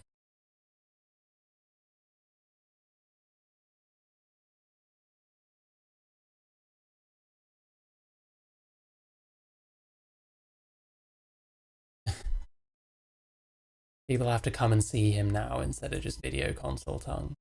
Consulting. Nice.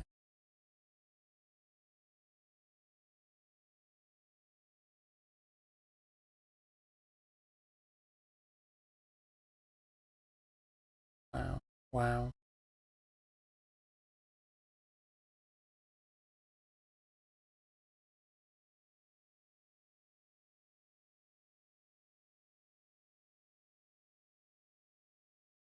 Oh, and then there was this as well. Wow. Yeah, it all seems pretty dodgy. I guess the picture you get of it is that they want to give the patients what they want. They're not really doing enough work to make sure that these patients should be getting this kind of care. I should really go through a lot of the weird Twitter videos and stuff. Hi Louis BM4W5Y. I hope you're good.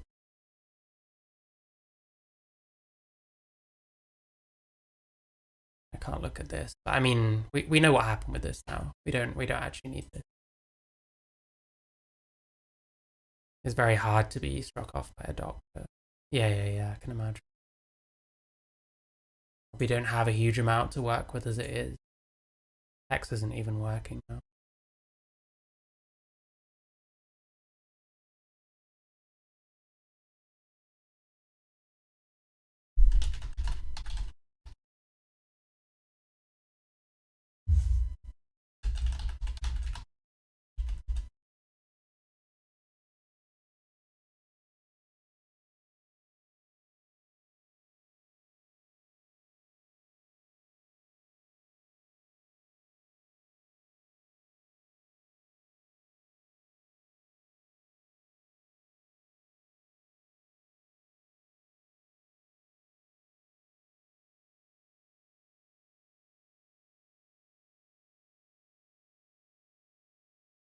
You just love when you hit save on something, instead of saving, it starts not responding.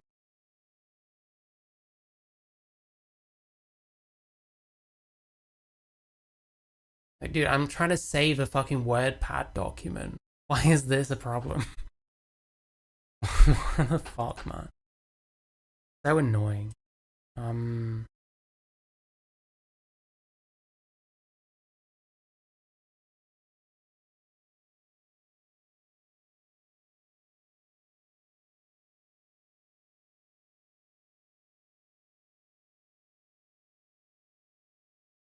James Linehan. Why have I heard of him? Did I see Edge of the Matrix's most recent video? Probably not.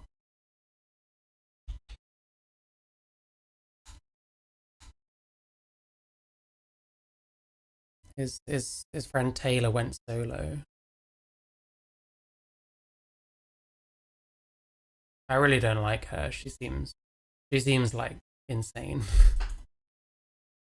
Literally.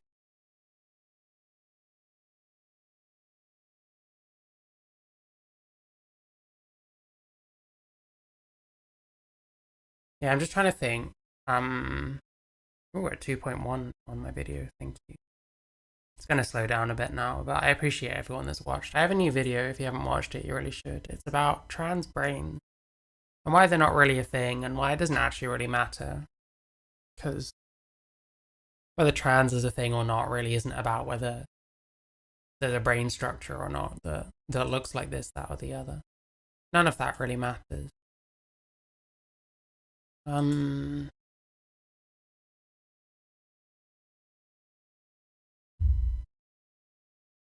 there's a lot of noise. It's picking up loads of noise today for some reason. I think I have it turned up a bit louder.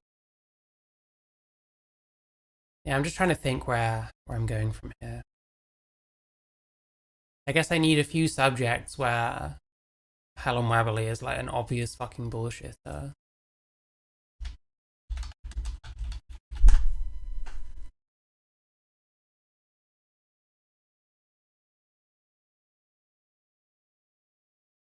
"10 questions parents of trans kids are too afraid to ask." Yikes.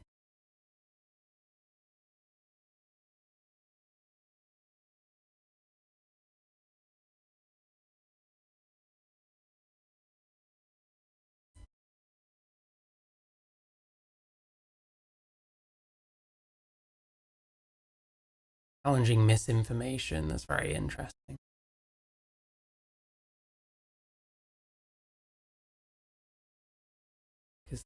Or entering puberty. Content warning. This woman makes me feel ill, but she talks so much bullshit that I can't let it go. Listen to this, or put your earplugs in and listen to me, one of the two. So puberty blockers are kind of nice way of saying chemical castration. It's the same drugs. What is chemical castration? Right. Castration means chopping testicles off. Yeah, so turning them off chemically instead of chopping them off. Usually sheep. What actually trans women and trans feminine people would actually really like to have that done, many of them. Chemical, we're talking about medication here. Why can't she just say medically induced lowering of testosterone? This is just about language. Who fucking cares, bro? Which is perfectly reasonable and perfectly done in many, many medical situations. But look what she says it's done in. It's literally the same drugs as they use for male, paedophiles who agree to. Anyone else think that she's a little bit obsessed with paedophiles? At the same time, like, I fucking hate this person. At the same time, like, it's the same drug used for something else. I mean, that is kind of normal, It's not the massive own that Helen Joyce probably thinks it is. And the way she just brings it in just to see whether she can make that connection between trans people and people who've committed heinous crimes. She's really dangerous here. Take drugs to dampen. It's not dangerous. That's a pretty retarded thing to say. I don't think that what she's saying, like, it's a bit worthless, but down their sexual urges. And actually, I'm a doctor. Do you know what? I've never, ever, ever prescribed a GnRHA agonist to a paedophile or any other criminal person, actually. These drugs are used to dampen down testicles and dampen down ovaries. They're used in endometriosis to stop the ovaries working, and they're used in prostate cancer to stop the testicles working. And then they're used in cases where puberty is not ready to start yet, whether it's precocious puberty or whether that's in transgender youth or whether that's in older people who don't want their testicles and ovaries producing the wrong hormone. So where she gets this authority to talk about chemical castration in and reducing sexual urges in paedophiles, it's just bull. How is that? Why is everyone so stupid? How is that bullshit? It's true.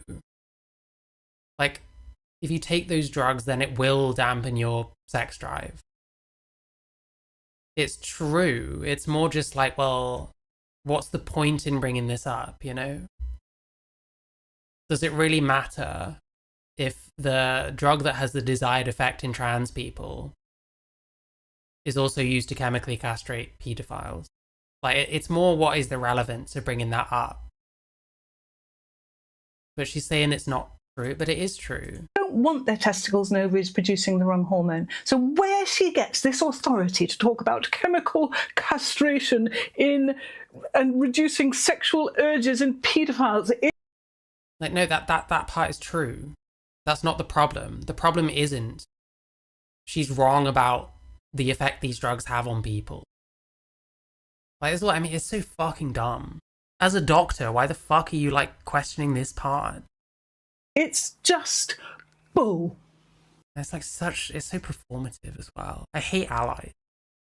Doesn't matter if they're literally a fucking medical practitioner. You're still an ally. An ally is a slur around here. A slur that is used for good. Fuck. And destroy their ability to have erections. So the idea is that yeah, this is what happens when you take that. That's just true. That's not the problem. Oh my God. Give this to a child who is approaching. And we're talking about giving it to children. So the relevance will be here. This is quite a severe thing because it's literally used for that as well. You know? And it does seem like that's a very specific example used to elicit that kind of thing. Other things it is used for other than pedos. It's used for like cancer and stuff, like prostate cancer.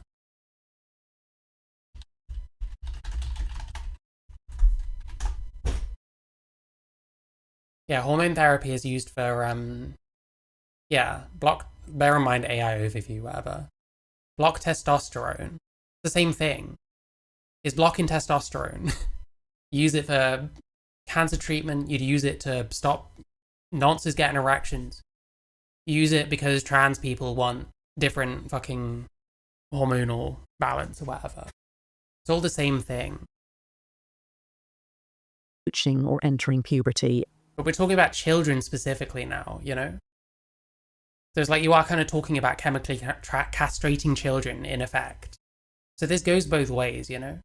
Actually, you don't. Because a child is someone who is earlier than puberty. An adolescent is somebody who has... This is pedantry. ...started puberty. And you only give puberty blockers once puberty has started. Okay. So it's not at all normal to refer to a 14-year-old as a child. Got it. Otherwise, there ain't nothing to block. And it's... That was worthless. Okay, wow. It just completely throws a spanner in the works of the thank you, Glow. I'm glad you like it. Process whereby you grow up. No, it doesn't. You don't just grow up when you start puberty. You grow up from the minute you're born until... I don't know, until the decline and when you're just about to die, I guess. But it doesn't stop you growing up. It just stops the physical development of the secondary sex characteristics that don't match your gender. And the reason for doing this is because the thing... Doesn't puberty, like, doesn't puberty literally help you grow, though? I don't know. Commonly trans adults, like... An Americanism? Well, either way. It's a completely worthless point to even bother fucking going on at. adults who identify as trans say, "Oh, mistake, called them trans adults, actually acknowledged that adults can be trans. Oops, didn't delete that bit, did you?" What? Doing this is because the thing that commonly trans adults, like adults who identify as trans, say, "Oh, mistake, called them trans adults, actually acknowledged that adults can be trans. Oops." This is the title of the video, by the way. I'm loving the fucking Femios pause every 3 seconds to point out something nobody gives a shit about thing, but like, where's the erasure of trans people here? Didn't delete that bit, did you, Joyce? Especially the men, is that their great sorrow is... So why would Helen Joyce delete this bit? It's like, it would be them that did it, if anything. ...that they can't pass. You fucking bitch. What do you know about trans people and their ability? Didn't delete that bit, did you, Joyce? Especially the men, is that their great sorrow is that they can't pass. You... This is true. I'm sorry, that's just true. You fucking bitch. What do you know? This is going to be an amazing clip, by the way. I'm going to be able to use that. About trans people and their ability to pass. Bro, all I will say to this is I had a former WPATH therapist in my Discord. And when we were talking about like whether puberty blockers should be used, whether child transition should be a thing, one of the reasons that this person, whose name is Amaya Deakins, by the way, one of the reasons that person gave was like, oh, well, you've got like sex workers in like South America, and if they look better, they'll be more safe and less likely to get murdered. But I'm sorry, man, that's just true. That's just true. A big thing is like these older trans women that regret they didn't get it done sooner because they don't pass now. This is just true. Like, actually listen to some trans women. Actually listen to some of them. I don't know how you can be so cruel. So once absolutely nothing again, wow. Testosterone has done its thing, that person's just not going to be able to pass as a woman. Okay, hands up. All of the beautiful trans feminine people in this world who did go through a pandering testosterone puberty and also live absolutely perfectly happily as a woman. Like pretty much never. So the doctors thought in the 1990s that what they could do is they could stop the puberty and give the person time to think. She gets something right. And what we've known for at least 10 years now is that it doesn't give you time to think, it locks you in. What's this we know? What does she know? She's a bloody... There's literally studies about it.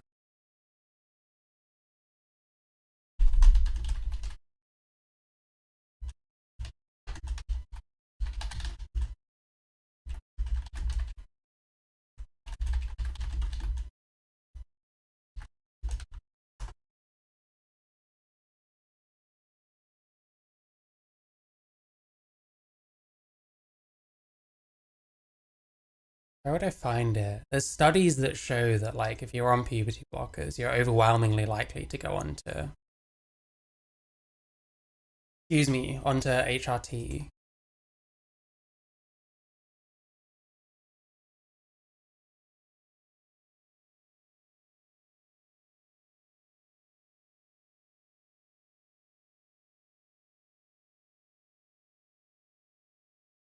I'm not sure where I'd find it.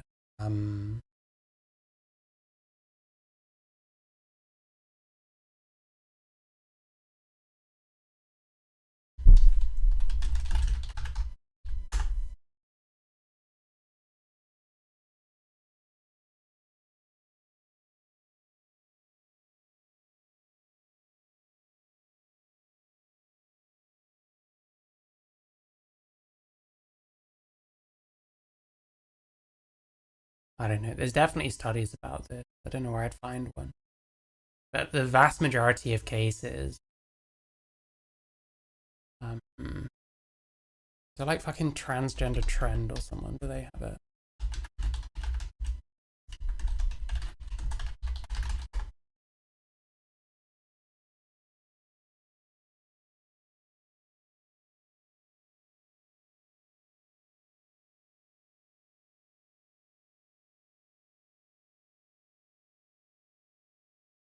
The Tavistock did a study, and 43 out of the 44 kids on puberty blockers went on to HRT.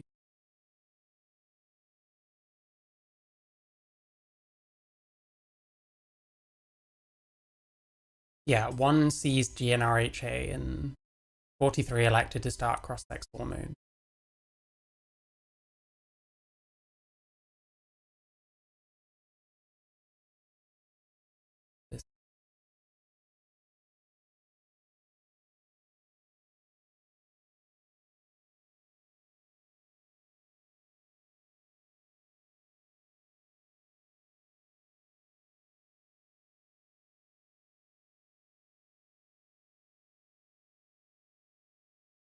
Oh yeah, it cites that Olson Kennedy study that she sat on.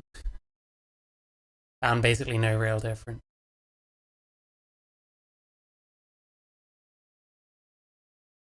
These people are like all super against the trial, which I'm actually not.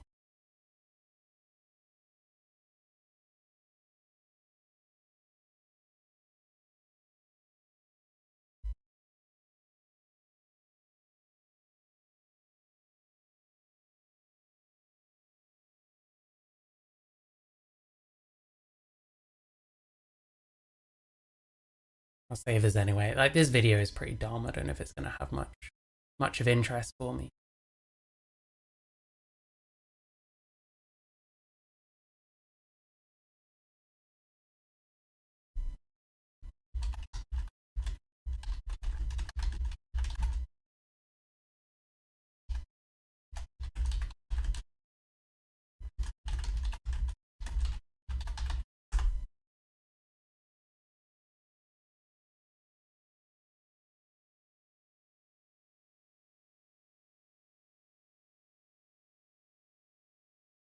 Bear with me, my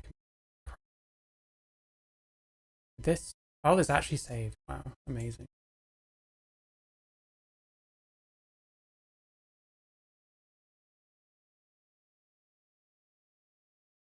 Statistician. She's not a doctor. She's not a psychologist. That's in the Hannah Barnes book. I should get Ms. Chief to send it to me again. It depends how relevant it is. Yeah, we get the oh, she's not a medical professional. Well, you don't have to be a medical professional to read studies. And if the studies say that basically everyone that is on puberty blockers, except for a handful, go on to HRT, then you're probably going to believe that to be the case. For at least 10 years now is that it doesn't give you time to think, it locks you in. What's this? We know. Because that's what she's talking about, and instead we're just doing this stupid shit. What does she know? She's a bloody statistician. She's not a doctor. She's not a psychologist. She's not an expert in gender diversity. She's a statistician, and she's like... What the fuck is an expert in gender diversity? What the fuck does that mean? What we know is that they don't give you time to think. They lock you in. What? Well, statistically, as per her area of expertise, the studies would say that yes, it does mean that you just go on to the next step. So it's not really time to think, in effect. It's amazing how easy it is to understand what this Helen Joyce person is talking about when you don't act like a performative dickhead and sit there just sawing the fuck out every 10 seconds, 5 seconds, 2 seconds like clockwork. Actually just think about it for a sec and say, this is what that means. You know? Is she on about? Okay, well, I get where what she's bringing that in. Okay, now the penny drop. Okay, wow, well done. She's saying that if you start puberty blockers, then it means that you end up going on gender-affirming hormones. Yes, because it was the right thing to do. There is no way that you'd know that. You're just making this up. Because trans people who want to stop that puberty will then opt to go on to the puberty that matches. Can you go through opposite sex puberty? I know, I really need to understand. I think I need to tackle this in this video, to be honest.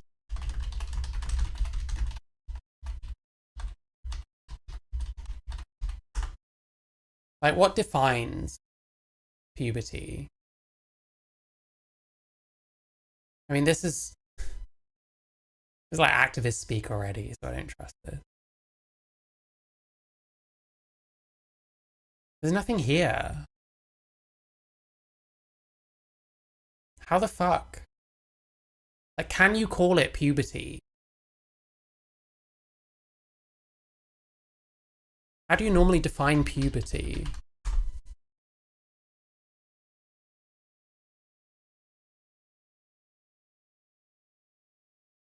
Natural part of development where your child's body goes through physical and hormonal changes to reach sexual maturity. Based on that definition, you can't go through puberty as the other sex, because you can't sexually mature. And isn't that the point of it? Isn't that why puberty happens? That kickstarts all of that.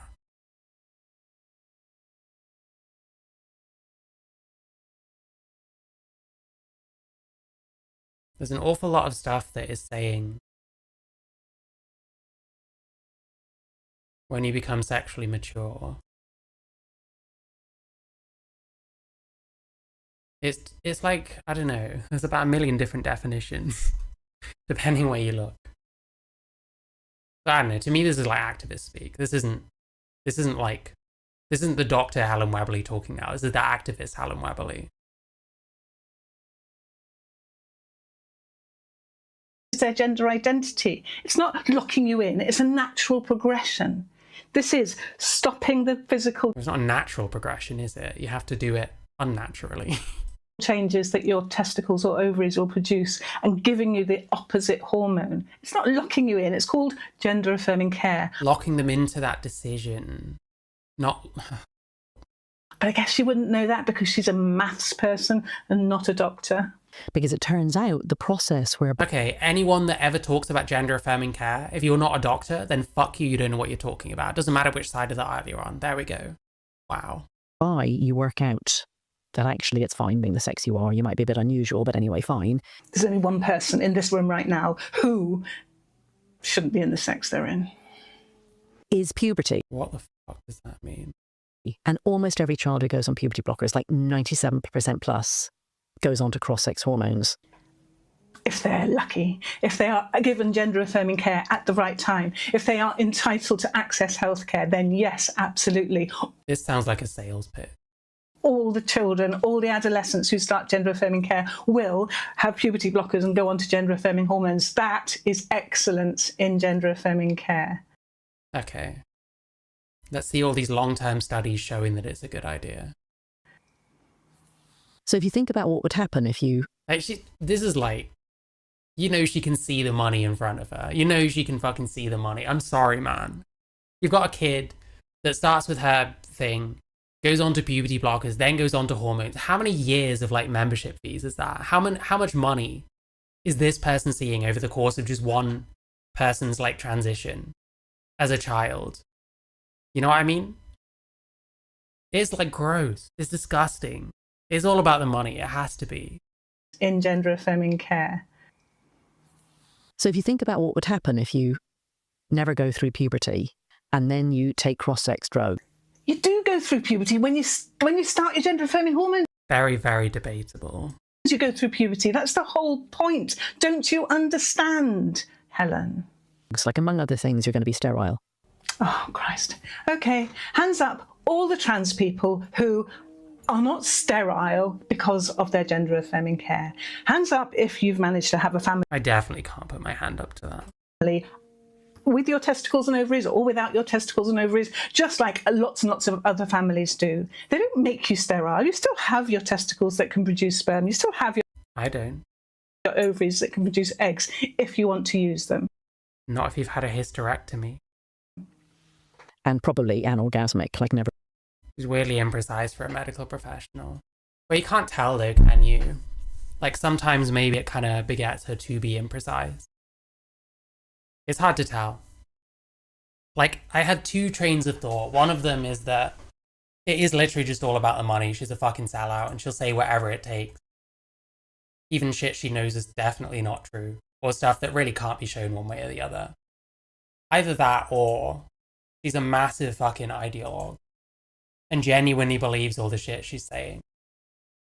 I really don't know which one it is.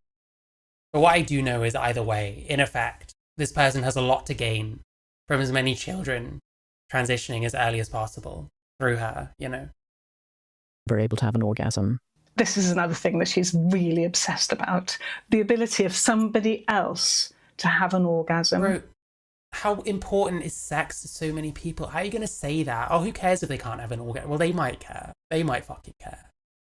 They might realize later in life, oh shit, I'm missing out on something that to lots of people is like a fundamental part of their human experience. You know what I mean? You're the one deciding that for people. I don't know why she's so obsessed with it. Really, perhaps she should concentrate on her own orgasms. What? Isn't it? Fucking Christ. That's disgusting. It doesn't matter, to be honest, if I don't come off the fence on this. Like, I can present both and present it as more of an open-ended question. That doesn't really matter too much. It's possible that she's an ideologue. It's possible she's a sellout. Either way, it's bad, you know. What trans people have told me is that sex can sometimes be pretty difficult when your body doesn't match your gender identity. But oh, okay, so just remove their ability altogether and expect them to be happy with it, especially when they made that decision as a child and might feel a bit different later in life. Wow, amazing. Very responsible adult we have here. But make those steps, do that transition, come out, get the body that matches your identity, and wow, how sexy do you feel and how amazing are your relationships? That's what people tell me. So I don't know who she's been listening to, but she's pretty obsessed with this non-orgasm. Yes, you have trans people that kiss your feet and tell you what you want to hear. Well done. Oops, maybe that's why she's obsessed. Your sexual organs in general won't develop. Little boys retain a little boy penis. Well, actually, they're transgender girls, and transgender girls don't really want a great big penis most of the time. Sorry, Helen. Girls' ovaries don't develop the ability for the eggs to mature. What is she on about? Honestly, these are transgender men. You just Google for a minute, right? Just Google for a minute. Transgender men pregnancy. Trans men pregnancy, trans guy pregnancies. You'll see trans guys who are pregnant. Their ovaries still work. Some of them. Doesn't that shit atrophy when you're on testosterone? Yes. And besides anything else, what Helen's talking about here is trans men that transition pre-puberty. Every freeze frame is like cursed. Is she on about? Honestly. For the eggs. Yeah, she's talking specifically about trans men that start their transition before puberty. I'm sorry, Helen. Girls' ovaries don't develop the ability for the eggs to mature. What? Like, if we're going to talk about, if I'm going to Google trans men who got pregnant, how many of those trans men got pregnant having transitioned as a child? I feel like I really don't think that's true. Like, the only way that they would have kids, surely, is by, like, freezing gametes and stuff. But then they're not going to put them back in them, are they? I don't know, man. I don't know. Does anyone know about this kind of thing? It really seems like she's, like, completely full of shit on this. What is she on about? Honestly, these are transgender men. You just Google for a minute, right? Just Google for a minute. Yeah, let's Google this and find out if any of them transitioned as children, or if they transitioned having already matured and then got pregnant. I find this extremely hard to believe. Transgender men pregnancy. Trans men pregnancy, trans guy pregnancy.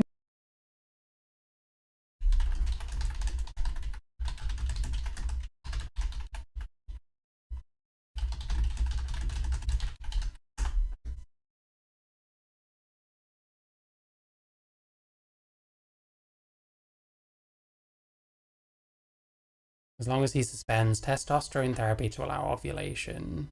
Maybe. So maybe.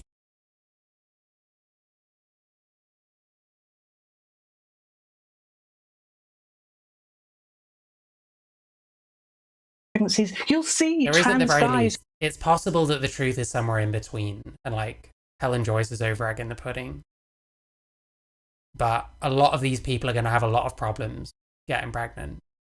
Who are pregnant, their ovaries still work. Yes, stop the testosterone for a minute, let your ovaries wake up, get pregnant, carry your child into fatherhood, and enjoy and love your...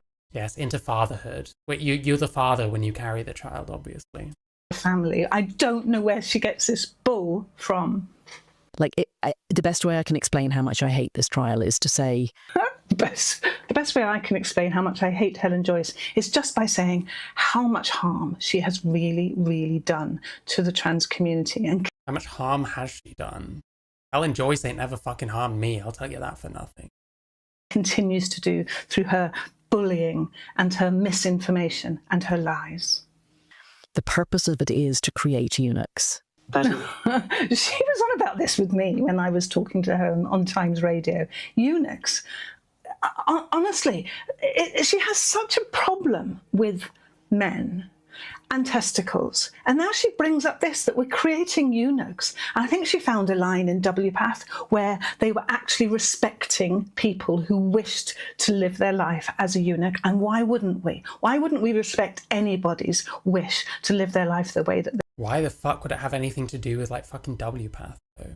That they want to live their life? If they ain't hurting anyone else, what is the problem? She, obsessed with orgasms, obsessed with paedophiles, and now obsessed with eunuchs. That is... When are we erasing trans people overnight then? That is the technical term for what they are doing to these children, is turning them into eunuchs. Technical term? I don't think she knows what a technical term is. It's all just bickering about how to word things. Everyone's going to word things differently. That's just how it is. We could stop bickering about it and be like, okay, by this she means this, and then this is why it's wrong. And then this might have actually been an okay video. But this person's a fucking idiot, so of course that wasn't going to happen. And the title's a complete fucking lie. Like, based on this, it sounds like people are literally trying to genocide trans people, and you watch it, and it's just an old lady shouting at another old lady for wording things differently to how she would. Look it up, Helen. Honestly, look up the technical term for eunuch and see if it says anywhere in there that is what you're doing to transgender children, because it's not. And to eunuchs. And actually, Spiked. Shame on you. Shame on you for interviewing her. Shame on you for giving her a platform to spout her lies. Yes, shame on you, TERF fucking podcast. Her information. Thanks for watching. Thanks for listening. So the title was a complete fucking lie. I'm so glad. I'm so glad. I could include this in the genocide part.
I'm regretting all my life choices right now. I have to say, the purpose is to sterilize. Sounds like a white genocide talking point. Clearly not the desired outcome, it should be effect. Yeah, like,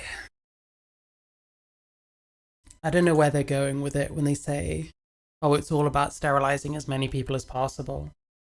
I don't think it's about that. It's about, they are sterilizing people. And when it comes to kids, children probably shouldn't, like, make those kind of decisions.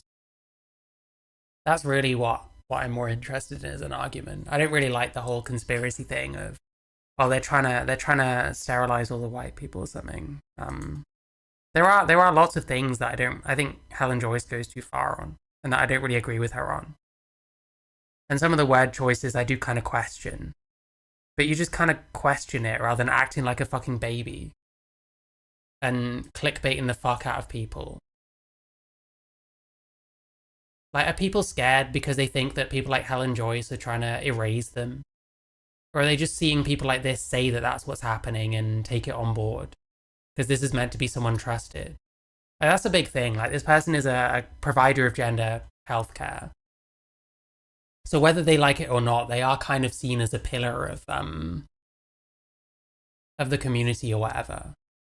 They are going to be seen as like a trustworthy figure. So when they're doing stuff like this, people are going to listen. So who's actually the one like trying to instill fear in trans people? Is it like TERFs saying like shit like that? Or is it people saying that that's what they're saying and being believed on it, you know? And like calling out how rhetoric like this fuels real world harm. Well, how does it? How does it?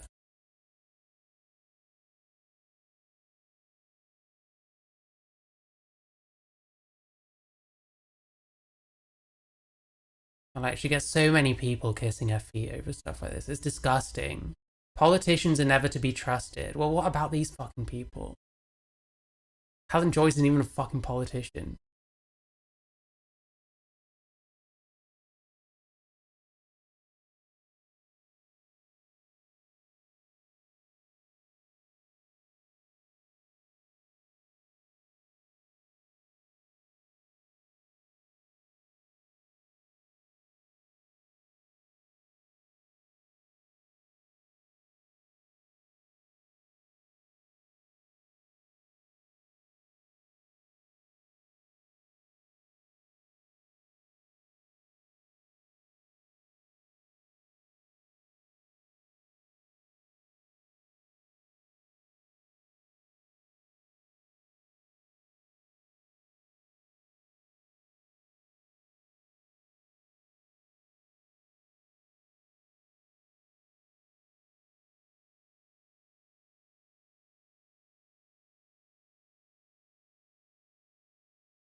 Yeah, I don't know. I'm regretting my life choices because I'm gonna have to watch more of this shit, and I'm gonna have to try and ignore all the stuff that is like basically designed to make me as irritable as possible.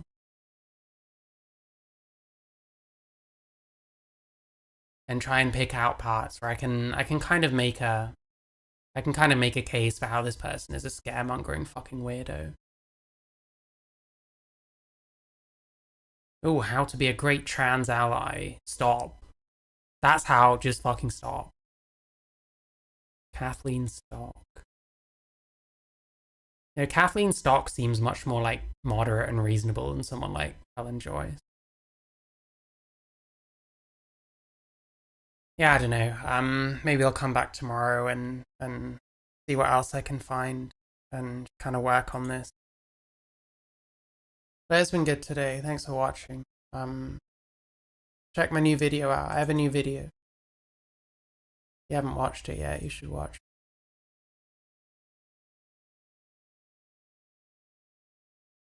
This one here. You should watch this video. Thanks to everyone that's watched it. I presume I'll come back tomorrow or the day after. I'm not sure which. I'll see what else I can find that's interesting on this subject and see if I can make stuff a bit more quickly and just kind of get video ideas moving along instead of stalling out, which often tends to happen. But yeah, it is what it is.